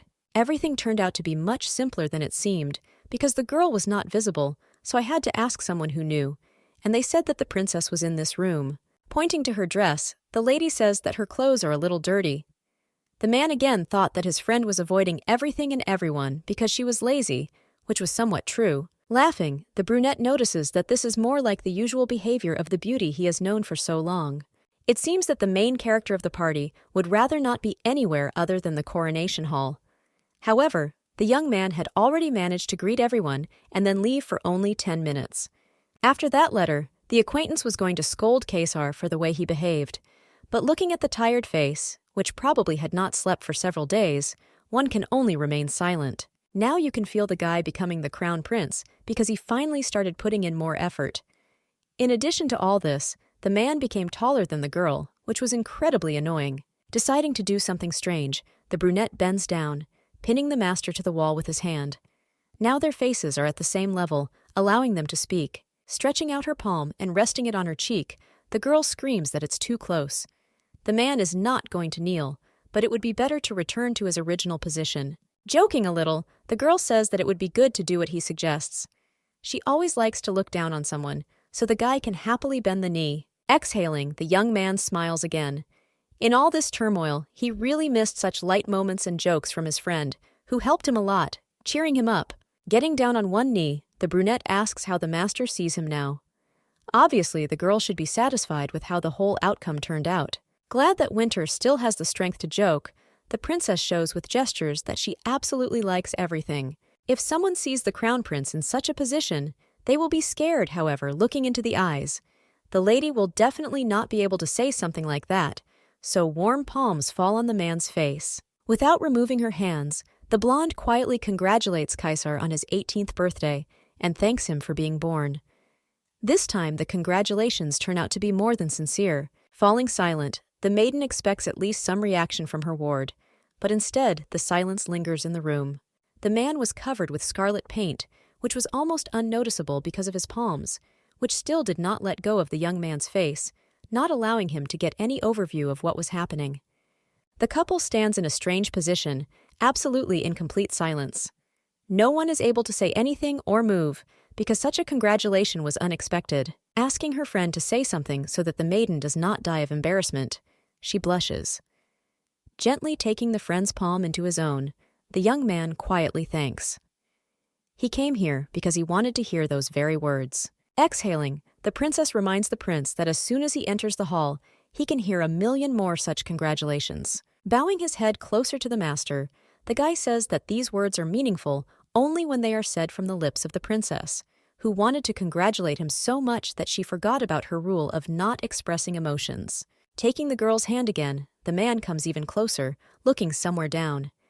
He was born only for Helena, who has now become the closest person to him. The cheeks become filled with color again, making the young man a little embarrassed. In the voice of the future emperor, one can hear the desire to burst into tears, which will very soon take over. Snuggling close to her friend, the blonde inhales his scent. The girl could only hug that very close person, without whom she could no longer imagine her life.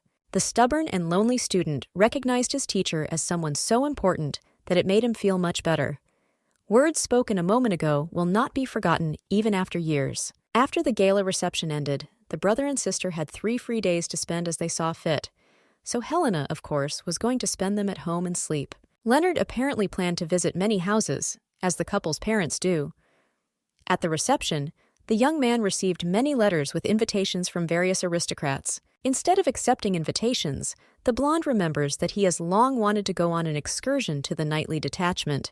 They arrived in the capital, which means they can finally visit the cherished place. The guy is even more of an exemplary student than the princess previously thought about him.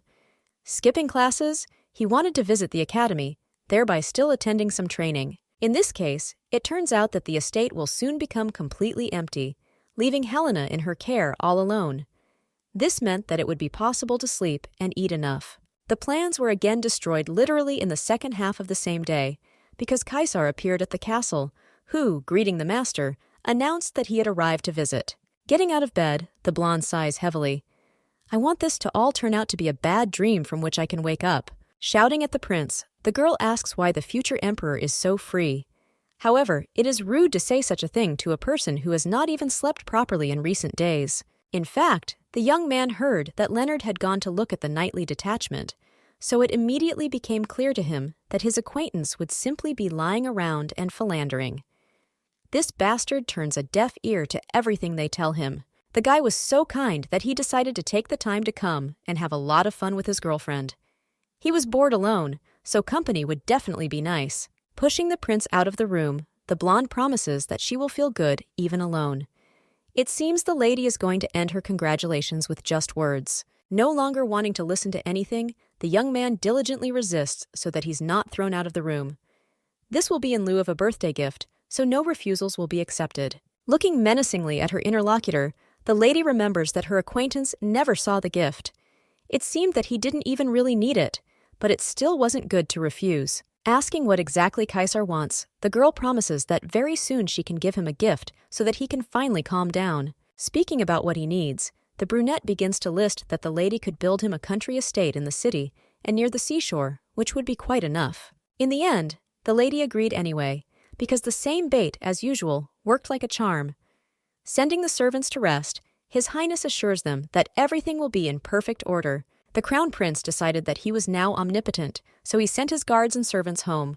The master raised the boy too strong and now fearless. Grabbing his friend's hand, the young man invites Helena to move forward to choose what they would like to do together on the estate. Resisting, the lady tries to find out why she was grabbed by the hand. All this is necessary so that your friend does not run away during a walk, but stays nearby all the time. There is no need to worry, but you can no longer believe in it, because Kaisar remembers very well how before, at the festival a long time ago, the princess simply disappeared, running into an alley. The discussion is over because the blonde has nothing more to say. The prince seems happy with his job, especially since he will now be holding hands with Helena. Looking at the young man, who breaks into a smile from the memories, the girl sighs. Today, so be it. She will let him do whatever he wants, but next time he won't get away with it so easily. Pointing to a bakery, the guy suggests heading there, and since this is a birthday present, the girl nods in agreement, intending to follow all the instructions. The maid puts down a mug of tea and a kettle, which are filled with hot liquid.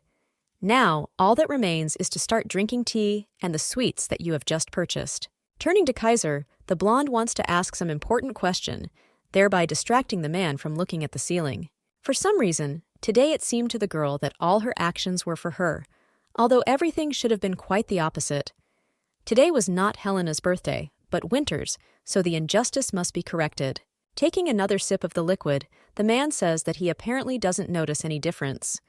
He prefers to give something to his friends, but since they left because of the emperor, he is also obliged to buy something. Smirking, the brunette says that as a prince, he only uses what was made by great masters, so he doesn't need it at all. Turning to laughter, the young man can no longer restrain himself from the expression on Farask's face. One can understand from her that she was disgusted by the fact that they literally mocked her, albeit as a joke. Breaking off a piece of the pie, which seems to melt in your mouth, the lady once again clarifies her question.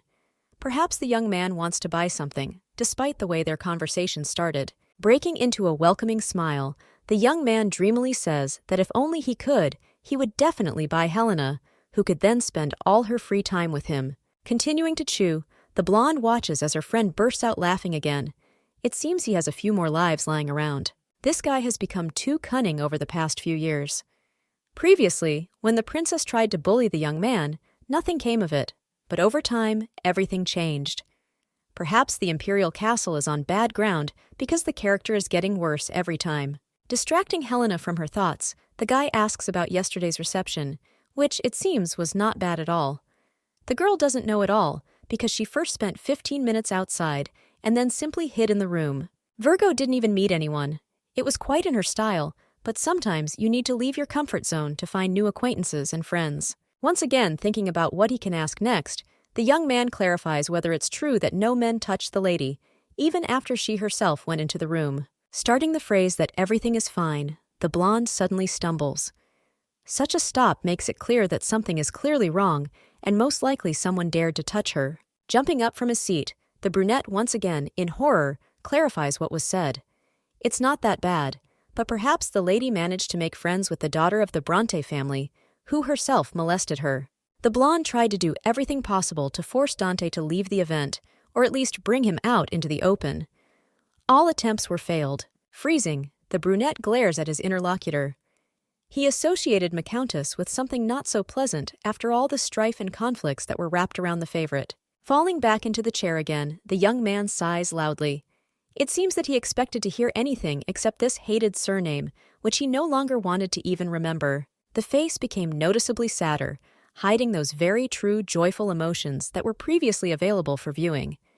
The prince seemed to want to turn around and leave, to remain in his thoughts. Noticing such a drastic change, the blonde gasps, realizing that she said something completely stupid.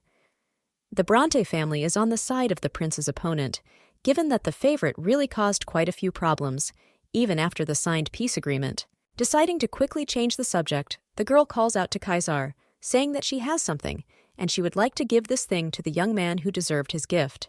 There is a snow-white box on the table, along with a tied flower bow. The girl admits her mistake, because she should have done this during the reception, but the gift itself was not very good compared to the others, so it would be better to give it now. Grabbing the bundle as if it were some kind of miracle, the young man cannot believe his eyes.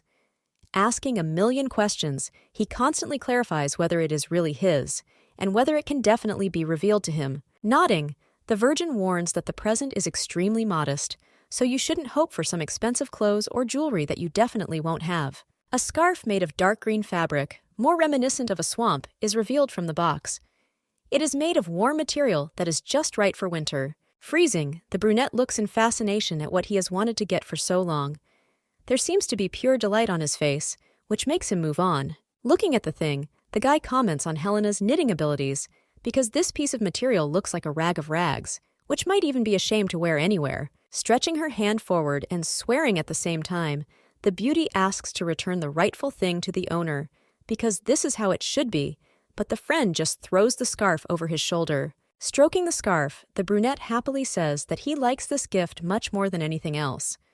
This, of course, is not true, because at the reception, the guy received a much larger variety of jewelry. Saying sincere thanks, the boy objects, because everything that was given at the reception was for the whole kingdom, and this thing was just for him personally, especially given by his best friend. Due to the fact that Helena spent quite a lot of time with Kaisar, it immediately becomes clear that he is happy. This drives me into a slight stupor, because the heroine did not even hope for gratitude. The beauty could not even think that the young man would like an ordinary handmade scarf so much. Opening her mouth in surprise, the lady tries to replay everything that happened in her head. Starting to laugh again, the brunette tries to restrain himself a little, so as not to raise strange questions from his acquaintance, who, it seems, doesn't care at all. Screaming about how much he likes the little thing, the prince does not even pay attention to the murderous expression on his face that the interlocutor sitting opposite him gives him. At first, it may seem that this is all a joke, but the young man likes the scarf so much that he is ready to give his life for it, just to be together all the time. Night fell when it was time for the couple to return back to their home. Unlike the lands of the duchy, which were a province, the capital's night was dazzlingly luxurious, along with many lights. Looking out the window and noticing many reflections outside, the girl examines the buildings that fly by with great speed due to the speed of the carriage.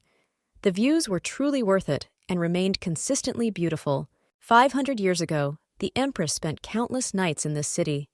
Sometimes they passed by at work, and sometimes just on the street. But now everything seems even more beautiful, adding to the charm that was there before. Kaisar, who volunteered to go with the lady, sits opposite, falling asleep as he goes. He wasn't lying when he said he'd been incredibly tired and exhausted over the past few days, so it was understandable. Trying to wake up the prince, the lady moves a little closer, not understanding what happened. Very soon the carriage will arrive at the estate, which means that there is no more time for sleep. The guy completely switched off, no longer reacting to any words from other people around him. It would be much better if, instead of meeting with his girlfriend, he spent time on the rest that he so richly deserved. Approaching the guy and taking a seat next to him, the blonde gently touches the man on the shoulder. The answer is an inaudible grunt from the side, which makes it clear that the companion will never wake up. Still, the persuasion worked, because the scarlet eyes slowly open, while Winter quietly says Helena's name, as if trying to make sure that the princess is right next to him. Another bump turns fatal as the carriage wheel slips off the scaffolding, sending the couple flying to the other side of the carriage. The servant, who is on the other side, manages to grab the railing, smiling nervously due to such a sudden jump. He also didn't expect it to end this way, so it turned out differently. The young man falls on the girl, pressing his lips to her lips. They do not immediately move away from each other due to the balance, which has become difficult to maintain. The carriage still sways a little from side to side. Jumping to the side, the master quickly came to his senses, realizing what had just happened. Clutching her mouth with her hands, the girl asks for forgiveness many times in order to make amends for the incident. The young man also steps aside, trying to recover as quickly as possible. There is a rough road here, so it turned out that everything did not go according to the plan that was intended. The romantic description definitely doesn't fit the picture, so one could only say that the heroes were almost left without their front teeth. Because of the impact, they were too close to each other, so now they feel pain and embarrassment. Almost starting to cry, the guy backs away, shouting that this doesn't count. He does not give any precise explanation, only continuing to insist that this does not suit him, because no one expected such an ending. Without ever taking her hands away from her face, the girl quietly asks her companion what he is trying to tell her, because such a vague description is clearly not suitable under any circumstances. The prince seemed to dislike the collision very much, which happened very unexpectedly. Until the end of the road, he still could not connect two words into one sentence, continuing to say the same thing. Swinging open the door of the carriage, Helena jumps out of the carriage, not intending to listen to the other excuses of the young man who did not even try to stop her. She will go first, so as not to make everyone feel even more awkward. Goosebumps run through your body, making you want to hide somewhere. The incident, it seems, will now remain in the memories for not a very long time, as if reminding of what happened. The servants greet the mistress, who does not react to them in any way, only running at the speed of light into the interior of the estate in order to disappear from view as quickly as possible. Gray, who remains in the carriage, looks into the distance in fascination. What happened no longer seems real, causing the young man to doubt how things will turn out in the future. Right at the entrance, the girl is met by Leonard, who has long since arrived back at the castle. After watching the knights nearby and the academy, he did not linger in the capital, so he immediately returned. Looking at the lady's face in surprise, the boy asks what happened to the young lady's lips. They seem to be swollen, but the justification finds itself. Because the carriage she was riding in was shaking, the maiden fell and bit her lip. Looking down thoughtfully, the blonde also notices how red the girl's face is. It seems she has a cold, so if necessary, the prince can call a doctor. Jumping to the side, the girl tries to hide her embarrassment. I don't want to believe that she is embarrassed because she and Kaiser had a collision that meant absolutely nothing.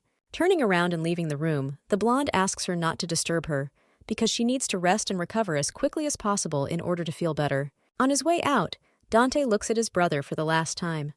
She is ashamed that she was able to deceive a loved one, but it is impossible to say that today she and the prince touched lips. Gray's facial expressions resurface in his mind. He seemed confused and upset that the incident had dented his face, making him look less like an emperor. Walking into the room, the girl falls onto the bed with a heavy exhalation. She would like to quickly return to the Count's estate, where she would not have to meet with Winter on an ongoing basis. It was necessary to get at least a few days of rest in complete solitude. 2 days later, one of the heaviest snowfalls began in the capital, which made it clear that the plan to return home had failed. The Virgin did not want to believe that she would now have to stay in this estate for a few more days or a week. The servant, who, as usual, came to complain to the princess, says that he explained to His Highness that it was necessary to conduct a rehearsal for the speech to the throne in the afternoon. But in the first half of the day, Gray practiced fencing and came all sweaty. Not understanding what the problem is, the brunette leans back on his chair, expressing his dissatisfaction. It was just a rehearsal, which doesn't mean anything, but you have to wear a costume that can get dirty. Sipping tea, the blonde tries to remain neutral.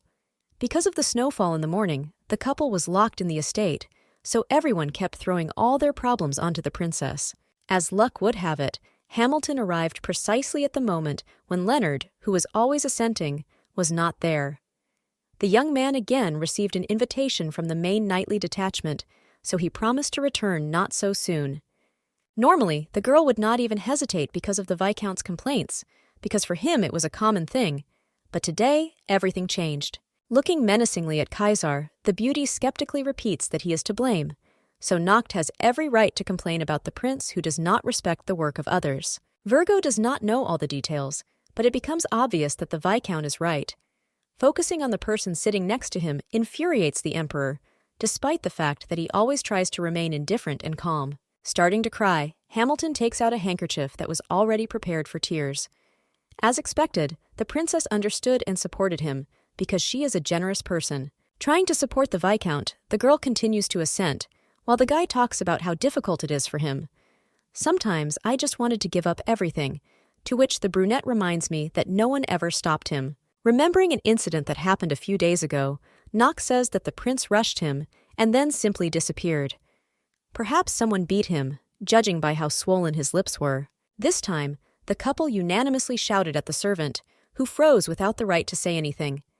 He is asked to be quiet and not talk about what happened. Asking why they both scream so much, the man thinks for a second, because if you think like that, then there is also a wound on the princess's lip, which looks extremely strange and similar. Silencing the Viscount again, the couple does not allow the poor guy to even get a word in edgewise. He hadn't said anything yet, but he got what he deserved in advance, just hoping that next time no one would touch him, even if necessary. This day was a complete failure, because Dante felt discomfort, which is why she overreacted. You can't get caught by a chatty man like Noct, so the maiden tells him that there are monastery councils in this estate. The brunette jumps in place. Such a valuable book is worth a lot of money, especially since these are related records of the monastery, transcribed in elegant handwriting. The man always dreamed of seeing something like this. Inviting the guy to come with her in order to show everything, the blonde points to the door.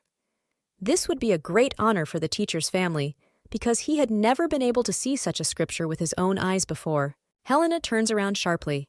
She's trying to imply that she needs to try her best to distract the Viscount from the lip strike that he doesn't know about. The brunette seemed to be interested himself, so he assures His Highness that if a lot of people make noise, the expensive book will be ruined. Caesar silently looks at the couple, who expressed themselves, it seems, very clearly. He has nothing to say. The princess continues to glare at the prince, hoping that another brilliant idea will certainly not come to his mind. When everything happened, the beauty didn't even know how to get out, so she just quickly ran away from the crime scene. Turning away, the brown-haired man sighs to show how he bowed down, talking about doing what Helena wants. The couple turns to leave the room, where the future emperor remains turned away. Turning back just for a second, the maiden carefully examines with her gaze the one who almost called everything into question. There was no denying that Kaiser had an incredibly bad temper that developed over time. The servant is delighted. He cannot believe that he was able to hold such valuable books, because it will be an honor for him. The beauty is watching the man. More than half an hour had already passed, but he continued to flip through the pages, as if he had fallen in love with them. A thoughtful look moves to the side. What was a little more important was the question: why did Kaiser become the way he is now? The guy behaved like a child who does not understand what his words, said incorrectly, can lead to. More recently, the prince believed that what happened did not count, but for some reason after a while, he obviously changed his mind. Dispelling bad thoughts, the girl turns to the man, asking if it is possible to come, being so busy. Most likely, Viscount Noct came because Winter was stubborn again. He has an incredibly hard time dealing with others. A smile appears on the guy's face by itself. In fact, they came under the pretext of complaining to Helena. The blonde freezes. Her eyes widen, and she asks in surprise why the young man had to take such measures. Due to the coronation, His Highness has become incredibly sensitive, so he cannot sleep, so the servant wanted the king to be in a place that was comfortable for him. The princess is asked if she knows the reason for the coronation before herself, to which she remembers her birthday. To make the plan accurate, the coronation was held in the castle, not in the new year, but in the winter. The real reason was different. The Viscount did not want to drag the master into all the new affairs in the castle, but he still told the whole story. There was some reason why there was such a big hurry. Of course, she didn't open up much. The girl herself guessed what would happen. Very soon, the favorite will become the new empress. Noct looks at Helena, who is surprised at her own guess. He nods in agreement to confirm. If a woman does this, then the Bullock family will become more powerful, and she will want to install not Caesar in the place of crown prince, but her little son. Now the puzzle is complete.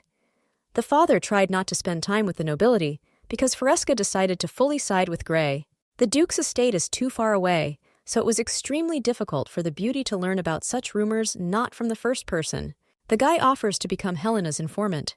It was for her, and not for her father or brother, who could stand up for themselves. Noct, as usual, remains a mysterious person, which irritates Farisk incredibly. Still, the girl cannot help but admit the fact that Hamilton always treated the girl as an adult, an equal person. The guy still tells the reason. This can be regarded as a return gift because the lady showed precious books.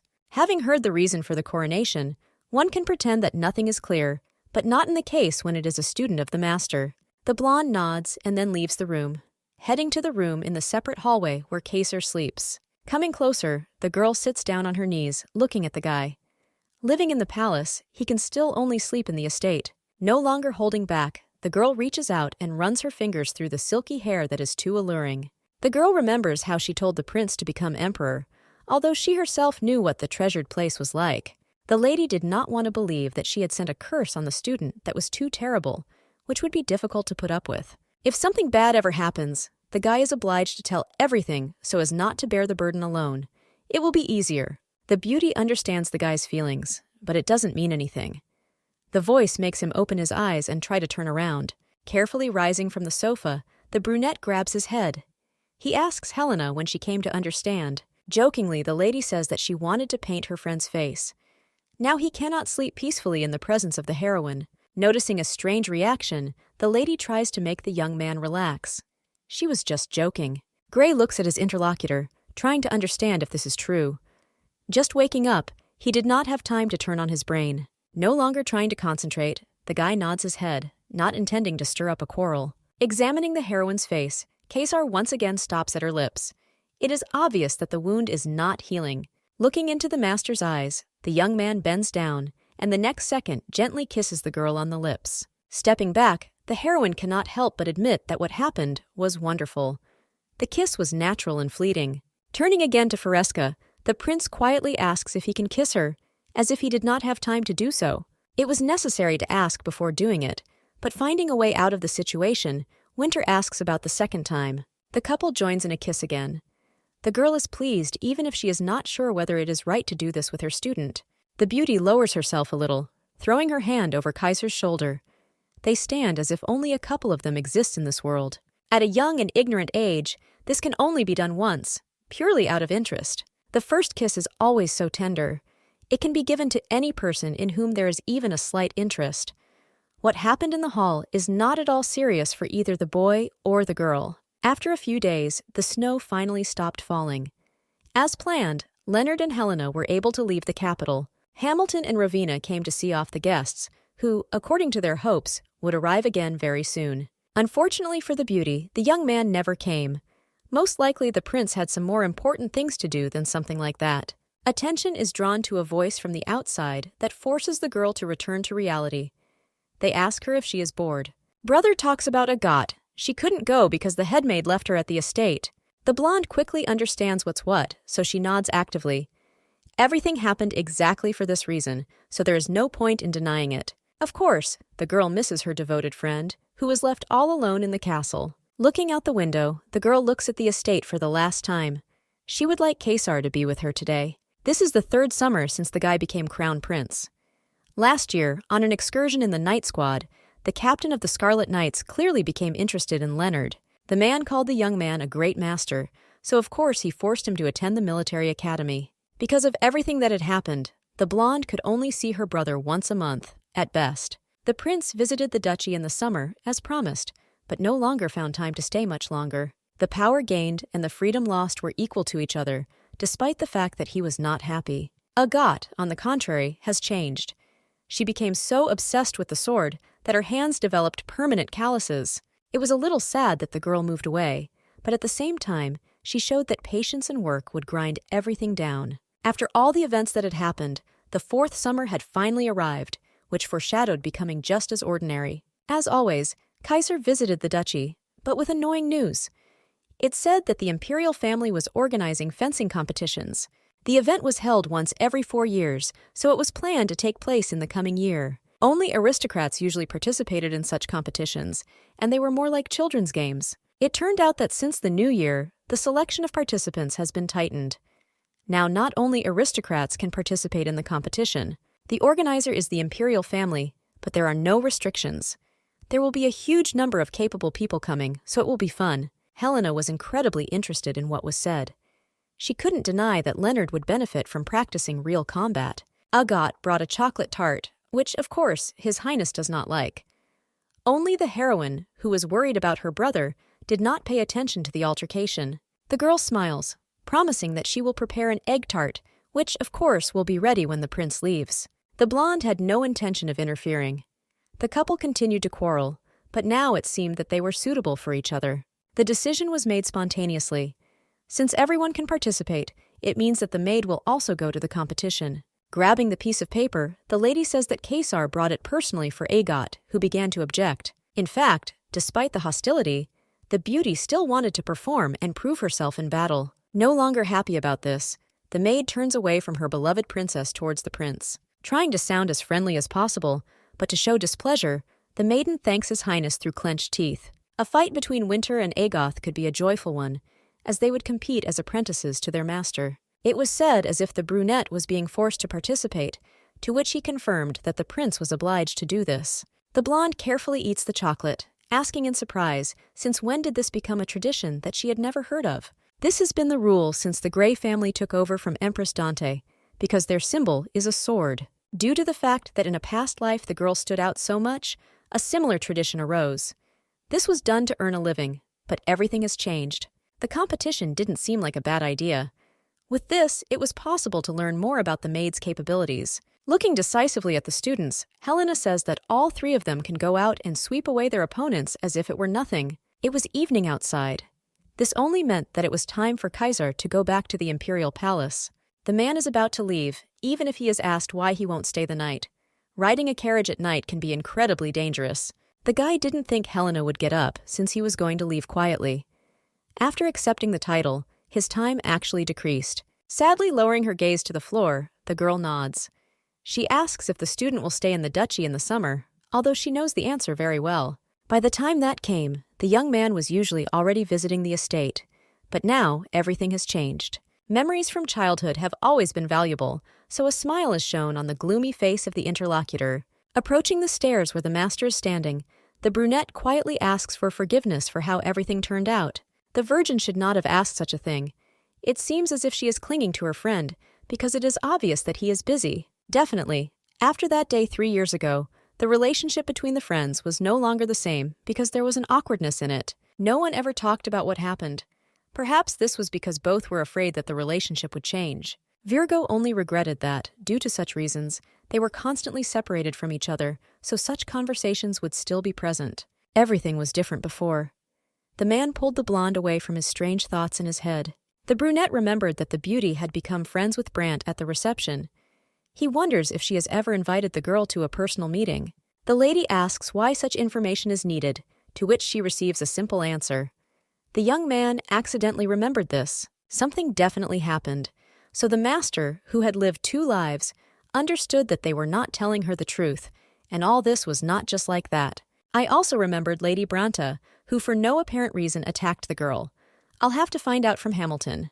There was no answer, so the young man just nods, planning to leave the estate as quickly as possible. This is how the crown prince is seen off, but there is silence all around.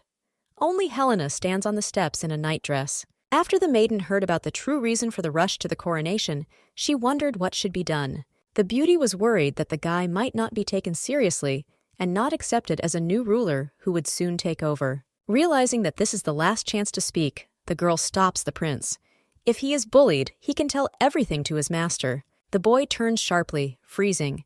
He didn't expect to hear something like that, knowing that they were taking care of him. The guy is a student, which means that Helena trained him so perfectly that no one can defeat him. The young man can still be a little childish, at least sometimes, so that's what he's going to do. Walking up the steps, the prince stops and then hugs the princess, holding him close. Trying to get out, the girl asks what he is doing, to which he just grins.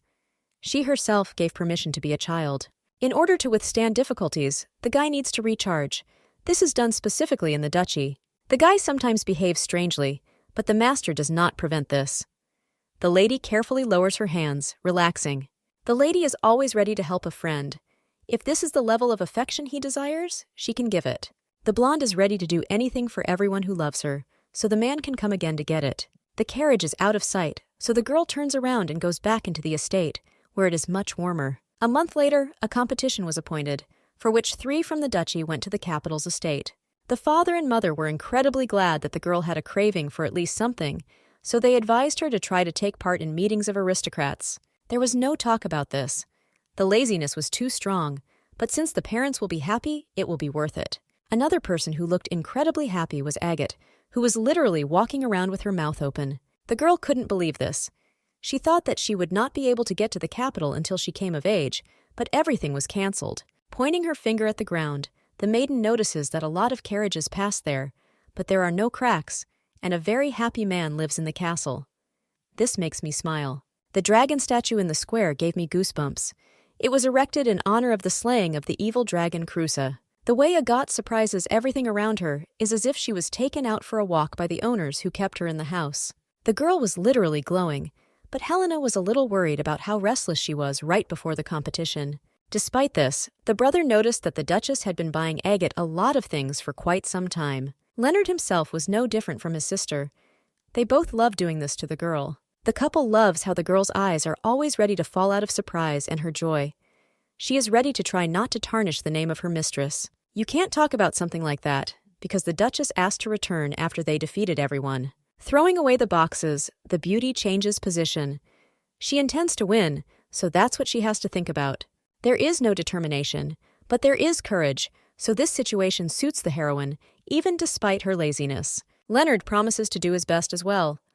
The blonde had not seen him so confident for a long time. All 3 are obliged to defeat their opponents, because they are Helena's students who can do everything in the world. For some reason, the beauty was sure that one of the 3 would be the winner, but time was pressing on them. The princess has agreed to meet someone, so she is about to leave the alley. Virgo is going to meet the Viscount, but don't be surprised. Usually the heroine is lazy, but this time everything is different. The girl needs to find out what connects Caesar and Lady Bronte. Hamilton will arrive soon, so the heroine will be back soon. A meeting was to take place in one of the rooms, which promised to be interesting. Noct smiles and says hello, even if he is surprised that the lady herself proposed to meet and no one forced her. The lady wanted to ask something, which made the man light up. He would like to serve as an informant. The blonde sighs. She is not at all interested in politics, no matter what the question or answer is. The man wanted to lure the beauty into a political faction. He doesn't understand what the problem is, so he needs to be careful. Calming down, the guy asks what interests the princess. I would like to know more about the Bronte family. The brunette freezes because he didn't know that the lady from that family managed to do something terrible. The blonde is silent because she's thinking about what to say first. She needs to think a little longer before saying anything. The man doesn't say what happened, but asks in advance what the lady did, which seems suspicious. The brown-haired man apologizes. He phrased it incorrectly, which makes me wonder what's wrong. It's worth starting with the fact that the current empress is going to make her own son, Fran, heir to the throne. Virgo freezes because she didn't know this. She guessed, but wasn't exactly sure. Kaiser became the crown prince, so until he is killed, Fran will not be in line. In this case, the empress will make the prince heir after the guy becomes emperor. The only thing worse is that if the future emperor has a child, it will be difficult to do so. Most of the internal forces in the palace took the side of His Highness, so if this continues, it will become more difficult for the empress to make the prince heir. That is why the favorite wants to promote her people to the highest positions in order to replay everything. Everything became obvious from the first words. The woman wants to make Yulika the wife of the crown prince. The plan existed long before the maiden became empress. She knew exactly what to do. Now it is clear why Brant declared war at the meeting. No matter how trite, there is a political battle between them. Now is the time to discuss Caesar's engagement. This has to happen. Hamilton blinks his eyes. The interlocutor is much calmer than he expected. There is nothing to be surprised about, because members of the imperial family get married early, although in a previous life the lady was never married. The guy changes the subject, asking if the princess would like to become Kaiser's wife. They in the castle have a strong desire to push the beauty to take this step. Noct seems too caught up in his own thoughts, but he only hears one reason. Virgo does not want to participate in this. Freezing, the man almost screams. He does not understand why he should refuse the position of the emperor's wife in the future. You shouldn't do these things just to become someone who gets into the political game. Nothing is interesting anymore. The blonde was an empress, so she is not going to become the emperor's wife. The Viscount's face shows despair. He had completely forgotten that the princess was such a person. Virgo no longer listens to the indignation because she managed to immerse herself in thoughts about the future emperor. The friend knew very well that he would soon marry one of the candidates, but he kissed the master. The eyebrows frown a little. The girl realizes that the selection of candidates for the position will soon begin. The meeting ended after a long time, even if it did not bring much clarification. The couple says goodbye. Whoever becomes the prince's new wife will be strange, because it will be difficult for the princess to date the king. Time dragged on incredibly long, but the morning of the competition finally arrived. The servants ask you to take your places, because the next tournament will begin very soon. Perhaps due to the lack of qualification restrictions, the spectator seats were completely filled. That is why one of the servants led the girl to the first floor, from where she had a better view than from the terrace. Sitting down on the offered chair, the beauty turns away and hears the rustling of her dress. It's weird that someone would wear a dress to a sword competition. Turning her head, the maiden notices Lady Bronte. Yulika is about to leave, saying that she will take another place, but they grab her hand. There was no need for complications. Forcibly dragging the lady behind her, the lady sits the blonde on the chair next to her. It doesn't matter what she thinks now. Smiling, the Duchess is glad that they have finally met. Yulika tries not to stutter from fear, but nods. Laying her hand on the beauty's shoulder, the maiden asks her to relax a little, because thanks to her, everything was fine with the princess. Noticing a fearful expression on her face, the lady is asked to smile. I wouldn't want people around me to think that they have a bad relationship. If the lady is so weak, then it is unclear what she is going to do when she joins the imperial family. Looking at the girl who does not move from her place, the lady smiles. The fact that even such stupid people seem nice is no longer normal. Bronte obviously didn't want to start any more conversation. She turned away, pointedly looking to the side. The tournament begins, so the emperor announces its start. She and the empress are sitting in a separate place. The first are two unknown participants who enter the battlefield and begin the battle. The aristocrats' games were quite fast, but the attention was focused on Agoth, who fought too well. For the people around her, Virgo seems too young, but incredibly agile and capable. Once upon a time, the beauty only wanted to protect her mistress. It was a pity that the maid lost, but even so, she would probably be inundated with love letters after the competition was over. The master claps. The girl's eyes glow with joy. Noticing the mistress's smile, she realizes that she did not do it in vain. The next one is the blonde one, who is the son of Duke Fereshi. People are aware that the brother has won many other competitions. Now the young man is attending a military school, but for some reason I want to know how he will grow up in the future. The techniques that the man uses when attacking his opponent are exactly the same as Helena's. In just 2 attacks, a miracle happened. The opponent falls and admits in horror that he has lost in order to save himself. Leonard won, but still, talking about how wonderful the fight was, the guy smiles and extends his hand to his opponent. After this, even more letters from noble ladies will accumulate at home. There is the last person left who must enter the ring. Without waiting for an announcement, he attacks his opponent. After a few seconds, the battle is over, because victory becomes His Highness Prince Grey. Still, the man is a grey wolf from rumors. He didn't even use his other hand, causing everyone around him to whisper. The guy learned such ugly sword skills, but did not understand what to do to seem friendly. It's a shame that others don't understand the true premise, but it was a wonderful victory for the heroine. A sword is an object made for killing, so it is clear why such energy emanates from it. The victory of Leonard Fereski, like Kaiser, brought many points, so now the final battle had to begin. These two were the ones who would go head-to-head in what was sure to be an epic battle. Now, whoever wins, Helena's student will be the winner. She couldn't help but be proud. His Highness's sword is incredibly smooth and beautiful. This phrase was addressed to Lady Bronte, sitting next to her. Usually such abilities inspire horror, but in such a context it is better, although it frightens Yulika. What happens is the beauty of the battle. The beauty of the sword is in the precision with which it separates life and death. The movements seem too fast. The crowd does not have time to follow the swings that divide reality.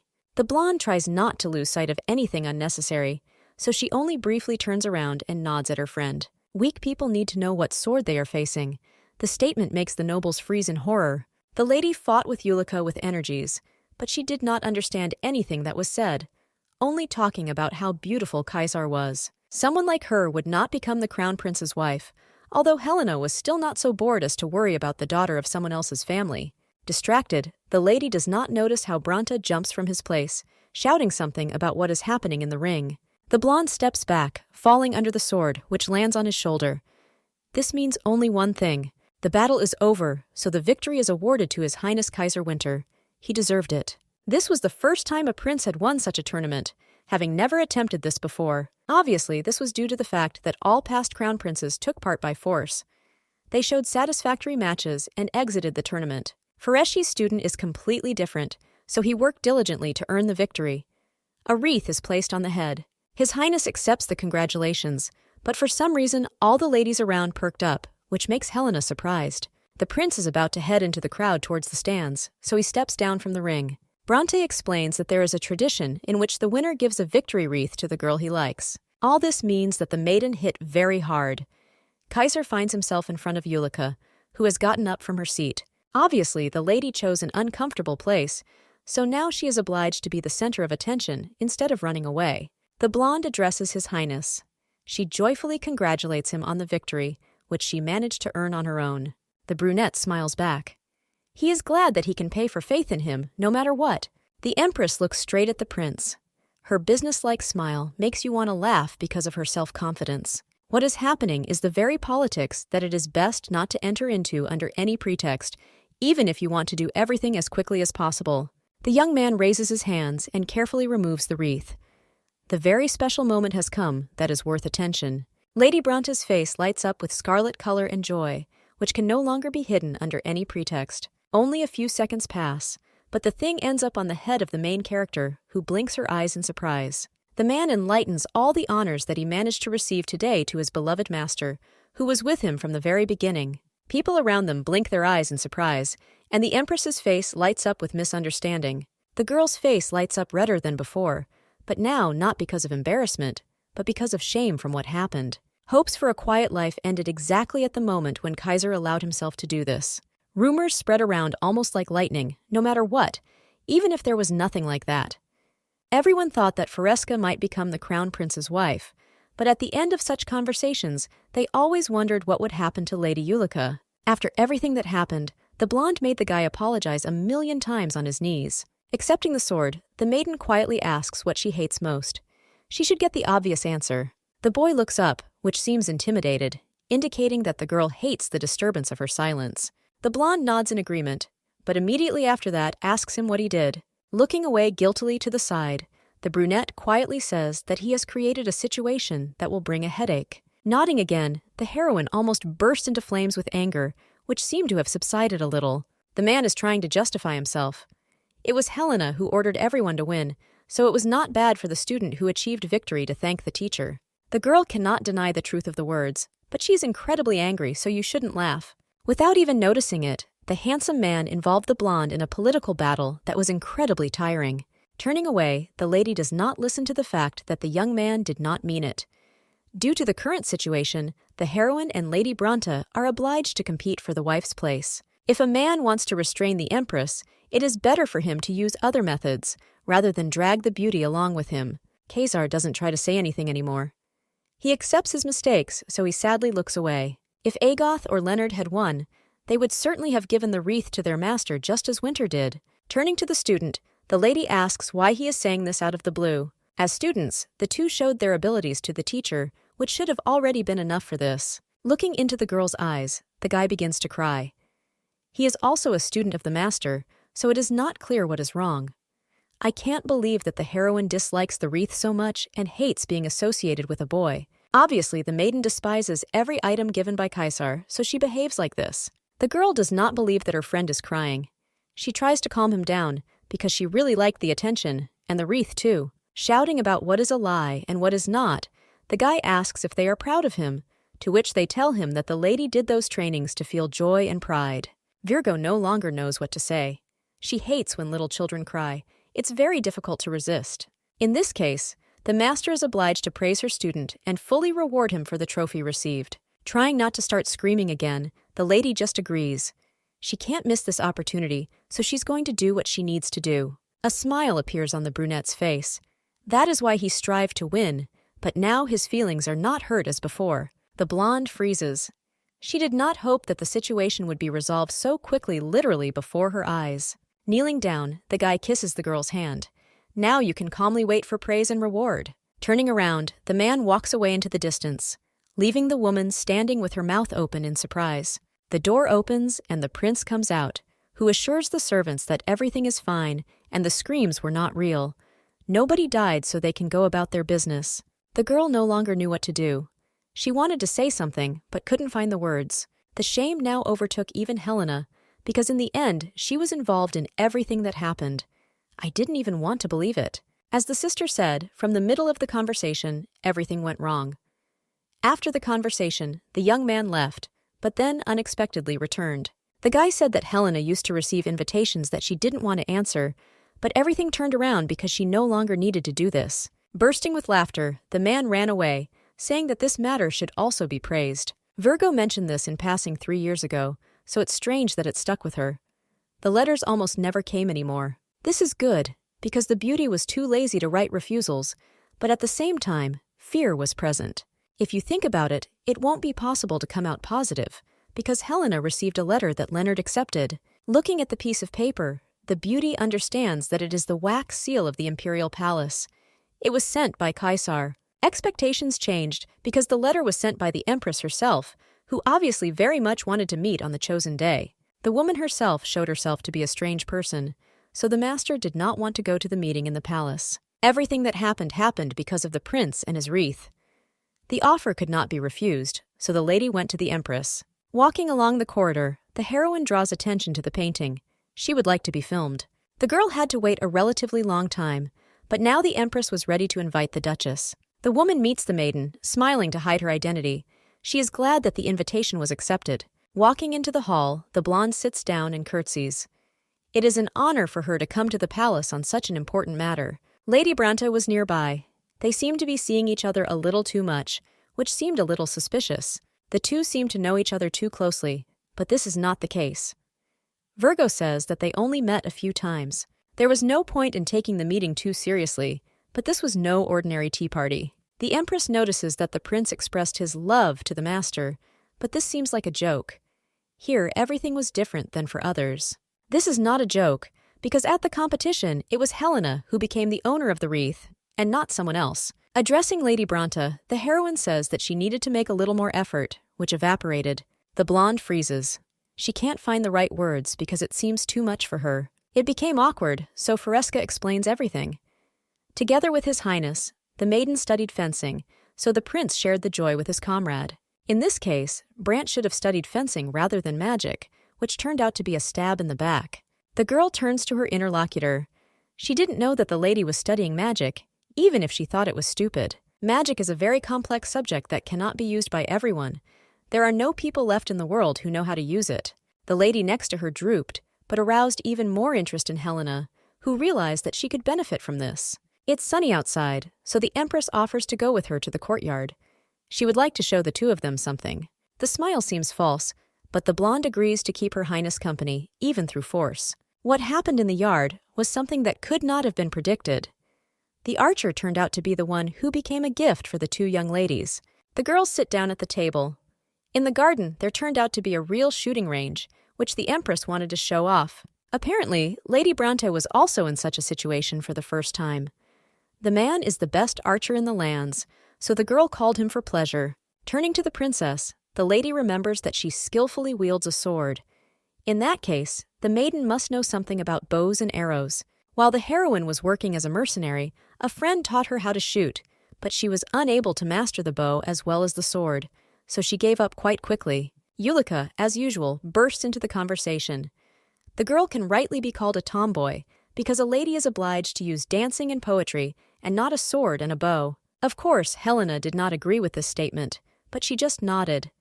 Lady Bronte can do this sort of thing herself. There is no need to get into an argument. Lady Yulika had been trained since childhood as the wife of the crown prince, so of course she had completely different qualities. The duchess, on the other hand, grew up quite freely, because there would be no one trying to force her to do anything she didn't like. This is because the blonde was far from the battlefield for power, and this is a special right of aristocrats from the prefectures, which is not available to others. The empress would like the duke to continue to be the same, but she asks if the princess is greedy for power. It is not about politics, but about the position of the crown prince's wife, which makes the girl next to her jump in amazement at such a conversation. Yulika doesn't have time to say anything because she clutches her ears with her hands. All around you can hear the crackle of arrows hitting the mark over and over again. Keeping her straight and calm face, the heroine nods. She is not at all interested in the imperial family and politics in general. After what happened, the girl finally understood the Empress's intentions. The sound of piercing arrows was a silent threat that made itself felt. Smiling her nasty smile, the woman asks you to swear to the truthfulness of the interlocutor's answer so that it doesn't only get worse later. I just want to hear that Helena will not be eyeing the position of mistress of the imperial estate as such. After the words have been spoken, a loud sound is heard again, which seems to deliberately put pressure on the consciousness so that the right person says yes. The beauty is incredibly lazy to do this, because she understands perfectly well that nothing good will come of it. It's worth showing your capabilities quickly. Before giving an answer, the heroine thanks her for showing her a wonderful sight. She asks to demonstrate her abilities, which she also has. Moving closer to the archer, the lady makes a quick plan of action. The target is close, given the fact that the bow is much more comfortable than what we had to practice with at the time. What happens in the garden is actually all children's jokes that are not worth paying attention to. The Empress must understand who she contacted. Taking aim, the blonde fires several arrows at once, which clearly hit the target, as if they were charged with attraction. What the heroine does will be a silent prevention of her threats. Only this will be the best way to make it clear that you should be much more careful. Turning back to the woman, the lady smiles. She can make a deal, but she won't swear to anything because it's not in her best interests. Branta almost immediately jumps out of his seat, starting to stutter. She cannot believe that someone dared to talk to Her Highness in such a tone. The blonde is pulled back. The Empress turns to her, asking her to bring earrings from the room just to get rid of unnecessary interference. After the lady disappears from sight, the Empress quietly speaks about all the talents and intelligence that Lady Foresca possesses. It's hard to believe that they are the same age. Looking into the princess's eyes, the woman blatantly lies, saying that she likes her. This is definitely a connection, so you can try to get closer. Without expressing any emotion, the blonde reminds him that she is a close friend of the crown prince to make it clear. The guy is a close friend for the girl, but also the son of the Empress, of whom she is incredibly proud, so there will be no problems. If a girl decides to take the offer and get closer to her, this will in no way harm either her image or her as a whole. Still, the Empress is not going to let Helena go just like that. The response to the threat worked, but it was too persistent. Caesar appears out of nowhere and puts his hand on his friend's shoulder, saying that he has been looking for her for several hours, not even suspecting that she is here. Taking the girl aside, the guy lowers his head into his hands. He despaired because he did not want to add more worries. The Empress did not intend to make a move, but in the end, that is exactly what she did. Virgo looks with a skeptical look, as if something has happened. She would like to say that the young man was wrong from the very moment he handed her the wreath, but she cannot find the strength. The man protected the princess. He looked at Her Highness, saying that he would have come much faster if only he knew what kind of meeting was taking place here. The Virgin did not immediately understand what had happened, however. Realizing that now she would not have to agree to getting closer to the hated woman, she was happy in her head. The Empress offered to drink tea, but they did not listen to her. The young man warned that he should not make fun of his friend, since she was not used to this. Trying to seem friendly, the heroine shakes her head. She wasn't going to do anything because she just wanted to make more friends. Plans for finding a companion had to be postponed, because the brunette was going to take the princess with him. He wanted to be alone with her. The girl doesn't want to make her son angry, so of course she agrees to retreat before it's too late. She understands that she needs to do this. Saying goodbye to the Duchess, the heroine promises that they will see each other again. The time was spent usefully, so it only brought pleasant sensations. Watching the blonde leave, she sighs. Everyone disliked the red-haired one very much, and even more so with how cleverly she brought in son and mother. Looking at the person who is leaving the battlefield, it seems that she could easily pour poison into a cup and even smile. Caesar does not share the feelings of the mother because he did not like the idea of becoming an empress from the very beginning, like everything else. Looking at the young man, the heroine realizes that she cannot refuse, so she asks if he wants his girlfriend to take his side. Winter does not immediately realize the reality of what is happening, so he only blinks his eyes in surprise, as if he had heard a fable. Helena can continue to do everything she did before because the prince will not choose her. She's too lazy to do stuff like that, so there's no point anyway. Taking Kaiser's side and entering the war is indeed tiresome and boring. But it is not only he who chooses, but also the heroine herself. The fact that the lady took the guy as her student and promised that she would make him an emperor who would be protected had its beginning. Everything was done for a reason. A mentor will help you figure everything out so you don't have to worry. The young man says nothing, just looking into his eyes, trying to find sincerity, which is immediately visible. He puts his face in his hands. The boy seems to be delighted with the incredible decision of his friend, who thinks she did a great thing. It is enough that everything has become clear. Virgo decides to meet with the Viscount again. She decided to do this right before her departure, which seems like a great honor for a man. The only response was a nod. The blonde is going to return to the capital very soon, although she doesn't talk about business, because there was no point in it. Jokes began, however. Most importantly, the maiden called the man on an important issue. He promised to become an informant, so there is something to find out. The brunette raises his eyebrow a little. He did not hope that they would remember the words that he had spoken long before. Of course, the guy agrees. But if information is needed to clarify the relationship between the prince and the empress, the young man has nothing to say. The blonde nods. She didn't intend to find out something like that, but she still understood what the meaning was.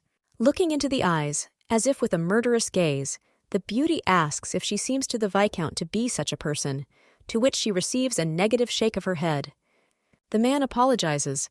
He said this out of excitement in front of the lady and out of a desire to protect His Highness, so he asks you to try to understand. Nodding, the beauty takes another sip of tea. She believes him only for this reason. It would be impossible to trust anyone else. Hamilton has always been around children since childhood, when they spent time with him, and always laughed at how gullible he was. The heroine always knew that no matter what, the guy can be trusted the most. The man asks what kind of information the girl wanted to receive, to which he receives a slight smile. A stack of sheets is placed on the table. The stack contains the names of the aristocrats and the names of the organizations that sent the invitations. Of too much. The list also includes trade organizations and guilds, artist groups, and schools. A huge number arrived after the competition, but now, after the intervention, all the letters have disappeared. The girl does not ask for too much, but wants the Viscount to separate the places that should and should not be visited. The guy's eyes almost fell out. He does not believe that the lady will attend social events, but the prince needs support from behind. People cannot be trusted, because they joined only by looking at the title, and if the situation turns out to be unfavorable, they can leave. I had to be surprised twice, because the Viscount could not understand that this would be done despite all his laziness. If the maiden speaks of her intention to step forward, His Highness will be against it. The decision is up to the princess, so she doesn't care. The man needs to justify himself to Caesar by saying that he tried to dissuade his acquaintance. The job will be done within 2 days. If this continues, and the maiden becomes the prince's wife, Hamilton will have no more desires. Even the girl's parents don't want this, but it's worth pursuing. A woman can gain power without even becoming someone's wife, and this is a fact that is common. The guy tries to object again, so the beauty waves her hand. She's not going to put pressure on anyone. Looking out the window, the lady notices children running around. Even in such a big city, there are street children. Virgo remembers that Dante was like that too. It becomes interesting to see if others have this potential. The Empress is special because she was even different in the color of her blood and was able to seal the dragon. Hamilton freezes. If you think about it, you can remember a strange religion that exalts the dragon.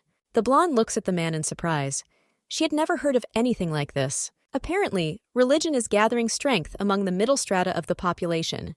This is ignored in the country. The Holy Assembly should not sit on the sidelines, but they unanimously say that they consider this a trifle. The heroine nods. She does not agree with this because she did not seal the dragon to observe something like this. Obviously, religion will not last very long, and then it will simply disappear as if it had never happened. Empress Dante would be surprised. The guy talks about the heroine herself, however, living a different life. It already seems to her as if she is listening to a story about someone else. The Virgin moved away from Dante's life and became more attached to Helena, who lived in chocolate, doing what she liked. Foresky's life is not particularly stressful, but for some reason, the beauty feels intense sadness, because this is exactly how everything happens around her. In the future, the main character will have a lot more to do, but she doesn't even know how much everything will change. After everything, the lady even notified her father and brother, but the dinner turned into a disaster, and she had to calm down the two men. They asked Helena to tell everything so that they could help.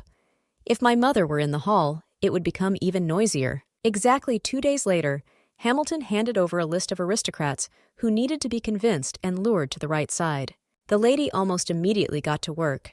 She invited them to receptions and did persuasion that was supposed to help. Little by little, the girl made connections. This was almost unnoticeable to others, and especially to the imperial family.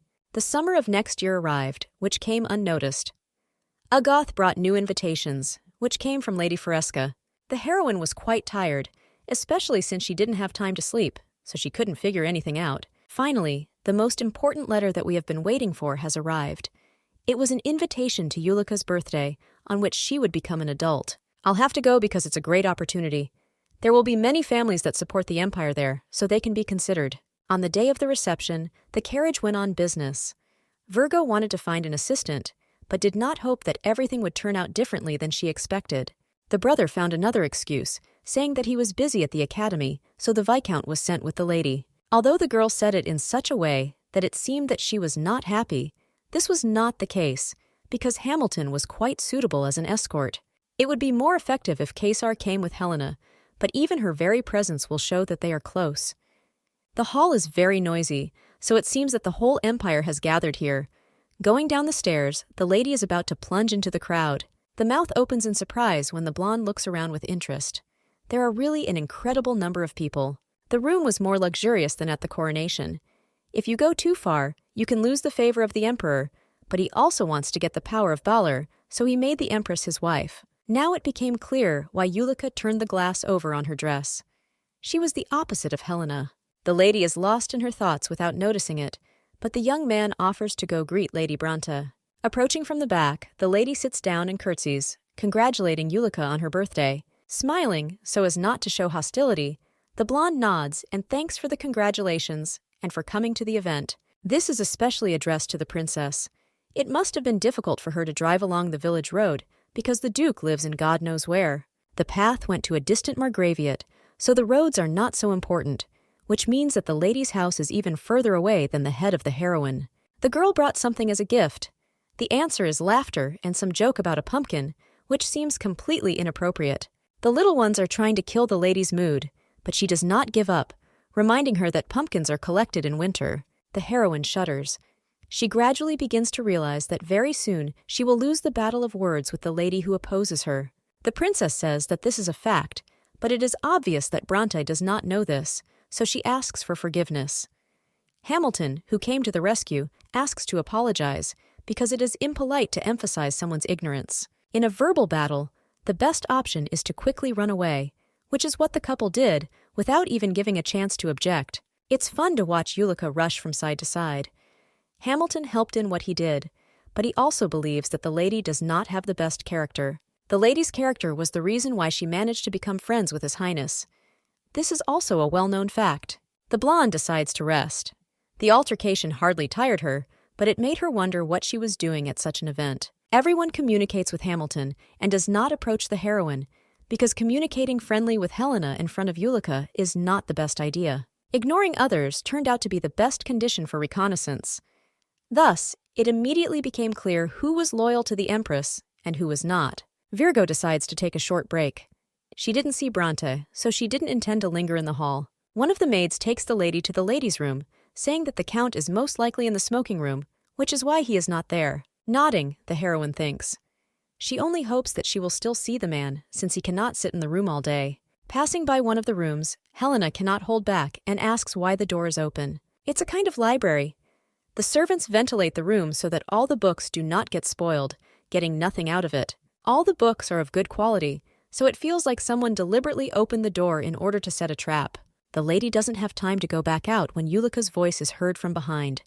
She menacingly asks what her friend is doing here. The blonde raises her eyebrow in surprise. The meaning of the question is unclear because she only left briefly to wash her hands. The cabinet with books is full and majestic, so the Count probably loves to read since he made this place. The interlocutor mumbles something in response.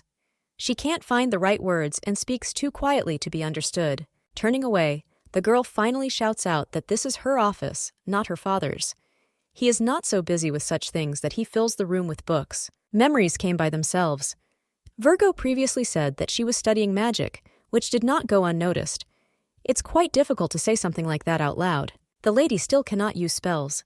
She is interested in the theory of magic and scientific knowledge about it. This is what is important for a trained lady, because it is for education. Compared to pumpkin picking time, this is more important. The princess is going to put the Duchess down, so she talks about the method of summoning Rabbi Ross and the theory of repetition magic. Virgo knows absolutely nothing about this. Clapping, the blonde notices how incredible the lady opposite is. This was said sincerely. Everyone says that magic is a useless science, but if you know better, it is a perfection that is not given to everyone. Magic is considered a lost technique. Even if you know the theory well, there is no point if nothing can be applied in practice. This was an obvious fact, but Yulika's gaze, when she talks about her hobby, shines brighter than the sun itself in the sky. Nodding, the lady agrees. There is no teaching that does not make sense, so Branta can study what she wants. The blonde seems to be pleased with what was said. She looks on, giving the audience a smile that seems sweet. The lady is about to say something else, so she remarks that the lady does incredible things. Yulika blinks her eyes in surprise. Turning her back to her interlocutor, the beauty asks her to leave. Her mood changed very quickly.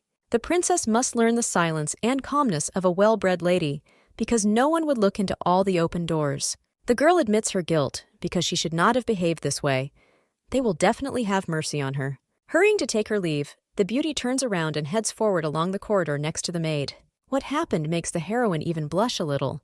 She didn't notice how she started praising her enemy. Yulika was an outstanding lady, but she remained a person of the Empress, who, just like her, was enemy number one for Kaiser. The woman turns around one last time, watching the door slam shut. She would like the young lady to be asked at least once what she wants to do. In the duchy, a conspiracy emerged between the maids. In the fall, the lady turned 20 years old, so they were obliged to surpass Branta, who tried to do it luxuriously. The lady didn't understand why everyone else was more worried about her birthday than she was. The servants have their own battle that must be won at any cost. When people were in the palace, Brant, the servants there, assured that when the maiden became Kaiser's wife, Helena would watch this in the front row, which angered Agat. The girl laughs. She doesn't know what to say because the whole world considers them rivals. The servants started some kind of war precisely because of this. Agat asks about the prince. He was not present at Yulika's reception, but there was a chance that everything would change. The blonde shakes her head because she's sure that won't happen. The girl almost flares up with anger again. Winter could not dare to do such a thing, but he needed to calm down because he had responsibilities. The blonde didn't send an invitation. Fareska is on the side of the crown prince, but Kaisar's power is not that great. I should have been more careful. A smile appears on the face. The young man may cry, but it would be strange if, at 22 years old, he cried because he did not receive an invitation. Soon Leonard arrived, who was specially free for his sister's birthday, and was incredibly happy to see her. The academy was an important link, but no one interfered when the blonde took the weekend because there was absolutely nothing left. While hugging her brother, the lady notices that he has become even taller. She would like the same, but in the case of the princess, she stopped growing. Helena no longer needs to become different because what she already has will be enough. The girl did not want to think about such things. She will soon become an adult, but will remain below the students. A mountain of gifts attracts attention.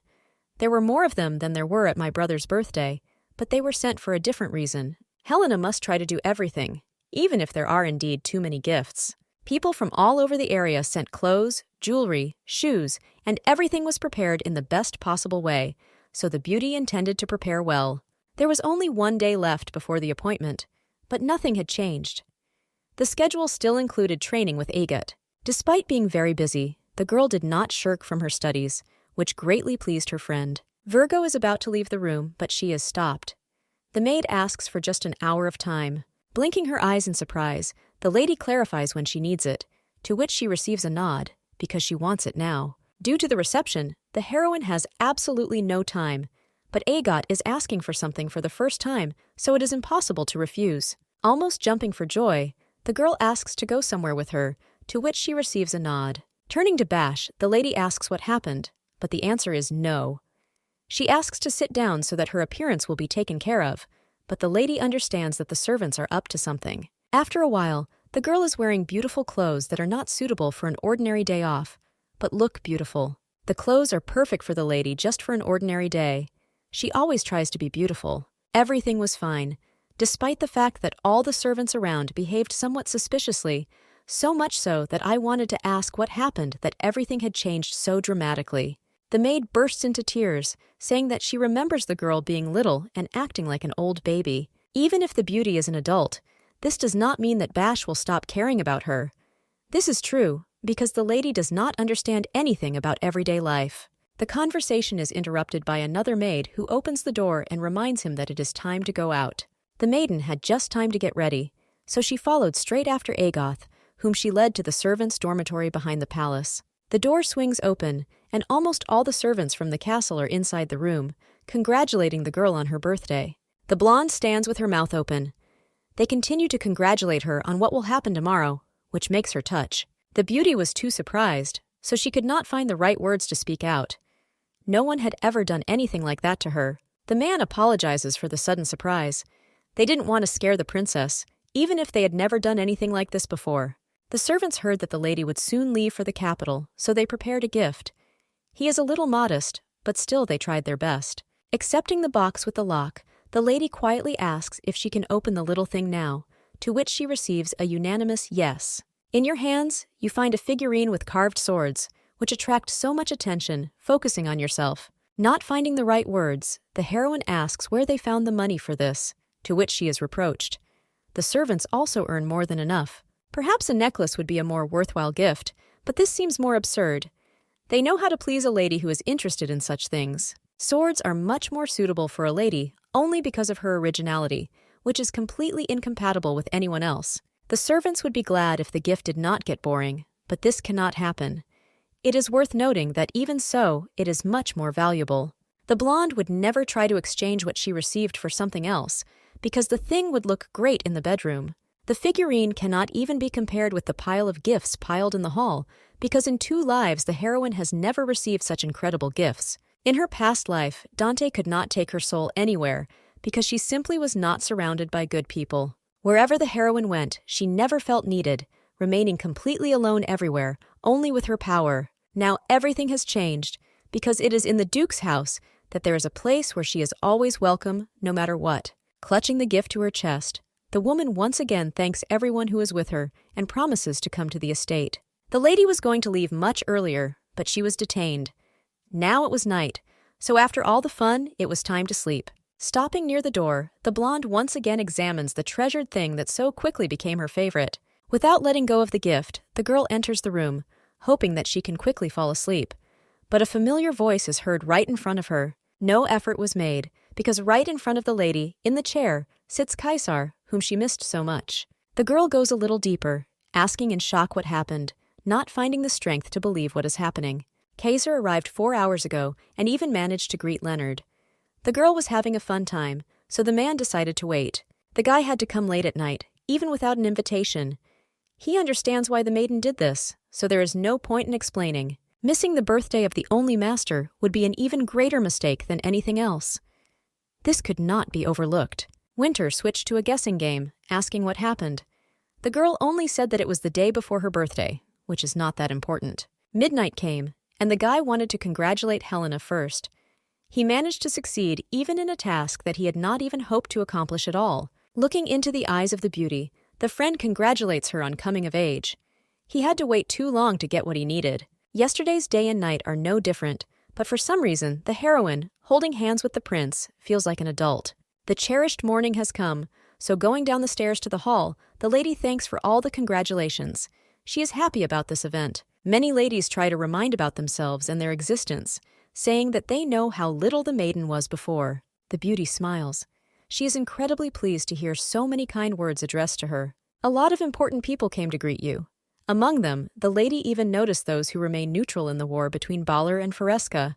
Virgo hopes that the person who arrived at night will not be in the hall, but hopes crumble like dust. Smiling, the prince says that for him, the day is joyful and cheerful, just like for the heroine. Asking what happened, she hears in response something about her gorgeous smile, which she had the opportunity to observe. Trying not to express her anger, which would become unreasonable, the heroine asks if His Highness is upset because his birthday is only once a year. Gently kissing the princess's hand, the young man speaks of his love for every expression on the maiden's face. The man turned out to be a snake because he simply decided to quickly run away, leaving the girl alone with her anger, which had to be hidden in front of the guests. After the greeting, the interest of others disappeared. But the heroine is the main one, so she cannot disappear. She'll probably have to sit still, so the blonde turns around to find Caesar and Leonard. The brother communicates with already adult aristocrats. Surely they want to be remembered by the guy who will become a duke in the future. The ladies in the audience were interested in the blonde for a completely different reason. They flashed their eyes to attract attention. Caesar could not be found, so the lady gave up. Her thoughts are interrupted by a young voice, which notices the fact that the princess is tired. A handsome young man appears before the lady. This is the eldest son of Count Rook, who seems to study with Leonard at the academy. The couple discusses the event, and the man thanks again for the invitation. More importantly, he would like to dance to the next song. Leonard talks a lot about his sister, and today, seeing the Duchess, the guy was convinced that it was true. Getting down on one knee, the brunette asks about consent to the first dance, which will open the dance floor. Laughing, the girl remembers her inability, because of which she can trample her feet. The companion is sure that he will not feel anything, because the beauty is light as a feather, continuing to insist on dancing. Virgo extends her hand into the palm opposite. The guy seems impatient with what he will soon be able to see and feel. Instead of holding hands, the young man is easily pushed away. He watches as whoever grabs the princess, leaving him aside. The one who showed up, of course, was Winter. He agreed with the princess that the first dance would be his. The brunette apologizes for the millionth time and then quickly runs away, which makes the girl feel quite awkward. If the young man had not been so brave, he would not have had the right to become the first. Therefore, kneeling down, he asks the master to dance. It is obvious that Caesar wants to show the couple to people, but it is the Duchess who will then have to butt heads with the Baller family and Bronte. Trying to argue, the lady fails miserably, because even the argument about poor skills does not work. People around begin to whisper as soon as they notice a beautiful couple heading forward to dance. It turned out that Helena cheated because she is a wonderful dancer who hid it. A very long time ago, the beauty was able to acquire the necessary skills from a distant friend, about whom no one knew. This story was not created to be discussed. That friend was similar to Caesar, but was completely different in character. The Empress had no ability to dance, but Alez never calmed down, continuing to persist. The guy insisted on his own, and always dragged the girl to the dance floor to show the others a masterclass in dancing. Many simply refused to be partners, but even after this, he never left Her Highness, even if she stepped on him 100 times. Alez was the first dance instructor, and the first partner who was able to finally achieve success in training. The girl thought too deeply that she herself did not notice how she got confused in her steps and almost fell to the floor. In order to save the situation, the prince twists, picking up the princess in his arms, carrying her into the air, as if this was planned. Lowering the lady to the ground, the young man quietly asks if everything is okay, to which he receives a nod and slight gratitude for the rescue. There will probably be a lot of rumors about the situation, but the blonde is not worried. Nothing bad will happen from this. Due to the fact that in her past life Dante had to protect only herself, it was easier for her. There are too many people in this life whom she would like to protect from trouble. The more such people become, the more the beauty wonders if she is becoming weaker than before. Now there is no point in thinking about it. For Helena Fereshki, these people are incredibly dear, so this cannot be changed. Only a year passed, but already the following fall, the final decision was made that the lady was leaving to live in the capital. Having gathered her strength and thoughts, the heroine prepared for departure, which foreshadowed to be a new good chapter in life. Strange sensations did not leave the princess even on the way to the capital. The heart is pounding and the soul is heavy, although the beauty has nothing to worry about. Perhaps the girl is just bored after leaving. This is exactly what a person feels when he leaves loving people. Leaving waiting people sounded strange. This is exactly what Dante Renatus was unable to experience in her past life. Speaking about the fact that Helena is smiling with happiness, the maiden quickly stops short, laughing at the fact that she talks about herself in the third person. The servants on the estate were already ready to enter service. Each of them bows their head, welcoming the lady to her arrival. The girl did not stop by for a short time, but became the mistress of the estate, but she is only going to ask for reports. She doesn't find time for more. The thought of a place where you can train comes to mind, so it's worth remembering the garden that has already been prepared for this task. The rest will be done without haste, so the beauty is about to go to the meeting, but she doesn't succeed. The servant wants to report something. On the weekend, young Mr. Leonard promised to come to the estate, but he did not warn about his visit. Kaisar will arrive that same day, and even if it cannot be said that the beauty is not happy, she knows that the man will bring with him something that will cause a headache. The brunette smiles, watching this display of emotion. The only way out is to try to refuse. This would work if the heroine were not a master who has no right to refuse to visit his student. The imperial palace had exactly what the blonde had come for. She decided to meet with those she already knew. Lady Evergreen and Hamilton were the ones who agreed to the meeting. They were already waiting for their guest, who was a little late. Skipping the greetings, the lady gets down to business. Using the list as a basis, the maiden visited societies and observed their trends.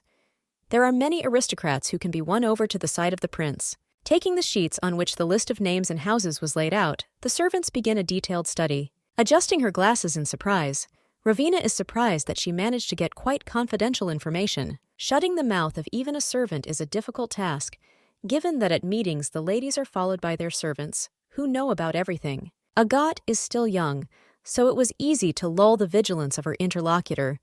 These are the places where people talk the most. In her past life, Dante had plenty of time to listen to stories and rumors. Almost all of them came from the servants around.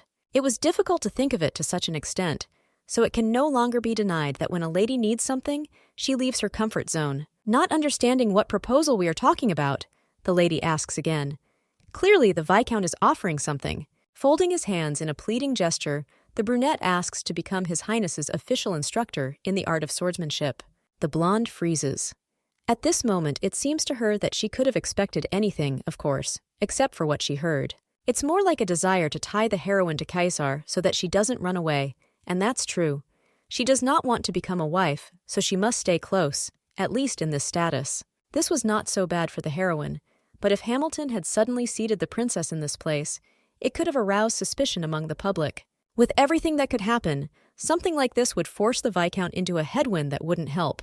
Until now, the master existed only by standing behind his students.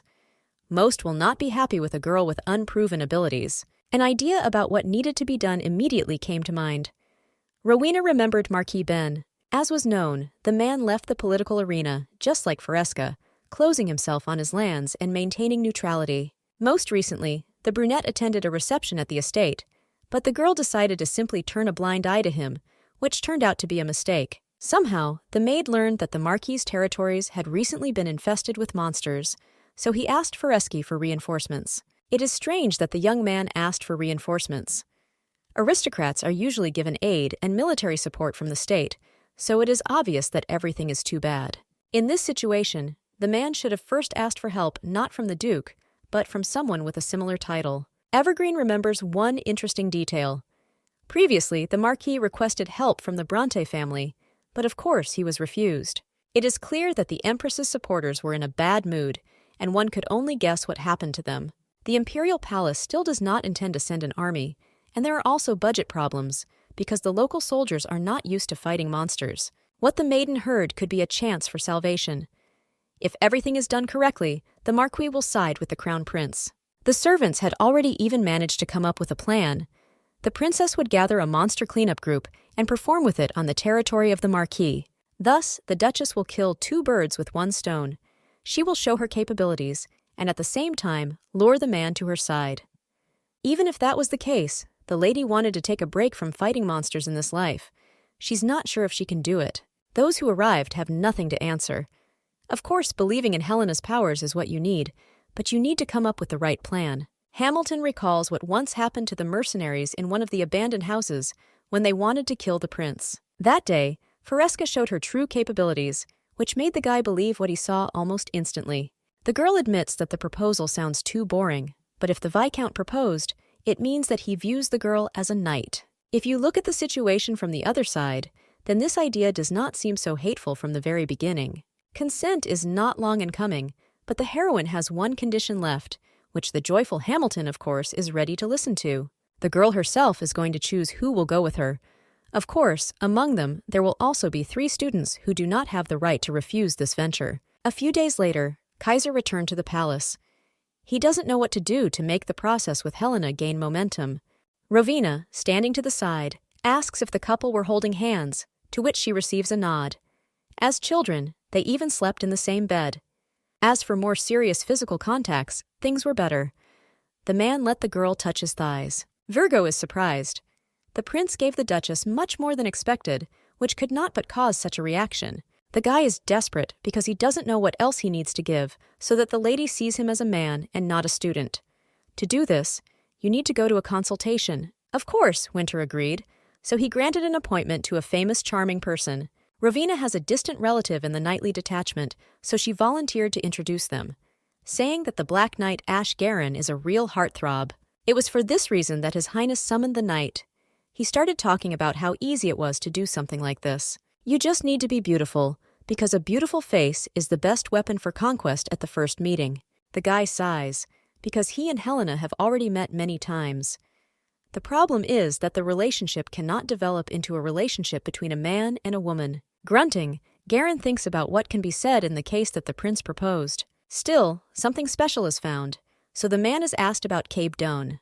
This is the name of the technique, with the help of which you can show strong charisma and sophistication with the help of a gentle look. Looking down at his companion, the young man will be able to emphasize his maturity. After this, you might even be able to kiss. After that day, thoughts about this technique were spinning in Kaiser's head. The blonde had to call his name more than 3 times. Smiling, the guy assures that everything is fine. Even during training, he was not entirely focused. The man couldn't believe that the heroine would have guessed something like that so quickly. She must have talent. Winter admits that he remains just one anxious person who seems strange to everyone else. The young man freezes. He realizes that they are in a deserted corridor next to each other. The perfect moment has arrived. Addressing Helena, the guy raises his hand, stopping it near the interlocutor's face. Not hearing the request to move away, the hero tries to remember exactly how to make a gentle look. It's strange that today the young man is embarrassed, because usually it's easy for him to do something like this, but he needs to pull himself together. The next step is for the prince to place his finger on his chin.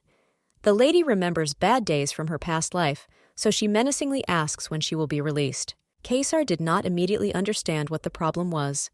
He did not see what the heroine saw. Pushing the young man, the lady turns sharply, pinning him to the wall nearby. Obviously, this is exactly what I wanted to do, but next time the master has the right to scold the student for such jokes. The girl's hand ends up on the brunette's chin, who quietly asks for forgiveness for his pathetic attempts. Leonard arrived at the estate over the weekend. They haven't gathered like this for a long time. As children, they were always playing cards and things like that. Now the entertainment has changed, so the guy takes out a bottle of wine. They are all adults, so they have every right. No one is sure whether everything will be all right, however. No matter what, they will drink at home, and not somewhere in the alley, where no one will even have a chance. Realizing that everything is fine, the blonde lights up with an idea, asking to quickly pour her a glass of a drink that will warm her soul. As it turns out, Helena is not so simple. When she was a mercenary, she did this almost every night. The best thing is talking about monsters when everyone is already in condition. Finally, everything has been poured into glasses, so a toast is raised to the girl's arrival in the capital. We can only hope that this will last for a long time. Virgo can't believe that she can finally drink something like this. Now life will not be so boring, which seems strange. Having drunk half the glass almost in one gulp, the beauty falls. Only after so much did my mind become clouded. Although Dante knew how to drink, this does not work with Helena. Opening her eyes, she laughingly asks why Elez is standing sideways. Stroking the hair of the girl who is lying on her knees, the brunette says that he did not think that the heroine would be so weak, but did not think that she would drink so much at once. Kaiser has a cool hand, which makes him relax a little. The girl had not drunk so much for a long time that she herself did not notice how this happened. Laughing at the lady, the guy notices that she really took too many times and talks about such things as if she had already tried this before. Looking at the boy, the girl notices what a handsome face he has. He should be grateful to his ancestors. Helena doesn't stop talking about what she likes, because the guy's face is exactly her type. She admits it. Calling the lady by name, the young man gives her a moment to understand what is happening, asking her to close her eyes, and then bends over her face. The next day, the girl felt better, so she came with the news. They go to help Marquis Ben on a monster hunt. Winter was more than against it. He was almost screaming about how unsafe this activity was. Virgo could not miss her chance. The prince was going to go there, so the princess shouldn't do it. You can't do this alone. The guy is also going to take over the role of Fresca, to which she categorically disagrees. Lowering his face into his hands, the handsome man sighs heavily. He had no strength left to argue, even if he tried to prove his abilities. The prince does not know what the reason is, but if it is for his sake, he is not going to do it, not under any pretext.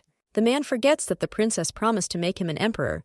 She had to finish the job she started. Finally, there is a chance to see the real abilities of the master, so it should not be missed. No one can defeat Fresca. No longer finding the strength to resist, the guy is no longer able to calm down.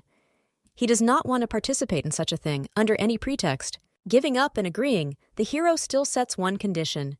If it suddenly turns out to be dangerous there, he will immediately withdraw all the troops back. It was promised to finish the matter before the end of winter. After the conversation, the girl easily received permission from her parents.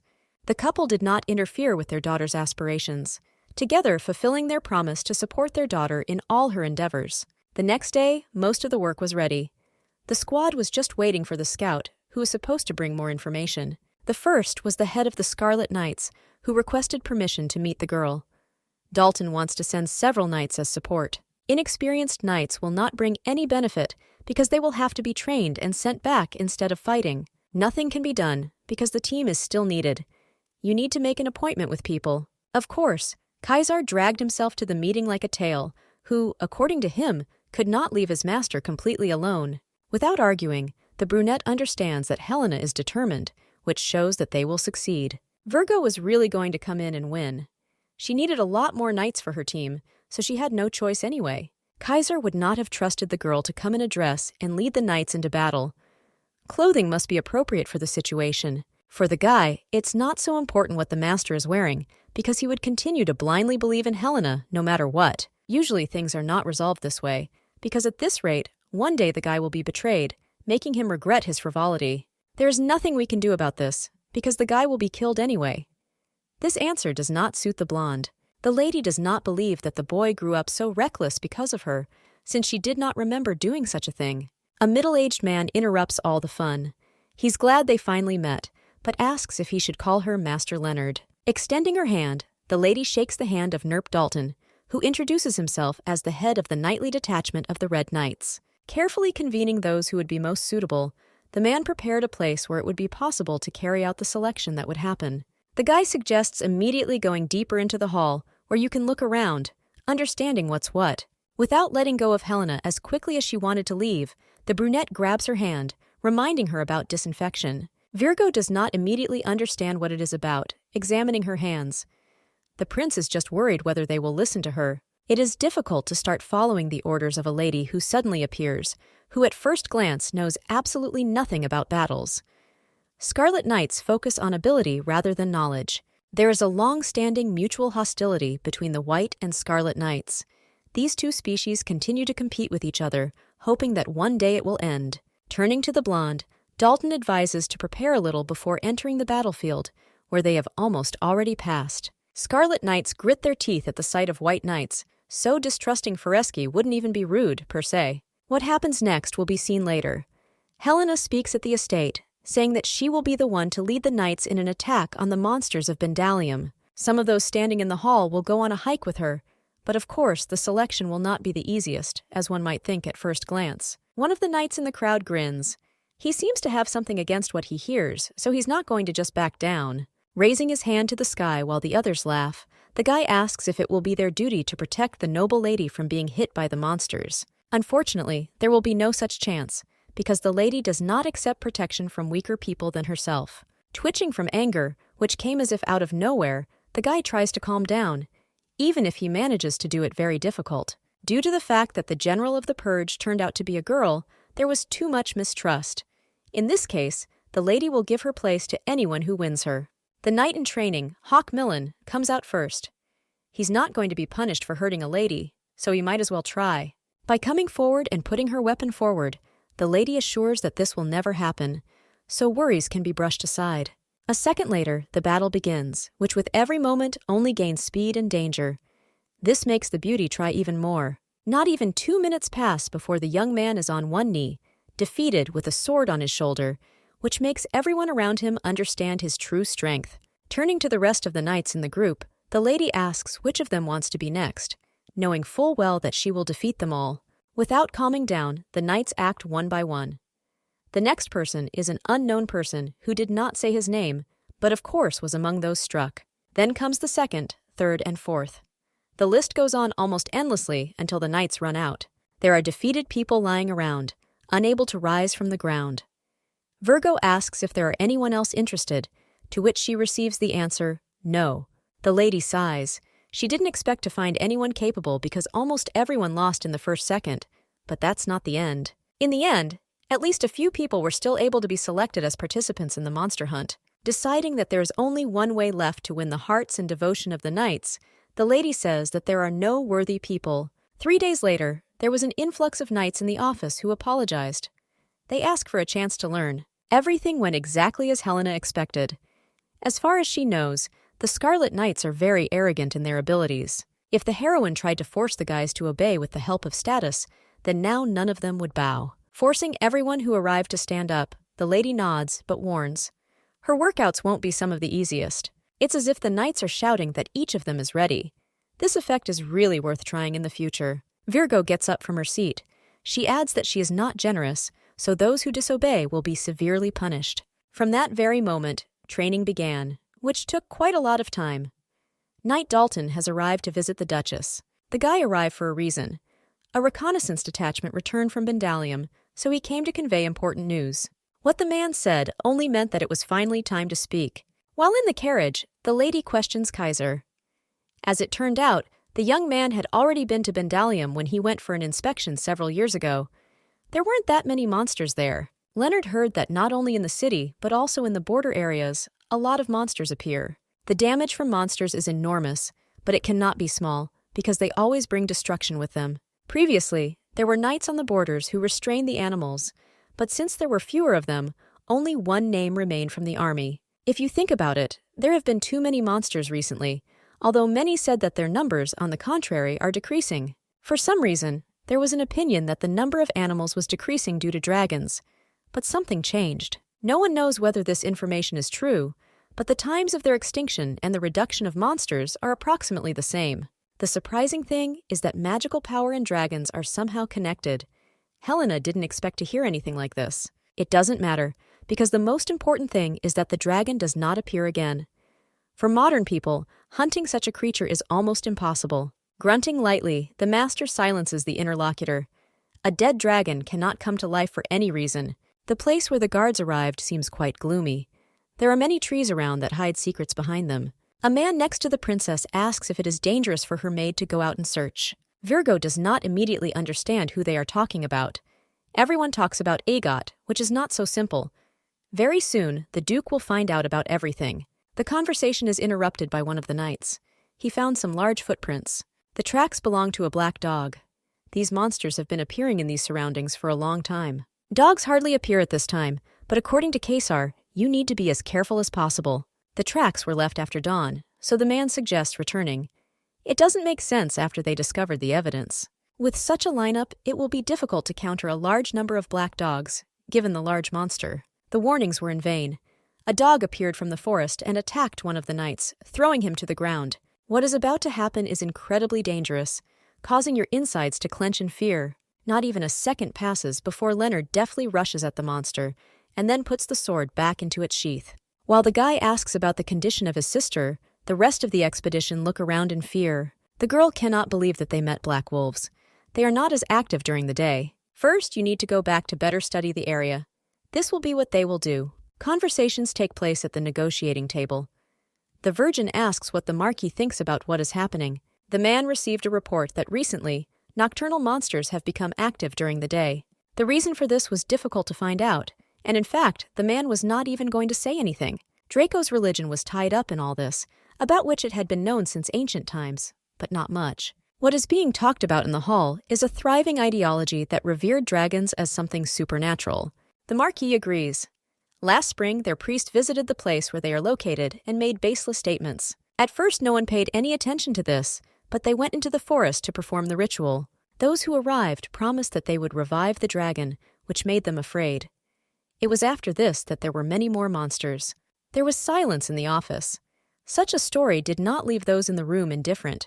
The prince leans back in his chair, shaking his head. This seems more like nonsense or pure coincidence. Obviously, this cannot be something strange, because all the other marquises, as one, say that after the visit of the strangers, the monsters increased in number. Helena raises her eyebrow in displeasure, because something so important should have been said much earlier than at that moment. The Marquis did not say because he had no evidence. It wasn't that important, so it was annoying. Without proof, it's just guesswork, so the princess just resigns herself in the end. She understands that she needs to find the details. The Duchess is about to leave the meeting. None of them even rested, but were already getting ready to leave. The group has unfinished business.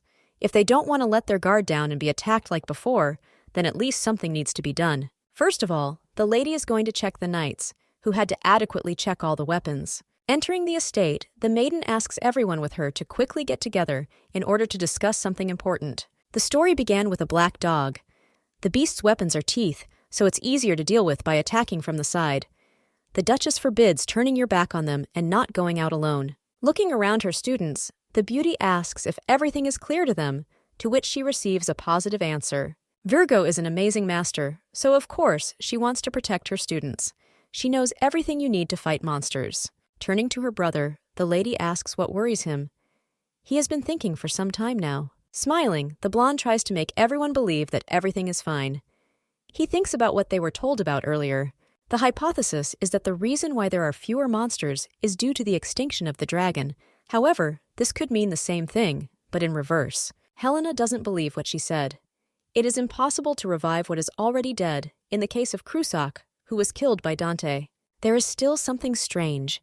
Lady was born with memories of the past, and Draco's religion wants to revive the dragon. It may not be just a coincidence, but the thoughts are interrupted by a young man who apologizes.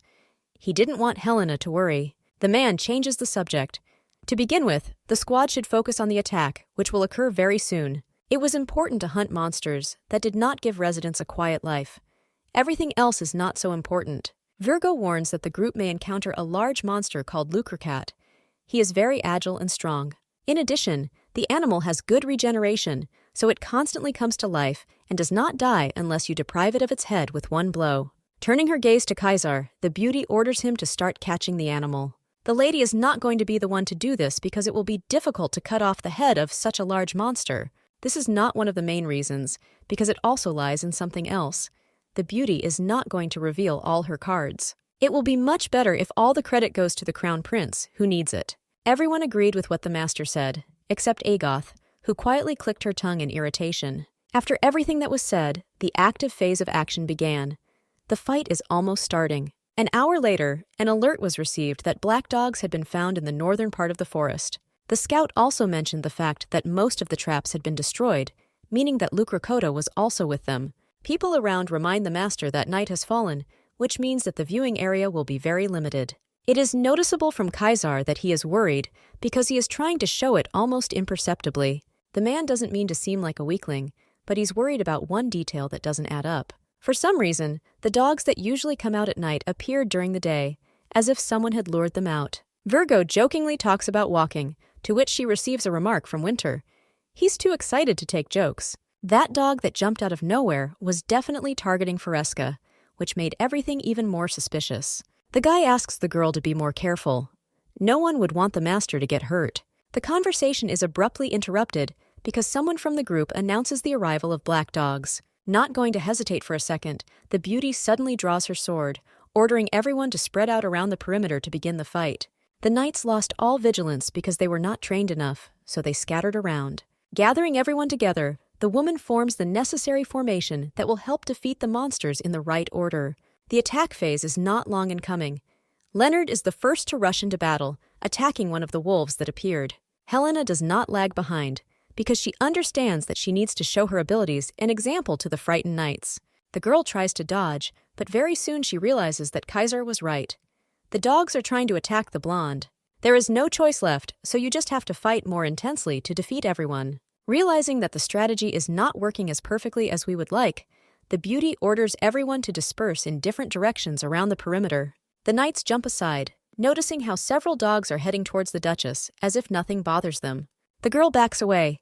She cannot immediately understand what the problem is and why they behave in this way. These little animals dared to underestimate Helena, who, of course, is going to teach them a lesson. Not about to stand still or back away, the blonde pulls out her sword and charges forward again. Realizing that the students will help in the matter much more, the lady immediately orders Agat to join the game. Turning around, the girl begins an attack on half of the wolves who did not have time to go further. Kaisar, seeing such a picture, lights up with hope. He invites the others to get together and help. As he is about to run into battle, the young man hears some growling behind him. Raising his head, the guy notices that same beast. The bowcat attacks the man, knocking him to the ground, trying to pin him to it as tightly as possible. Helena understands that this seems scary, but she asks everyone to gather their thoughts in order to win. The knights, who have long lost their moral spirit, shout that they need to run away quickly so as not to die on the spot. In such a situation, the master can only trust his friend, because Kaisar will be the one who defeats the monster with the best speed. Handing the sword to the prince, the maiden orders him to go into battle, because this monster will be on him. The man very quickly accepts the rules of the game and rushes forward, making Helena smile because now everything will be easier. Leonard is the one who runs after Kaisar to help.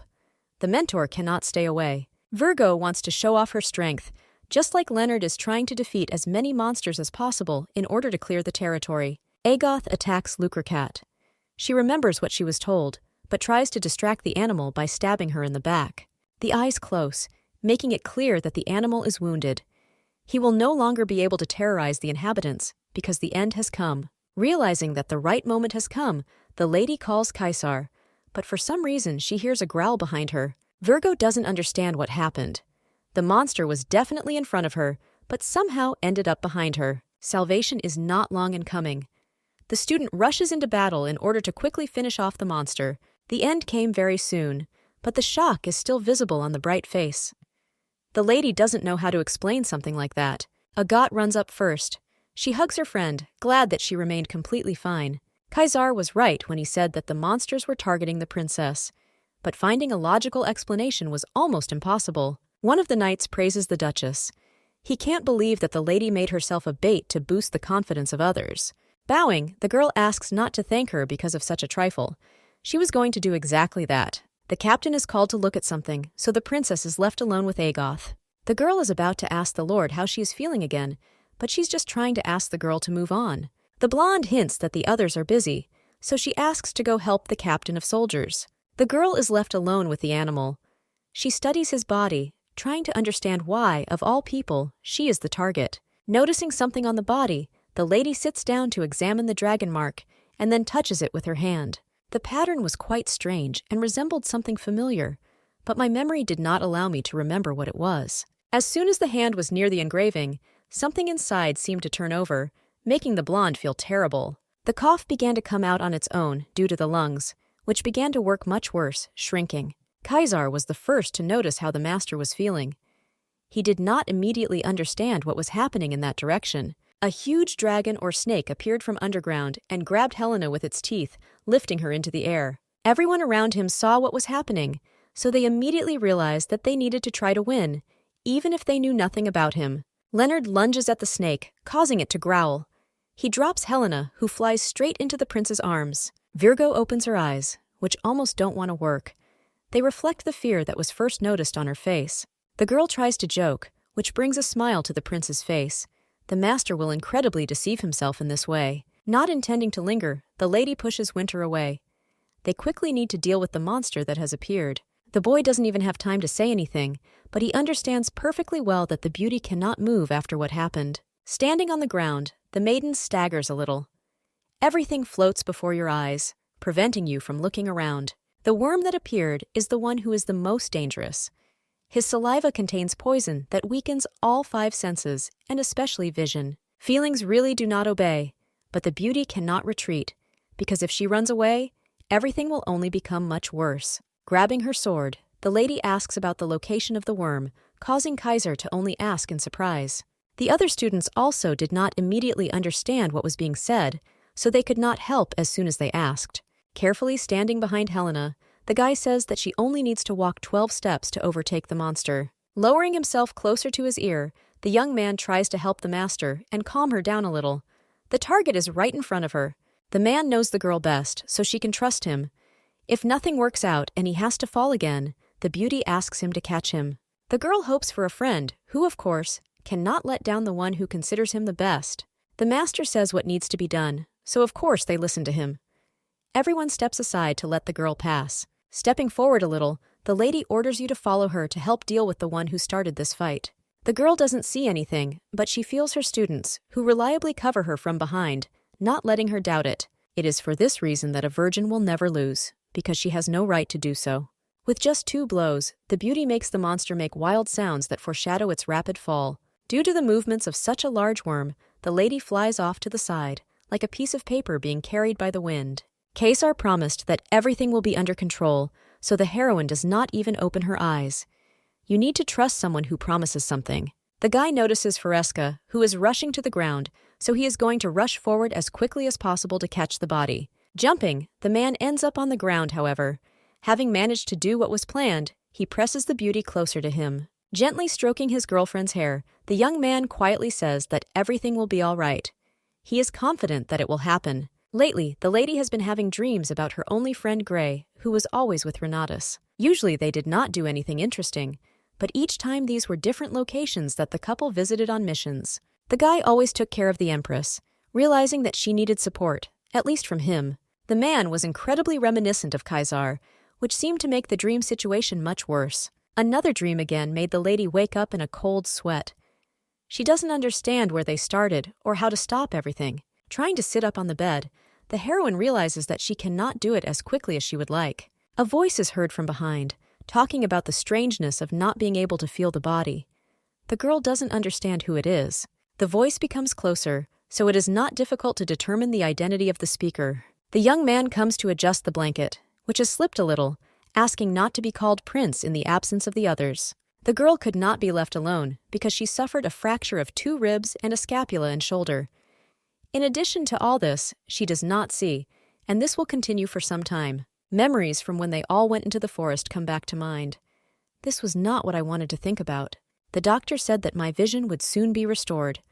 Leonard is also at the estate, but since the maiden has woken up, he can go to the academy. A smile lights up the bright face. There's no point in delaying things that need to be done quickly. The girl laughs. She was worried that Leonard would pretend to be a nurse all day to get inside. If the guy finds out that the beauty doesn't see anything, then everything will change, but Winter will do it instead of him. The beauty bursts into a new wave of laughter. She can't listen to how the crown prince will serve a lady like her. Silence hangs in the room, so the lady becomes quiet. She asks to say at least something, even if she doesn't care. Lowering his head, the young man sighs quietly. He needed to go there instead of a friend who was injured. Virgo didn't want to listen to anyone, so she decided to do everything alone, without listening to anyone at all. Only Helena knew how to fight the worm, especially since someone important could not be sent on the mission. The guy's fist clenches with all his might. He would rather it hurt him than someone he cares about so much. The girl blinks her eyes in surprise. If she had found something to ask, she could have found out more about what it meant.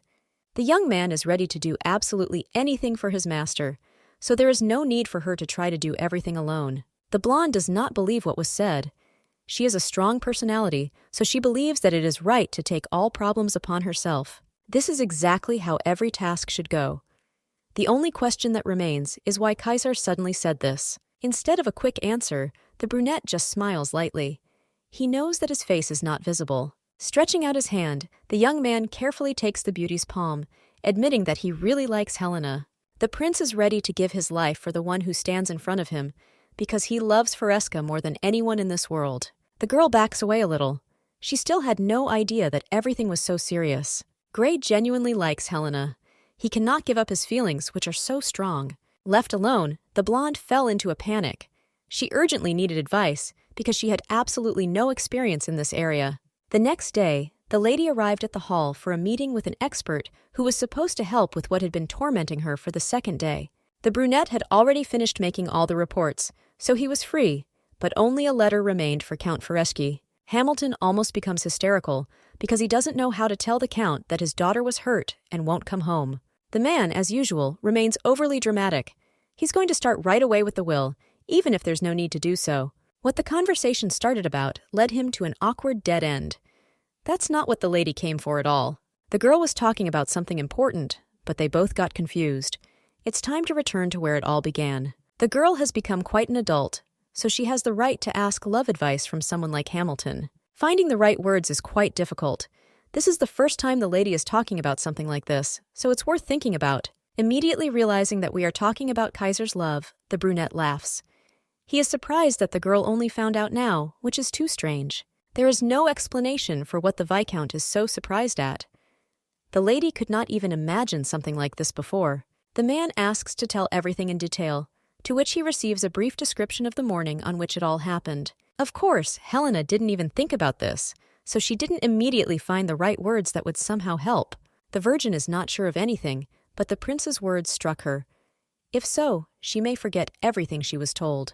Smiling, the man wishes the princess a good rest, promising that he will also come tomorrow to visit. The words sounded lonely and filled the heart, but only until the morning.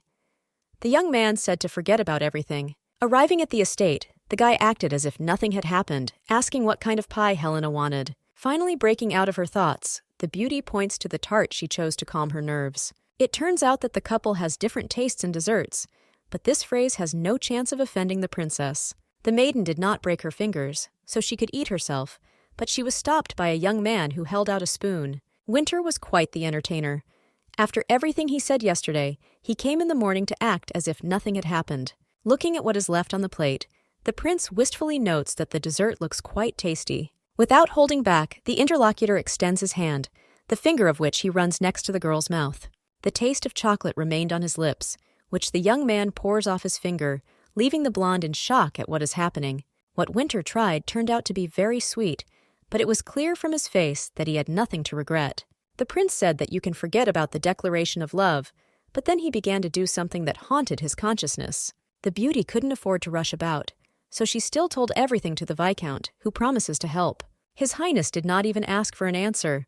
He didn't say anything about what happened. The Viscount is trying to understand more about what is happening, so he asks if the man changed his mind about the princess, trying to avoid her. From what the maiden said, she can continue to behave as before. I needed advice to understand this more. Everything is fine, because the Duchess can simply enjoy the attention that His Highness gives. He will be glad that he was noticed. The look on the guy's face speaks for itself.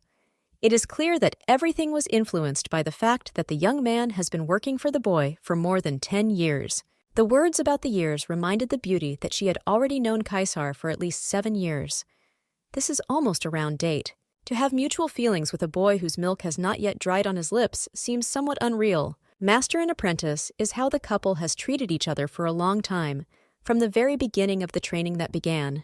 All this time, the boy showed only kindness and sincerity as he followed the master with whom he grew up side by side. This is the first time this has happened, so it makes you think. The girl was happy, but after that, she didn't know how to react. The most important thing is not what the young man said, but what feelings the girl experienced about this, which she did not immediately realize. Noct knows exactly where to press, so he asks if the girl didn't like it when the guy confessed to her. The girl should have felt at least something. Either it was joy or more pleasant excitement. It is quite difficult to understand her feelings, because in the past, the maiden did not know what to do with herself when she was an empress. The memories of the day when something strange happened came back. Dante was fine, but she was upset that she couldn't show her hospitality. The girl asks for a glass of water and for everyone to clean the room while she is left alone with her thoughts. Realizing that the empress is bothering her friend, she apologizes because she would never want to disturb anyone. The man waves it off. He doesn't think there's anything bad about it. Being in such a relationship, they can talk about something like that. Turning to Elez, the queen asks with interest about what kind of relationship they have. The girl did not expect to hear any strange answer because she understood everything herself. They are close friends. Turning on her side, the beauty buries herself in the pillow. Dreams from her past life tormented her again at night. Everything that happens could be called Caesar's fault, because of him it was not possible to sleep normally. Rowena, who has gathered in the office with the princess, asks if the girl has started dating the prince. Almost falling from the support that serves as the railing, the beauty turns away. She had no idea that she would be asked about this. The woman seems completely unperturbed. In her opinion, it may be difficult to tell the interlocutor about something like that. Trying to formulate thoughts in her head, the heroine fails all attempts, starting to stutter worse than ever after everything that happened. Evergreen looks intently at the girl, patiently waiting for a miracle to finally happen and for her to say at least a word in response. No longer finding enough strength, the girl lowers herself to the ground, sighing heavily. What she said becomes what Rowena hears. The verdict is that the lady has not yet started dating the prince, to which the interlocutor nods. She understood everything. The princess asked to meet because His Highness was organizing a party at the palace to celebrate the expulsion of monsters. The brunette immediately agrees to take care of all the preparations and invitations that will be sent. The girls are so carried away by the conversation that they do not notice the culprit of the conversation, who is standing right under the balcony. Noticing the object of his adoration, the guy begins to shout Helena's name to attract attention to himself. The brunette does not know when the lady arrived, but he immediately goes up to the balcony. It seems that it was necessary to say not yet, but soon, regarding the relationship. After the party at the palace, Winter will be very busy, so the beauty advises enjoying the attention while she can. Blushing, the blonde turns away. She doesn't want to listen to something like that, so she tries to escape. Virgo sees strange dreams because she constantly listens to something like that. You can go crazy with this, considering that it won't end. The girl cannot understand when exactly she began to like the man who terrorizes her mind almost daily. The guy was not going to have mercy on Helena, who only hoped that over time he would get tired of it and forget about this. Agot was surprised by the appearance of the lady in the morning. It didn't look like the lady was sleeping very well, so we could leave it at that. The maid cares too much about the girl, so she runs from side to side, bringing firewood and more warm clothes. The blonde is trying to convince the one who is trying so hard to make her hide under the covers and not get out of there. The maid took truly extreme measures because she dressed the heroine in 100 layers of clothing. Grabbing something on the bed, Agot holds out something else. This layer will definitely be the very last one in the exhibition. The girl almost jumps in surprise. She didn't expect to be dressed as a snowman when it wasn't that cold outside. The brunette doesn't want to listen to anything. Believing that she is the one who is right, so she decides not to change anything. Agoth has been acting this way since the monster was driven out. She seems to feel guilty that the lady got hurt. The girl, of course, did not want to interfere with the feeling of guilt, which could only increase so as not to worsen the situation. The girl can only submit to the student's stubbornness, hoping that it will not take so long and will pass as soon as the blonde is completely cured. Telling Agot doesn't seem like a good idea. She and Kesar don't like each other, so there's no point in adding fuel to the fire. The girl decides not to tell anything. The life of the crown prince is too important to be so upset about it, hoping that everything will go too easily and simply. While the lady was in her thoughts, the maid managed to wrap her in another 100 layers of clothing, which only got in the way. The girl did not intend to lag behind the mistress. Along the way, she continued to talk about tea, as well as everything else. She will not be alone in the hall, so worries will also be swept aside. The heroine pulls the door handle. The blonde smiles, promising that they will be back soon.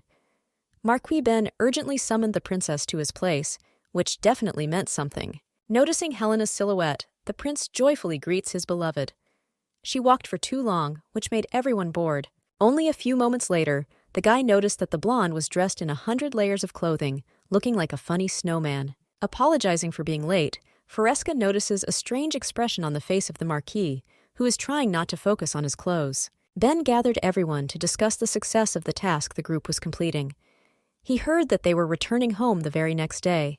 This is true because enough time has passed since they arrived at the castle to solve the problem. The couple is very grateful to Ben, but he thanks him in return. After their arrival, the influence of the monsters decreased much, which of course helped. Thanks to what happened, the residents finally exhaled and felt the calmness of a peaceful life that they had never known before. Rising from his seat, the man again thanks those defenders for showing the light that saved everyone around him. The prince smiles. He doesn't need gratitude because he just didn't turn a blind eye to the suffering of his people. The Marquis understands that this is still too much, so he promises that he will do whatever he can to please His Highness. The man is devoted to the kingdom. It feels like the guy won 1,000 horses because of how many accolades he received. In fact, the brunette wanted to show something. He calls the butler to bring that very thing. Helena looks around in surprise. She can't wait to find out what's there, so she doesn't hold back. People don't keep themselves waiting, so the door opens with a creak, and guys appear there with some kind of glass object. The thing does not look quite heavy, but for some reason it is carried by knights, and not servants, as is usually the case in noble estates. The thing turned out to be more than unique. The piece turned out to be leather on which that same strange sign was drawn. A strange feeling inside does not allow me to relax. The girl clutches her chest because it has become more difficult to breathe, and Kaiser asks what happened. Smiling, the girl assures that everything is fine. The pain did not last long, allowing me to breathe deeply. The heroine was sure about her well-being, but that same strange symbol gave her no peace at all. There are too many questions. I would like to know where the skin came from and why Helena had such a reaction to some drawing. Humming, the Marquis says that, judging by its appearance, it looks like a magic circle. If we clarify a little about the drawing, it was on a piece of skin on the belly of Lucracota, which we managed to catch during the last hunt. A similar symbol was also found on the skin of the worm that Foresca killed, which made it clear that they were connected. This is not just a seal or a picture, because on both monsters the symbol seemed to be carved. Suspecting something was wrong, the man decided to send it to the Magical Society. He was told that no one knew anything. Those gathered in the office in surprise unanimously asked, "How is this possible?" The symbol had to have a decoding. The thing was sent to experts who know magic, but it turned out not to be runes, but something else. Kaiser was the most worried. He, as the ruler of his people, needed to know what problems awaited them. According to Ben himself, this sign is related to Draco's religion, which has already managed to visit the forest. Noct shuddered. It is about those strange people who recently arrived to present the dragon. The Marquis nods. He wouldn't want it to become true and cause trouble, but he couldn't do without questions. After the guys appeared, the number of monsters increased, and unprecedented circles appeared on their bodies, which seems suspicious. This symbol can control monsters, but since these are not runes, no one has been able to guess for sure. It will not be possible to call the head of Draco, since these are just guesses that are not substantiated in any way. The reaction may be negative. Still, I can't imagine how something like this could be true. There's definitely a new religion involved here. One person comes to the princess's mind who probably knows something. Lady Bronte is trained in magic, which means she can help. Almost jumping up with impatience, the maiden asks permission to redraw this outline. The Marquis agrees. If the Duchess needed it, he had no reason to prevent it from being done. The brunette turns to her friend and quietly asks what she plans to do with the copy. Instead of giving a clear answer, the blonde smiles, announcing that everything will become known over time. But for now, it's a secret. Grabbing a pen and paper, the girl quickly draws some outlines. She doesn't know what it is, but it's not that simple since she manages to feel the pain. The next day the visit was over. Virgo promises that if the opportunity arises, they will definitely meet again. The man bows. He will look forward to this momentous day when everything happens. After all the farewells, the carriage sets off back to the capital. The road will be long, but in the end they will be there. The girl examines the city that flashes outside the window of the cart. She is interested in what she sees in front of her. When the beauty first arrived in the capital, she did not feel anything, but it seems that this place was not always like this. The city seemed lively and warm, as if the inhabitants were alive with their ideas and feelings. Such significant changes made the beauty smile as if it was worth it. The work was not done in vain. Helena is distracted. The man asks what his friend found interesting outside the window, to which he receives silence. The Virgin had been simply looking out the window for some time, so the guy became interested in what was found there. Looking intently at the prince, the girl tries to understand what exactly they want from her. The guy asks for forgiveness for interfering, but everything becomes obvious. Winter is too bored to drive in silence. The answer is a slight smile that appears on the young man's face every time he is with a woman. The lady's face turns a little red, filling her cheeks with flowers. She doesn't understand why they are looking at her almost point blank. The brunette pretends that everything is fine. The answer to the question is not found in the same way as Foreschi's mood. The prince, as usual, tries to flirt, as if his goal is to make Helena blush. He always looks at his beloved. If the beauty is uncomfortable, the brunette closes his eyes so as not to embarrass her so much with his presence. The Virgin clutches the hem of her dress with force. She is glad that Agut has been sleeping for a long time, because otherwise it would be incredibly embarrassing. If the lady leans over, it will be strange, so, pretending that everything is normal, she looks out the window. Turning around, the heroine notices a man standing on the platform. A huge number of onlookers gathered around him. The man calls the dragon God and Savior, which sounds completely absurd, which makes you think. The girl had already heard similar words, but from No, who said something similar when she was little. The blonde understands that it would be illogical to miss the chance. It's Draco's religion that has done something fishy to the forest. The prince nods. He agrees with the master's guesses, so he almost immediately offers to go and check. Without answering, the lady only hits the window frame with force, making it clear that she is in a good mood. Ordering Agoth to guard the carriage, the girl asks her to be careful until they return to their place. The girl does not immediately understand what happened, because she was just woken up, but she tries to nod. The maid tries to ask the mistress to go with her, but they are interrupted by Kacer, who volunteers to go with Helena. Throwing on 2 snow-white capes, the couple jumps out of the carriage. They promise to be as careful as possible. The man in the stands won't let up. He talks about the savior dragon, and that the animal brings joy with it. The girl tells how she suffered for a long time, but after she believed in the dragon, she unexpectedly recovered, which is not true. Even the doctors said that nothing would help, and that it would be so, but in the end, it was faith that helped do the impossible. The founding dragon is most likely the founder of the religion, Draco, who is somewhere listening to all this right now. The founder of the religion turned out to be quite kind, so he was understanding, helping the maiden, who now served those who tell everyone else. It is strange that people seriously believe that the dragon brings joy and peace when, like Cruze, he tried to destroy almost everyone around him. The animal did not listen, but instead carried grief, which spread to those residents who suffered from it. The dragon committed mass murders and stole everything that was possible and impossible. He is not someone who can become an object of love. Very soon, the great dragon was supposed to return, which made others believe, but those who knew fell into horror. Helena has no words to describe such meetings. Every word that comes from a virgin is a lie. Repeating again about the savior of the world, the heroine is trying to get as many people as possible to believe in what is happening. Very soon the king was supposed to return, which was an incomprehensible remark, since Cruze was sealed forever. The blonde chuckles. She is about to leave so as not to listen to the nonsense that only fills her mind. Turning around, the beauty notices a familiar figure. It is by the color of the hair that it becomes clear who is standing in the distance. The green-eyed man turns, smiling lightly in Faresca's direction. I can't believe he's at the meeting too. The girl does not believe that this is really true, because she has not seen the man for a very long time. Noticing the desired reaction, the young man heads to the exit from the square. The lady is trying to run away after her, but everything is in vain due to the number of people around. It's impossible to make it look like you have to give up and miss out on such an important character. It's worth pushing forward. The lady is trying to get through, and in the end it almost succeeds. But the hood suddenly flies off her head and onto her shoulders. People around start whispering. They do not believe that standing in front of them is an aristocrat who has arrived in such an unremarkable place. Deciding not to pay attention to the gossip, the lady runs forward, but a second later her wrist is grabbed. Some man asks where the aristocrat, who apparently is a duchess, is in such a hurry. Trying to escape as quickly as possible, the lady is defeated. She hardly put any effort into it. Looking out into the crowd, the blonde sighs in disappointment. No is no longer visible, which means hope has been lost. Perhaps the lady simply misspoke, but even if it was an acquaintance, she did not know what she was going to tell him.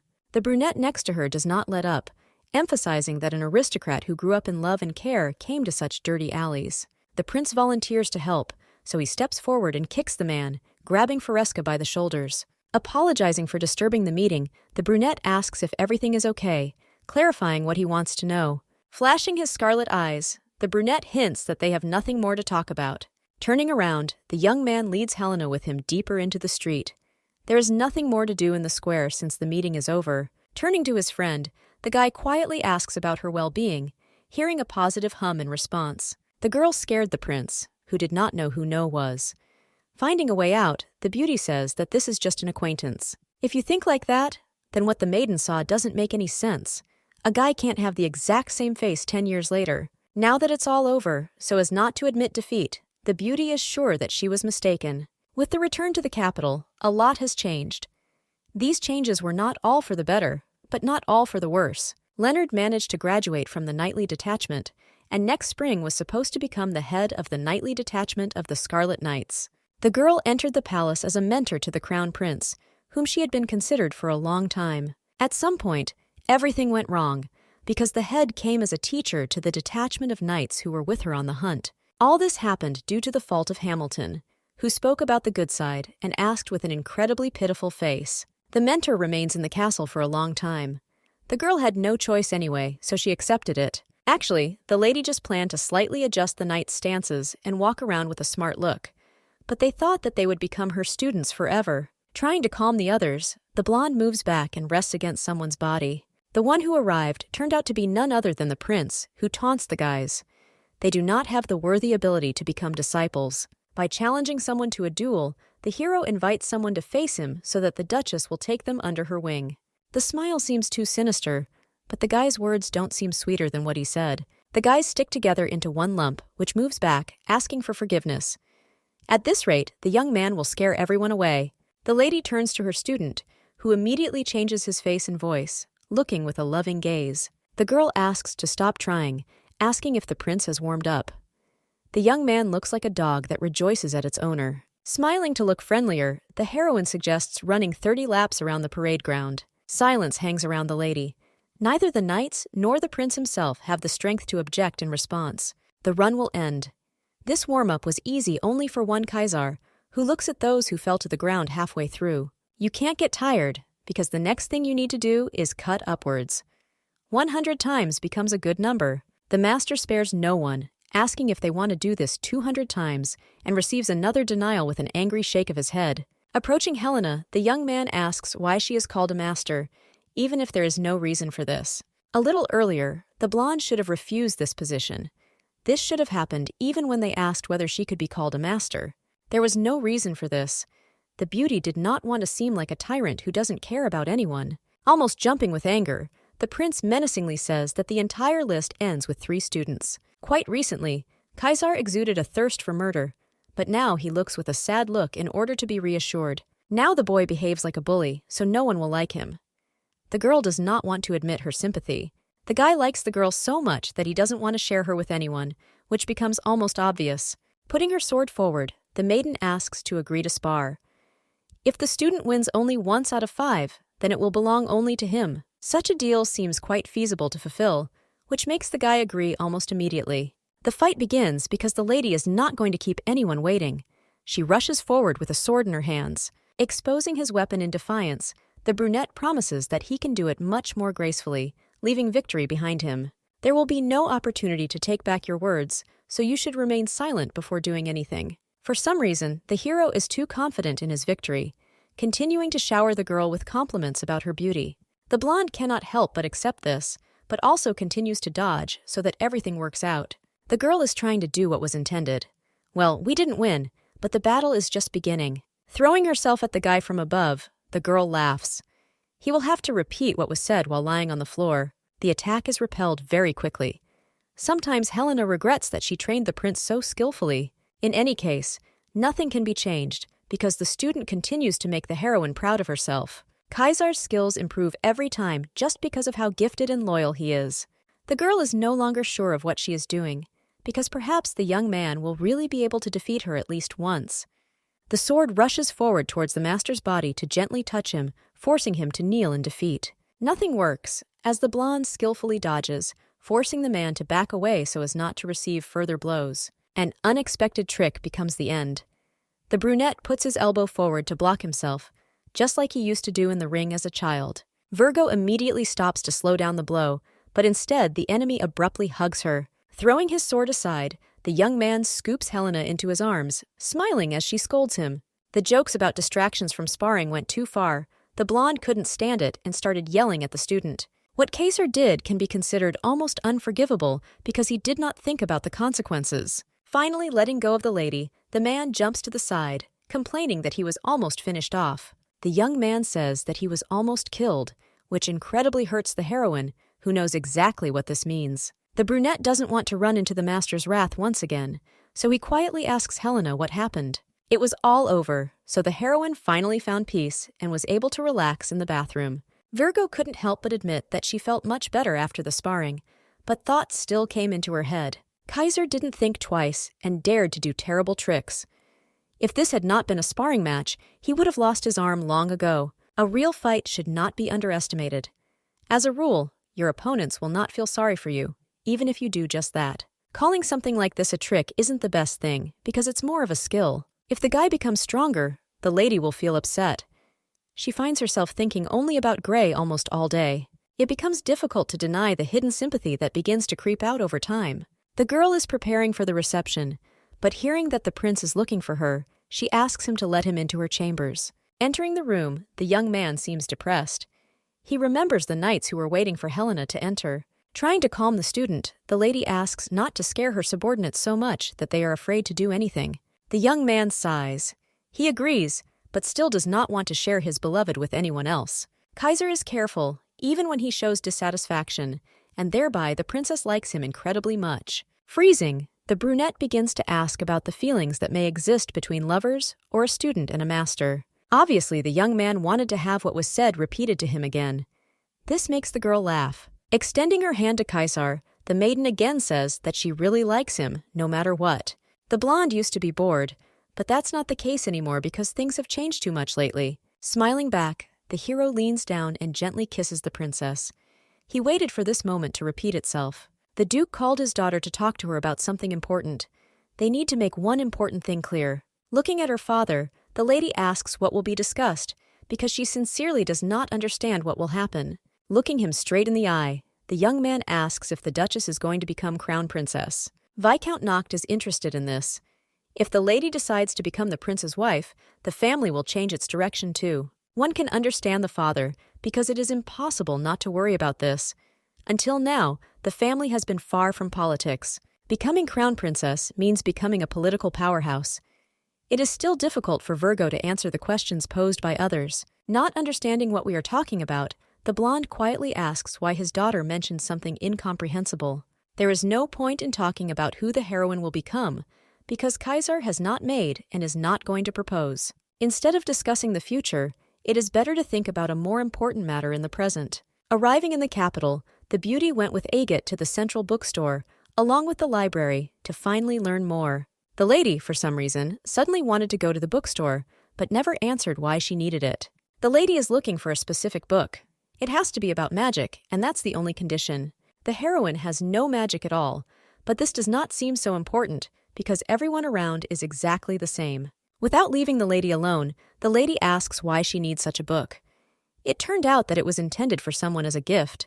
The problem was that it was difficult to understand what the book was about. Giving, it is unclear, was not part of the heroine's plans. Incomprehensible symbols are confusing, so the heroine suggests choosing something else. No other book will be more understandable than the one that just ended up on the shelf.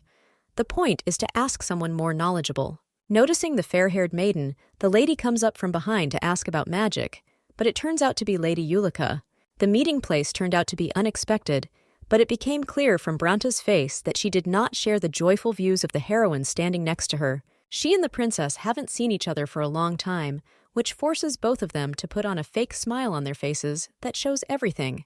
The lady also came to buy a book, which means she can recommend some book about magic that will help the princess. It would be better to call the store employee, but the lady refuses. She wants a recommendation from someone who knows. The heroine is really well-versed in magic, so hope remains only in her. The average person wouldn't choose the book, but she recommends it. Grabbing a publication from the shelf, the blonde throws it towards the Duchess, who manages to pick it up. Accepting what was handed over, the maiden orders Agat to go pay for the book while she and Ulrica talk. The little thing ends up next to the girl.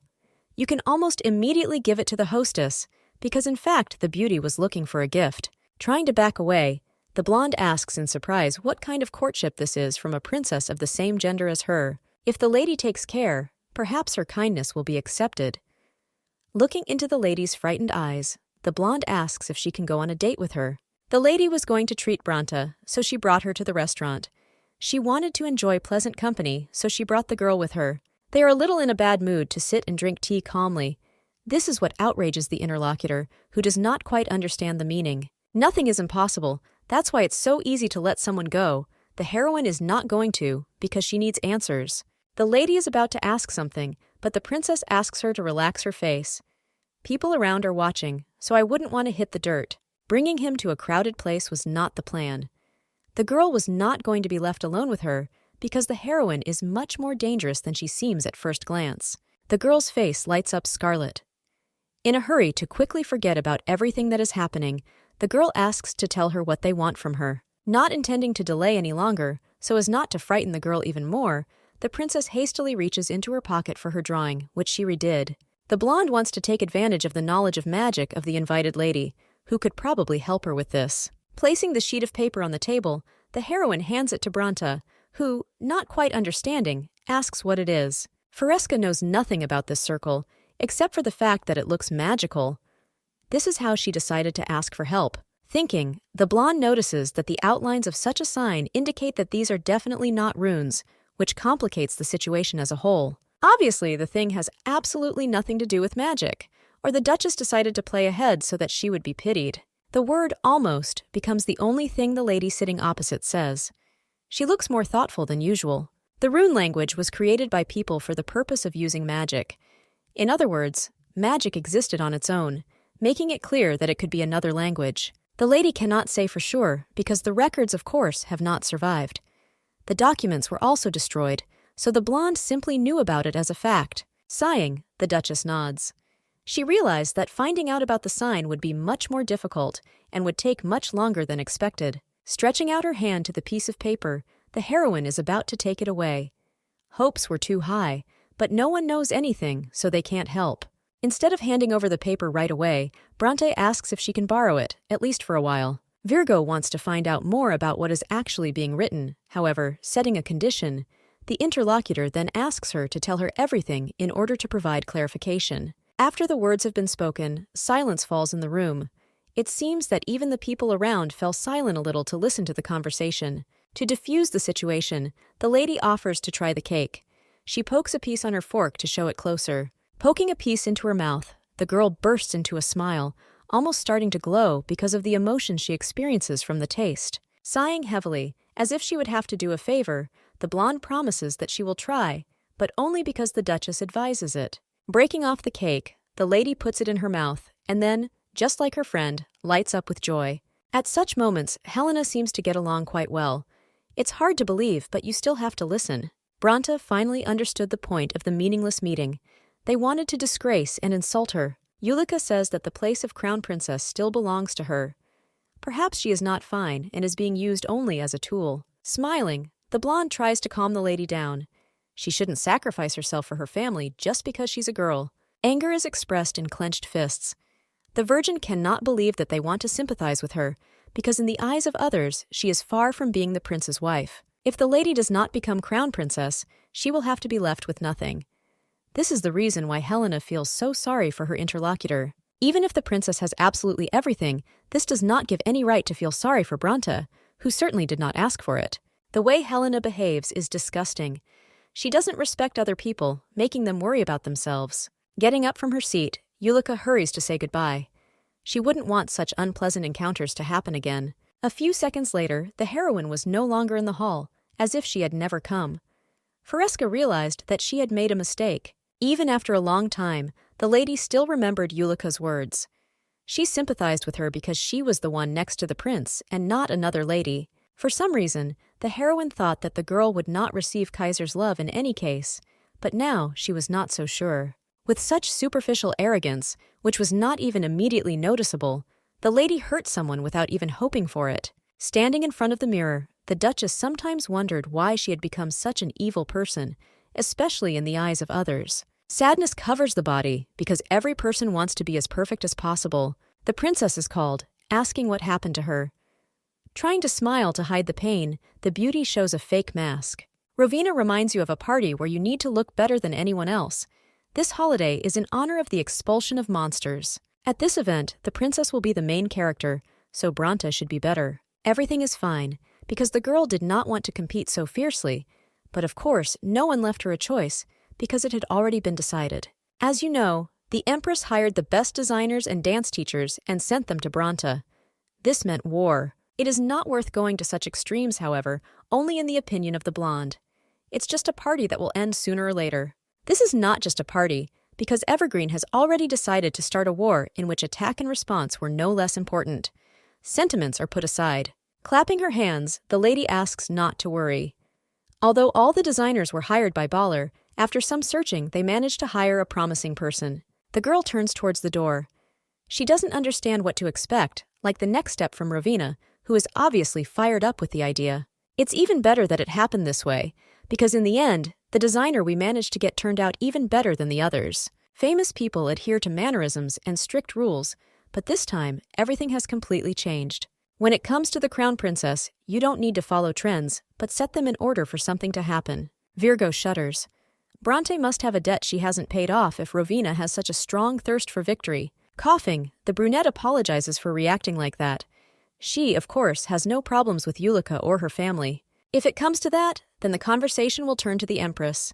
She is the one who ruined everything with her presence. The blonde does not immediately understand what the problem is, but she is quickly made to understand that there are many more problems than it seems. When Rowena was young, her family was purged by the Baller family, who did this. The Evergreen family was close to the biological mother of His Highness Prince Caesar. She was the one who treated them best. The girl did not have much influence, but if something would help gain influence for the former empress, then she was ready to do anything. That's why the brunette behaved this way. She wanted to defeat the Bronte family because she has the empress on her side. What is happening can be called revenge for a clan that was destroyed by just one order. Hamilton said everything he could, except for this one important thing that could simplify the situation. Turning away, Rowena asks not to pay attention. The woman no longer wants to talk about her past. It is for this reason that the girl is always grateful to Helena, because thanks to her, the prince finally blossomed after everything that happened. Just as the princess picked up Agoth, the prince picked up Evergreen, who was left all alone. As the young man said then, if a lady has abilities, then he doesn't care about the past and status, which can no longer be returned. The girl was asked to prove that she could do something, and everything worked out. If Fresca is a valuable person to the one to whom she is grateful, then she is valuable to the lady. Rowena's gaze is filled with warmth and sincerity. She is somewhat similar to Winter himself, who seems to have learned something from the maid. Caesar turned out to be a wonderful person, which makes the blonde smile. She didn't know much about his past at the castle. The brunette nods. The woman, like no one else, agrees with this statement, because it was the young man who was able to help her with this. That is why the Empress's people cannot lose to Issa, because it will be pride and revenge. Seeing the mistress for the first time after her reincarnation, Agot almost fell from surprise and beauty. The blonde was too beautiful to be from this world. The dress flows down the body in light waves, matching the color of the hair, which seems to glow. Rowena tried her best to do everything possible for the victory, which must remain with the girl, who, of course, cannot miss this. The maid is practically jumping around. The lady is so beautiful that she wants to show off, or, at the same time, not show it to anyone and leave it in the castle. The brother knocks on the door and is almost immediately inside. He examines Helena's robe. The maid put her whole soul into the girl's brother, so now they look so dazzlingly beautiful. The young man smiles easily. He thought that his friend was already beautiful enough, but it turned out that she still had room to grow. There is very little time left, so the conversation is interrupted. A lady is not allowed to eat a lot, since she has a corset, and she is also not allowed to step on the hem of her skirt or rub her eyes, because these are all prohibitions. The only thing you can do is smudge the lipstick. Rowena's face reflects a full mood that seems to be calling her to fight for what happened. The Virgin did not understand what exactly they wanted from her, so the carriage simply went to the palace so as not to miss the beginning of the event. In the castle, of course, they pay too much attention to the princess, showering her with compliments, who looks like a person who overcame 2 monsters. Turning away to find at least one familiar face, the lady notices the Empress sitting on the sofa. Oddly enough, she is completely alone.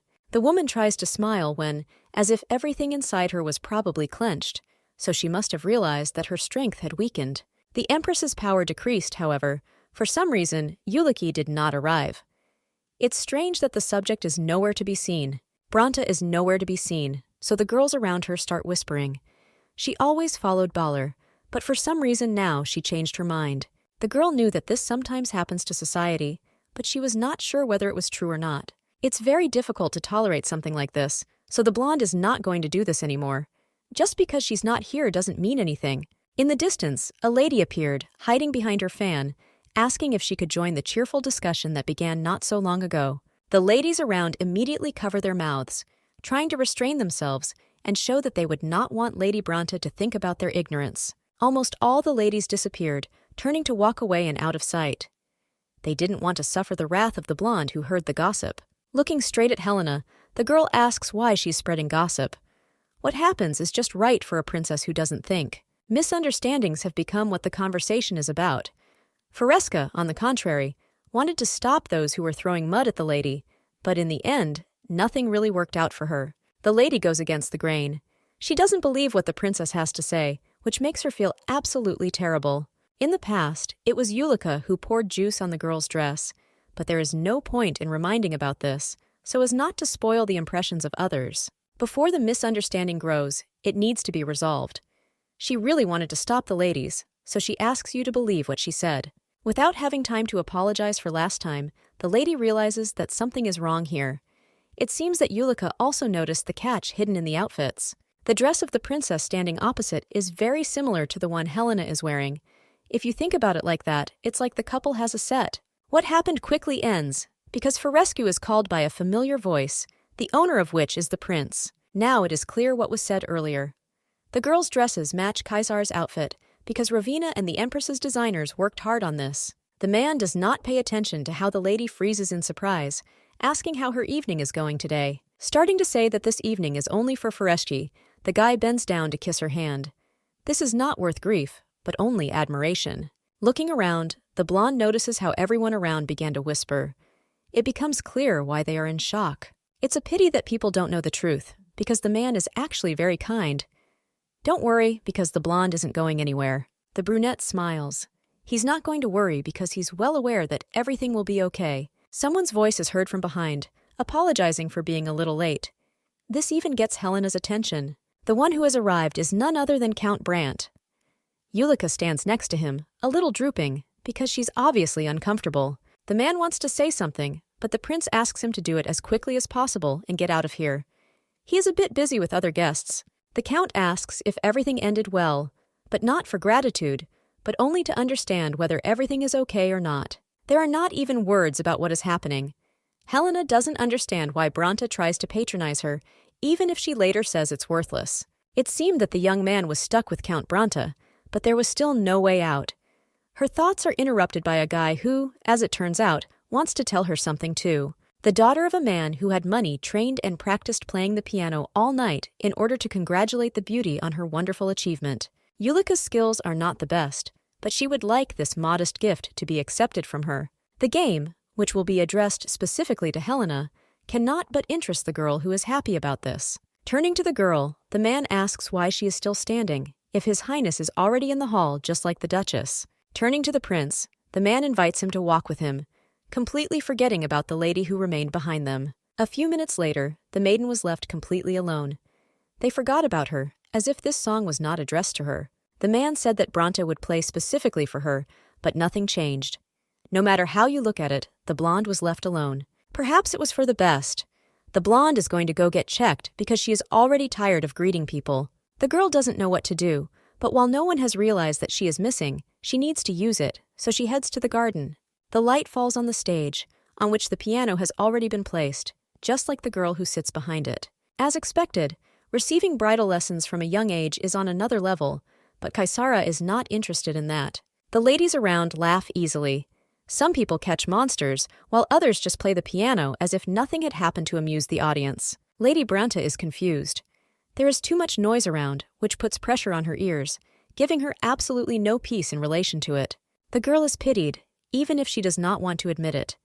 She will become the best and most important in the kingdom, and then everyone will be silent. Starting to pick up the tempo in the melody, the lady tells herself in her head that she is not pathetic and does not at all want to be consoled. Helena, who has finally managed to get outside, finally breathes in lungfuls of cold air to refresh herself. The Marquis turned out to be just as strong as expected. He tries to do what he has planned without any mistakes. The man announced his existence to the prince himself. If Kaiser had pretended not to see anything, he would have passed for a rude person. The situation was the same with playing the piano.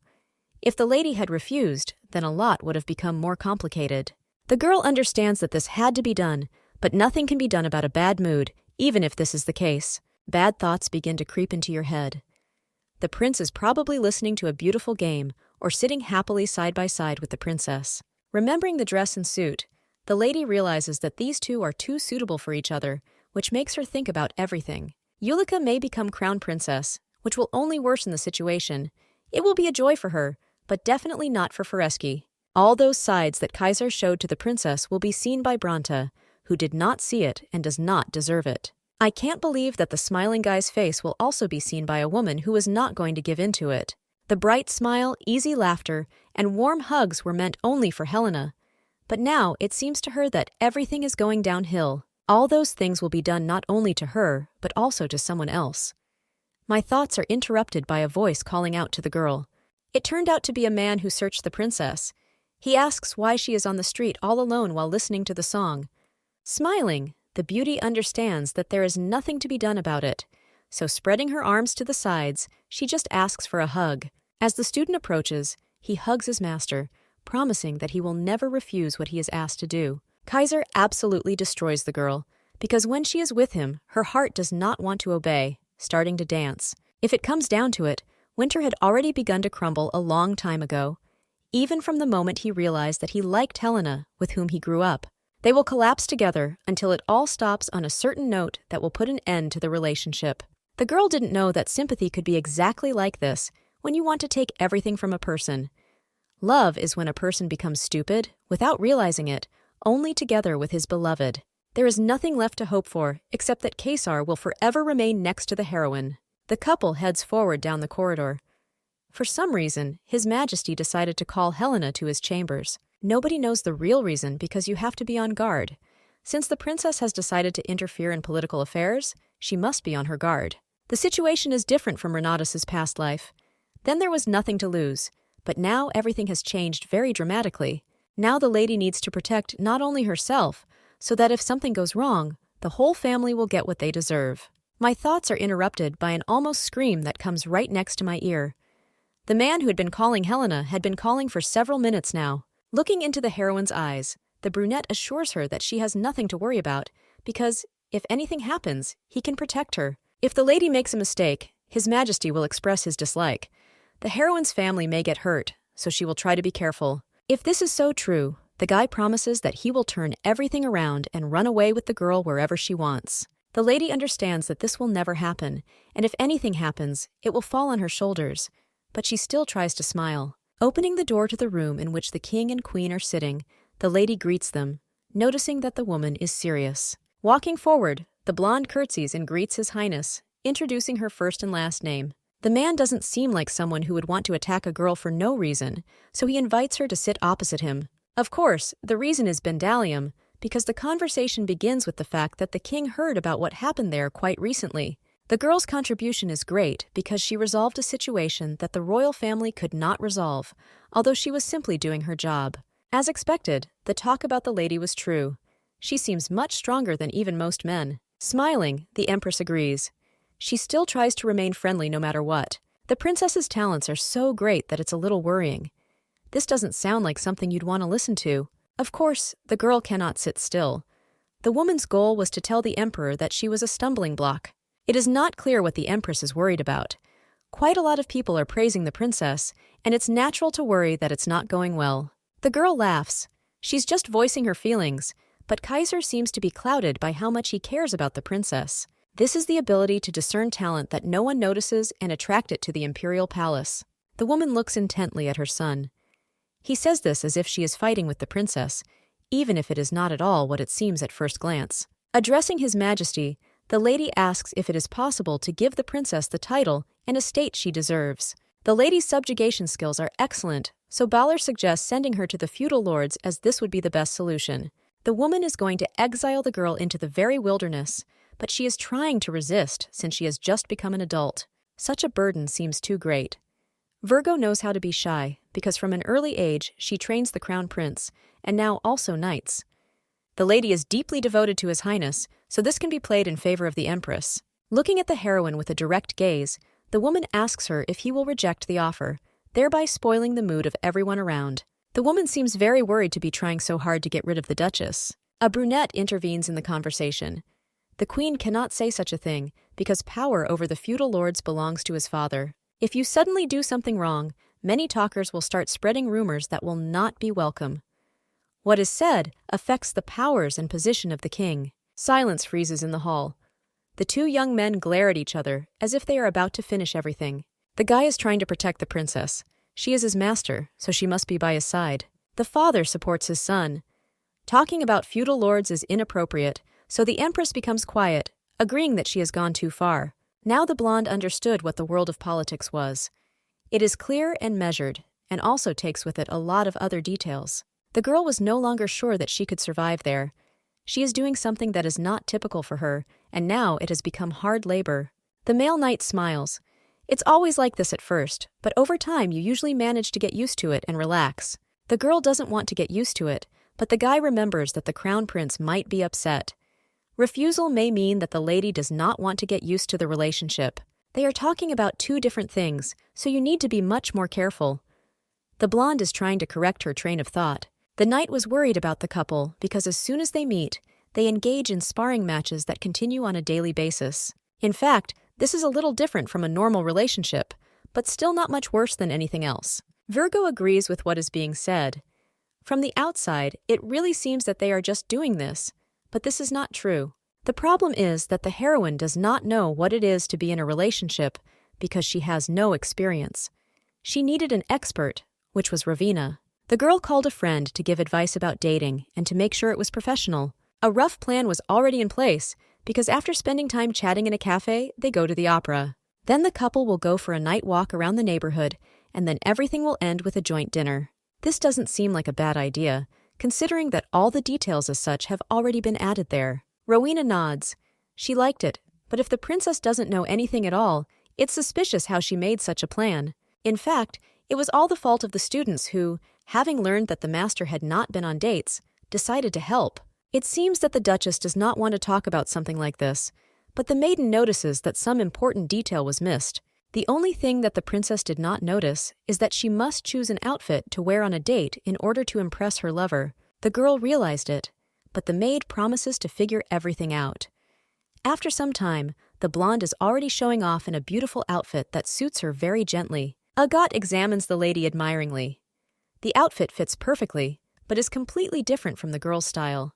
The girl does not deny that there is a drop of truth in this, but since everyone liked it, she will not change anything. After all the meaningless conversations, the blonde is going to the imperial palace. She asks to prepare a carriage for her. Today the lady is going to go with Caesar on a very ordinary, unremarkable date that will end normally. Sitting in the carriage, the blonde runs through her plan of action in her head, which was quite simple so as not to get confused.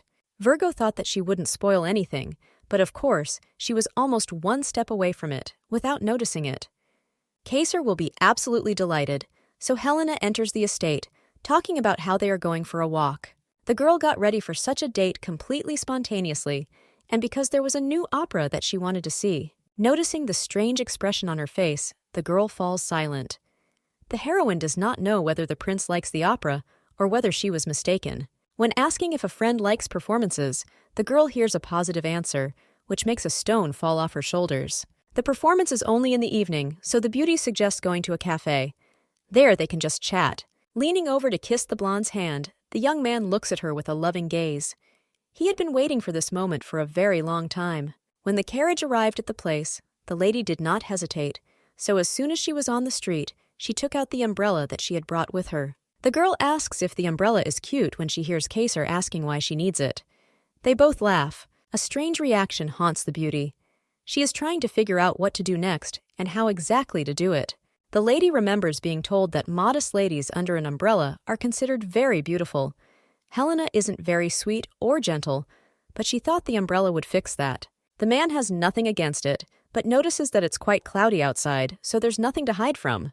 Looking at the sky, the girl cannot but agree that there is not even a hint of the sun, but it is still cute. Coming closer to the heroine, the guy looks at her, saying that he wants to be much closer to her than now. The people around look a little strange and laugh easily, because the young man snatched the umbrella from the girl's hands, saying that he would carry it himself.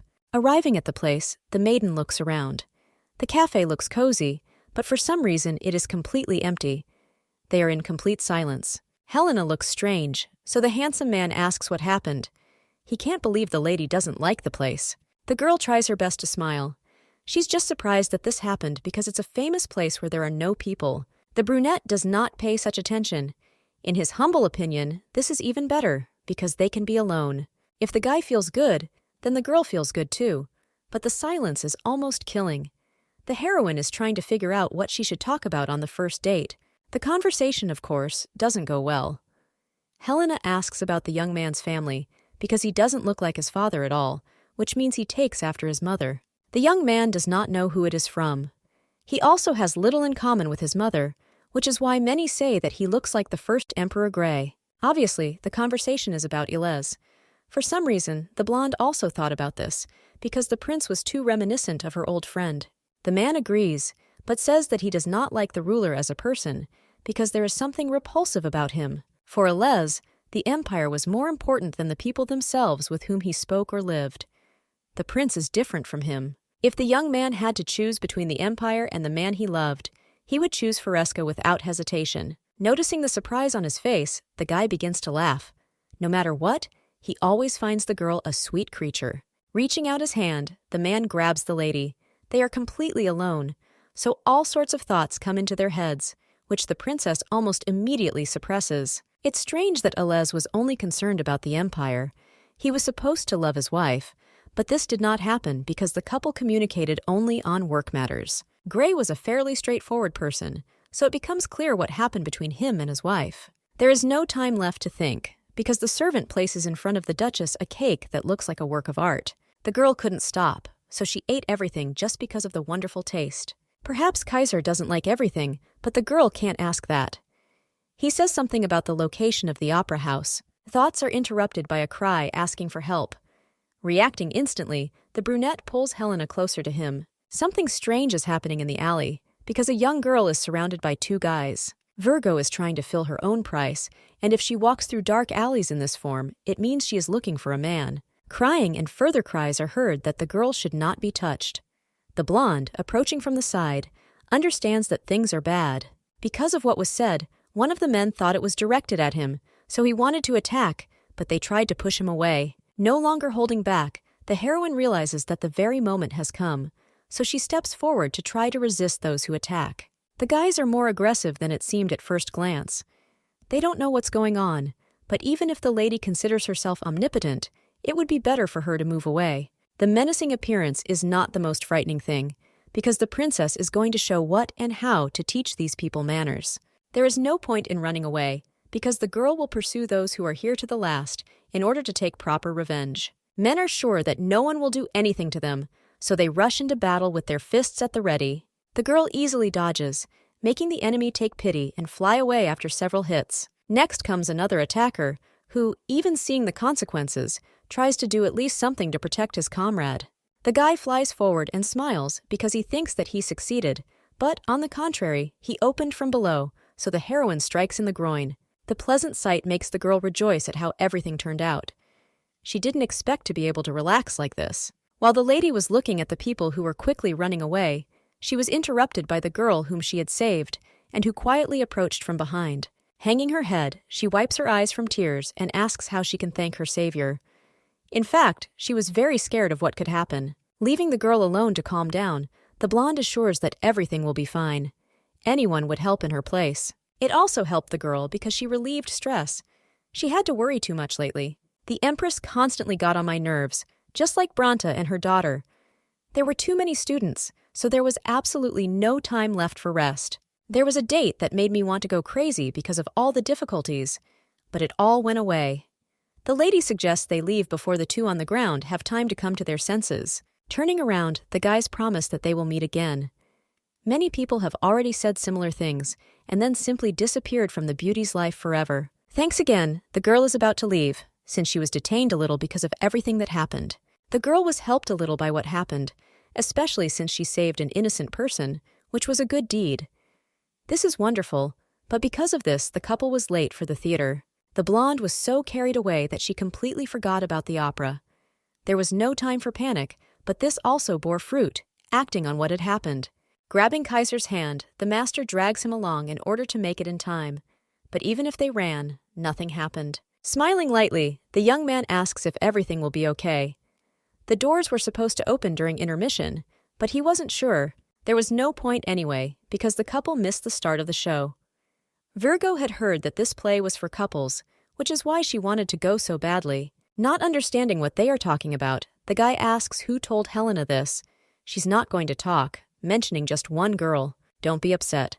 The prince says that the plot there was so-so, even if it's not about the plot, but about the music. Freezing, the lady almost jumps in place in surprise.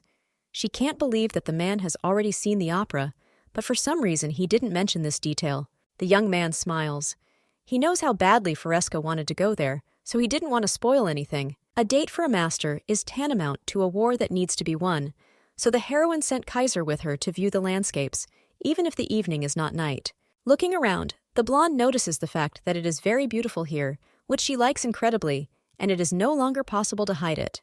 This seems cute, but it upsets the blonde because she got lost and everything went wrong. She wanted a very ordinary date without any hassles. The one the acquaintance loves is Helena, so it doesn't matter how the date goes. The main thing is that she is next to him, which makes him smile. The girl also loves the man, but still remains upset.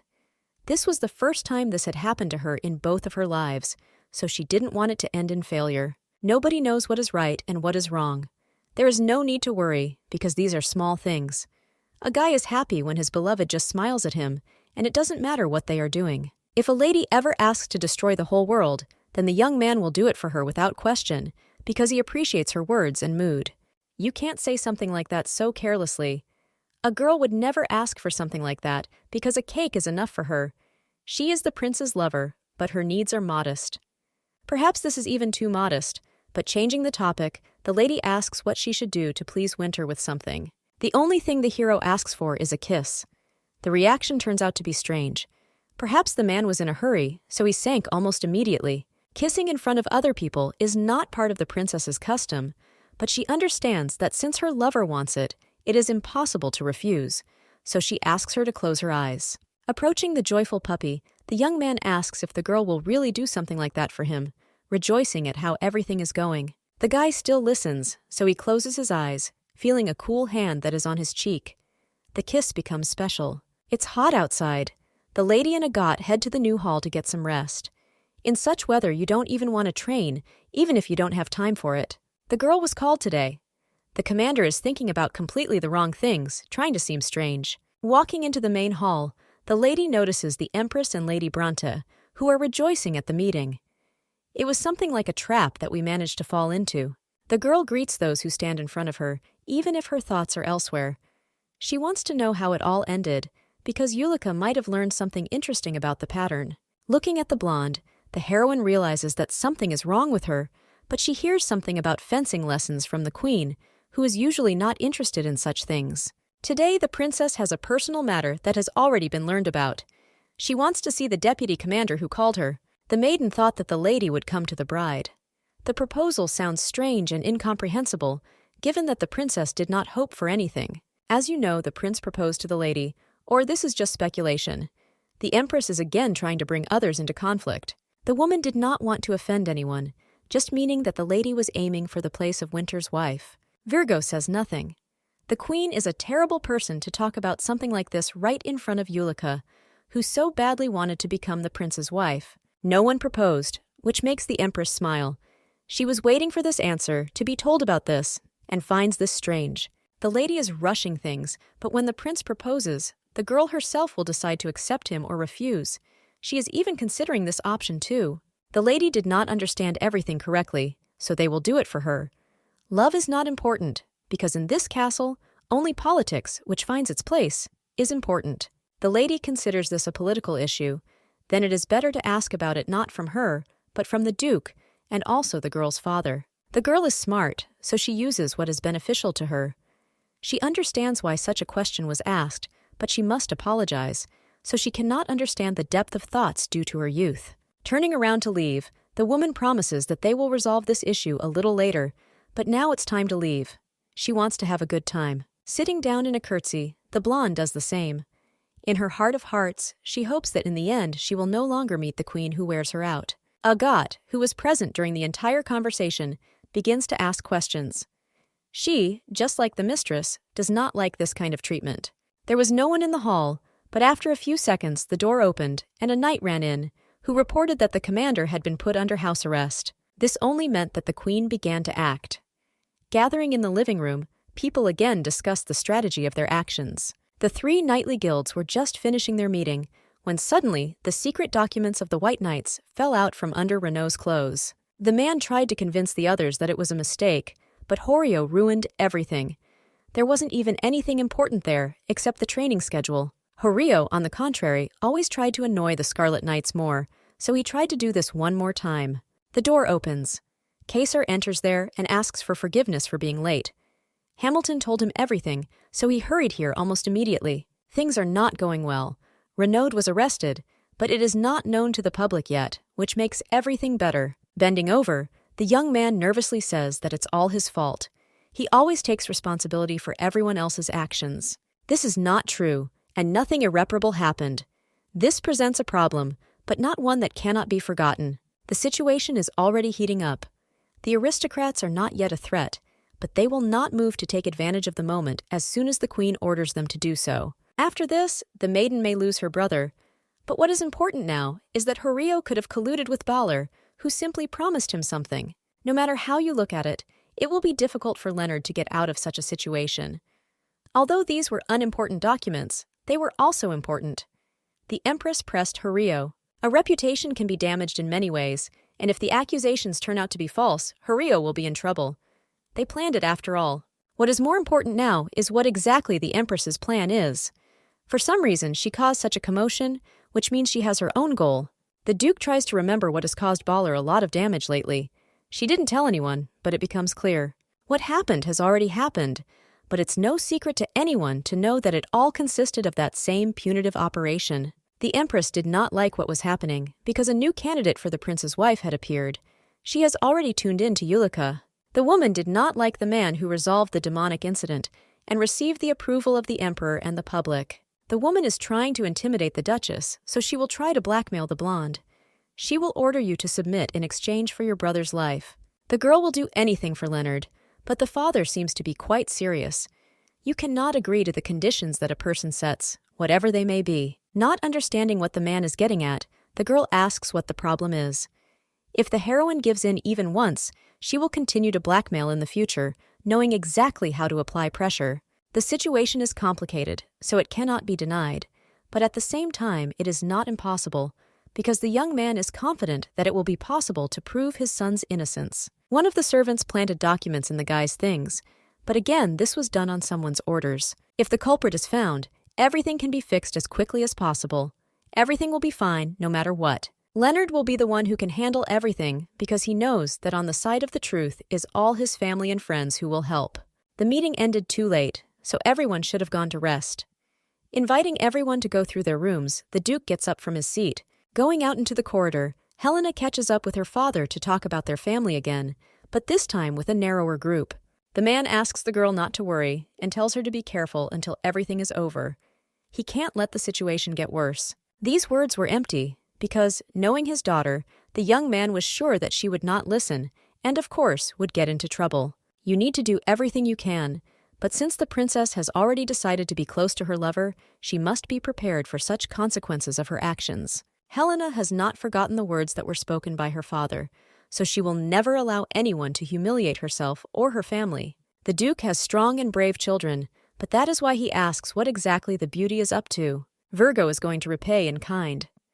Early the next morning, as the heroine predicted, an invitation came from the Empress. The girl offered to enjoy a tea party with Yulika, even if everyone understood what exactly would be discussed. It would be possible not to go, but the heroine understands that she is obliged to help her brother at all costs. Hugging Agat, the blonde assures her that nothing will happen to her.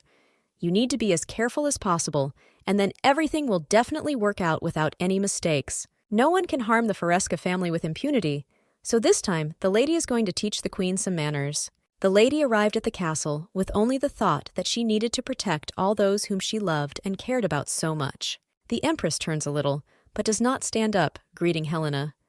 She hopes her cute expression will help the situation. The girl doesn't even want to stand on ceremony, because she wants to quickly move on to drinking tea and discussing the details of what has already happened. At first we wanted to talk on the terrace, but it started to rain heavily, which ruined everything. The woman comes in trumps, asking if she knows why the lady was invited. Most likely, this is due to yesterday's events, because Foresci has already been told about the allegedly stolen documents. It wasn't that important information. According to the woman, the matter is quite serious, but everything will be decided by Horio, who had the honor of choosing what happens. Relations between knightly organizations are not that good, and to organize sabotage, it is extremely important to know such little things as training times. And to start a rebellion, to find out a military secret. This is a more serious matter, but it was now that the lady understood what the queen was up to. She's going to do it quickly. The girl accuses her brother of preparing a rebellion only in order to blackmail the princess. It is not true. If this happens, then the lady will get into trouble and people will laugh at her position in society, not to mention her brother. Lady Yulika must bring something, so she quickly returns, holding out a piece of paper with some suspiciously familiar design. Opening the sheet, the woman asks the princess to remember what kind of drawing it is. When it was deciphered, it contained a very rebellious message. Not understanding what is being said, the blonde tries to object. There couldn't be anything like that because she found it on the monsters. It says that the new king needs to be welcomed, so this can be considered a sabotage that is being prepared. Trying to convince the queen, the Duchess assures that this does not apply to Fresca. This is about reprisals against punitive forces, so it's talking about something completely different. The Empress thinks otherwise because people are not really interested in the real truth. They are delighted with the idea, and if they throw in more wood, the fire will flare up. In fact, it even showed that when the prince gave the wreath, despite everything around, people believed that she was a contender for the title of crown princess. The Empress is right, even if it is strange to realize. Rumors are actively spreading, even if they have nothing to do with reality. It does not matter. The girl sitting next to her asks her mother how long the provocation will last, to which she receives an easy answer. It won't take too long. With Fresca's severed head, it wouldn't take long either. The blonde is trying to reason with those next to her. When everyone finds out the truth, something worse could happen, and that's something to worry about. The princess is not confident in her abilities, but the Empress does not look like a person who will not be able to complete the task. What is said becomes the end, because the lady will not be able to convince the heroine. Renatus had no one in her past life, so she had nothing to lose and was invulnerable. This was the case for the time being. In her new life, everything has changed because the Duchess can use her family as her favorite people. She didn't even think about it. The girl regrets what happened. If only she had not entrusted the case to Yulika, everything would have been much better and simpler. Now she faces a task that is difficult to solve. The girl is given the opportunity to choose. Either she will not forget about her brother, or she will have to deal with the Empress, who will put all her strength and anger into this. Nothing like that will be required in exchange. The lady just asked to give up the title of Crown Princess and Kaisar's wife, so that everything will finally stop. In order for bad rumors to stop spreading, the maiden needs to stop dating the Crown Prince and not visit him. Sounds like a good idea for society. The woman thinks only for a second, because the choice is really small. She agrees to the conditions, and almost immediately asks for her brother to be returned to her. After the conversation, Helena almost immediately runs out of the hall, heading for the exit, in order to quickly get further away from this nasty place with nasty people around. The princess is stopped halfway. It turns out that this is the girl who was sitting next to the queen, and brought that ill-fated piece of paper with the symbol. Lady Yulika tries not to stutter, so as not to expose herself even more, but she is going to explain how it all happened in order to take the stone off her soul. The girl falls silent, but then quietly asks for forgiveness, which causes a strange reaction from the blonde, who would not want to listen to it. The virgin came not to pretend to be good, but to explain the message. It is the ancient language of the Ma people. They say there is only one king left. This king is Cruz, who was sealed away by Empress Dante Renatus 500 years ago. He will be the one to rescue everyone and become the new ruler. Knowing this message, the heroine retold it to the Empress, so that she would later talk about Fresca's frivolous attitude towards politics. It's time for the battle for the royal crown. The girl doesn't care what she has to do, even if she goes to great lengths to achieve what she needs and is important to get. She's not going to give up so easily. It's strange that Yulika considers the queen's actions to be correct if she behaves this way. She speaks exactly as she thinks, which makes you doubt everything that is happening a little. The blonde is not trying to seem like someone who will be hated, however. According to her, there is nothing to be done about it, because she cannot go against her will. The girl wants to justify herself to Fresca. She and the Empress saw one person, after meeting whom she was incredibly scared for no reason. The girl would like to tell this, but she cannot, because she is ashamed of how she behaved and behaves, and after that, she is going to complain about problems. Leaning closer to Lady Branta, the lady asks her to look after the prince.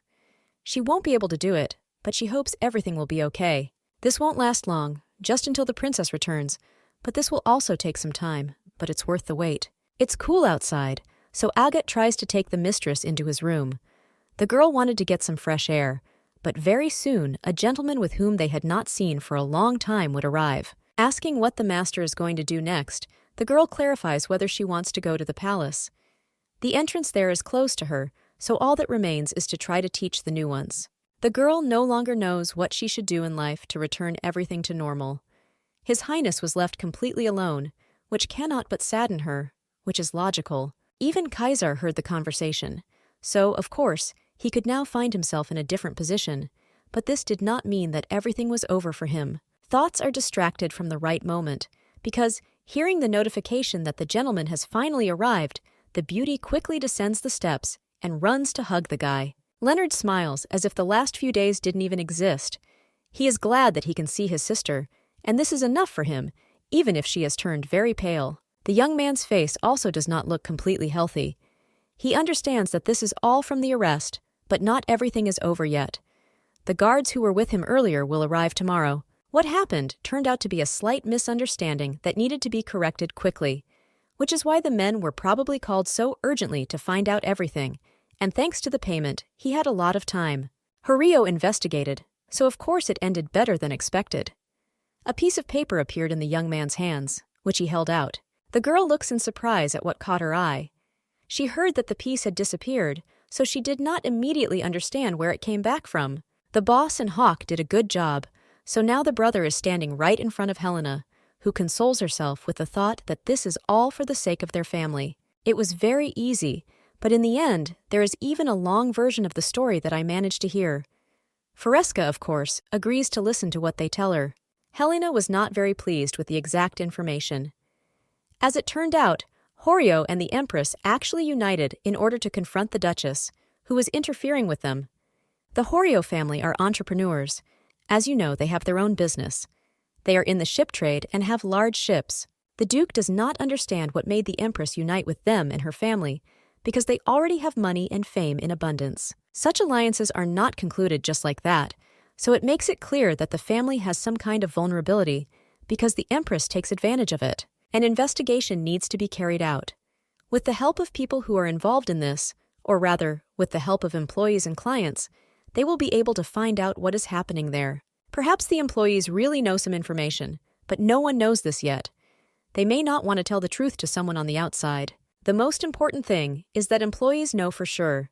The ship is stuck at sea, and if the guys work at the Enterprise, even temporarily, you can find out absolutely everything that happens there. It is worth preparing for the fact that this will take a lot of time, but it will certainly be worth it. Fresca never gets angry, because the clan is just taking revenge on its enemies. Everyone will do their job until the investigation is over, and after that, it will be possible to understand what should be done next with the Queen. Less than a month had passed after Helena's deal with the Empress, but the Emperor's family had already announced the engagement of Yulika and Kaisar, who were preparing for the wedding. The wedding invitation arrived at the Duke's estate. It seems that the Queen is bullying in this way to get revenge, but her motives are extremely difficult to understand no matter how hard you look. Looking at the written invitation, the lady sighs. She didn't want to go there because she didn't want to look at everything that was happening. The girl doesn't know if this is necessary because she is already being dragged to a strange wedding. The only thing that infuriated me was that the family made it official and preparations had long since begun. Putting Lady Fresca on display, the girl asked if she would like to change anything. I wanted to run away, but, gathering my thoughts, the beauty said that she had nothing to do with the Crown Prince's wedding and would not discuss it with anyone around. The blonde has the last word. She is not going to discuss such things because she will not become the Crown Princess. Kaisar wanted to disgrace Helena by sending an invitation to his wedding. It would be better to say that the gentlemen are not feeling well and will not go anywhere. The lady may have urgent matters to attend to. The Empress will not believe that the heroine is sick, so this will not even be possible to pull off. You need to find things to do, but creating them won't be easy either. One of these days, there will be a meeting of Draco's religion. Agat herself found out about this, so without forgetting, she conveyed everything to the mistress. Everett spoke about this. This is the girl who delivers food to the residents. She called for this meeting so they can go there. Such a matter could be passed off as important, so the beauty asks to prepare everything before they quickly go there. Pulling her hood over herself, the girl arrived at the house, which turned out to be closed. The voice of a man who was not even expecting them is heard from behind. Today was a day off from grocery shopping, so the lady didn't immediately understand what they needed. Helena takes off her hood, so they almost immediately recognize her, realizing who exactly is standing in front of them. The Duchess's attitude is extremely decisive.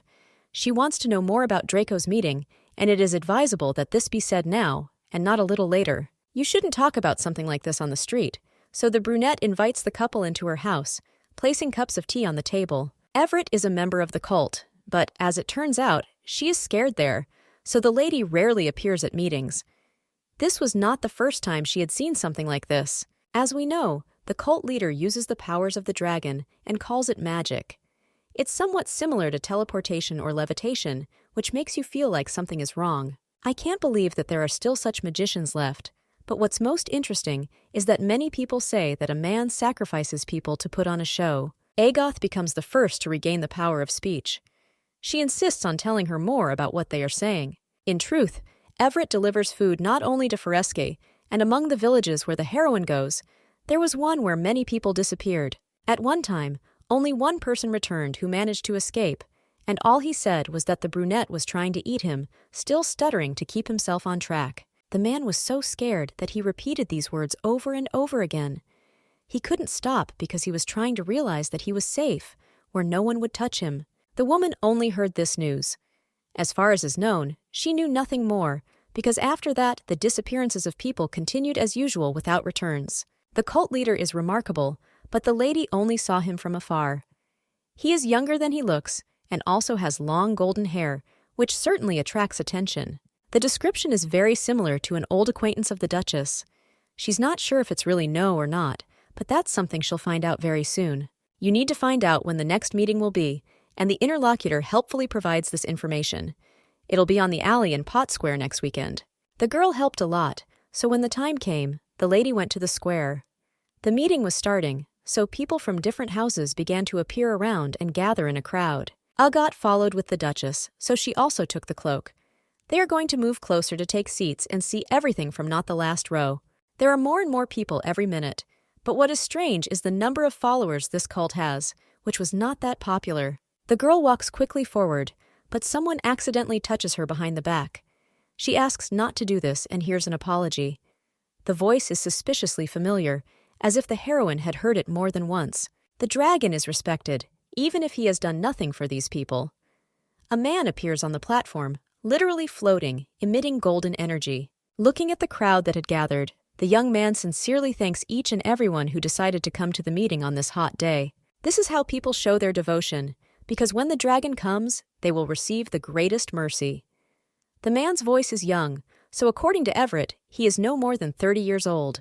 When the lady met No, he was about 20 years old, which meant that he was most likely the same acquaintance from the alley who now runs Draco's cult. Rising in the air a few more meters, the young man shouts that the dragon will arrive any minute in order to arouse the interest of the people around him. When the spirit is ready, it will finally return. If he returns, No said, nothing else will matter. Some people begin to float, as if it were a force that they managed to summon. Only a select few can harness the power of the dragon. This is not given to everyone, but everyone who goes to meetings will have at least one slim chance of trying. To become like this, you need to pray hard and continue in the same spirit, which makes Helena's insides clench. She can't believe everything that's being said, but she feels uneasy. Without magic, anyone will be fascinated by this, because for ordinary people, it is a mysterious phenomenon. Everything will unfold right before their eyes, and no one will remain indifferent. Even Agoth became one who began to admire. Something powerful happened, and it was this strange phenomenon that made everyone open their mouths and try to find out. Stretching out his hand, the young man asks those who believe to follow him, because they will go to where the dragon is. There are probably people here who would like to see a dragon.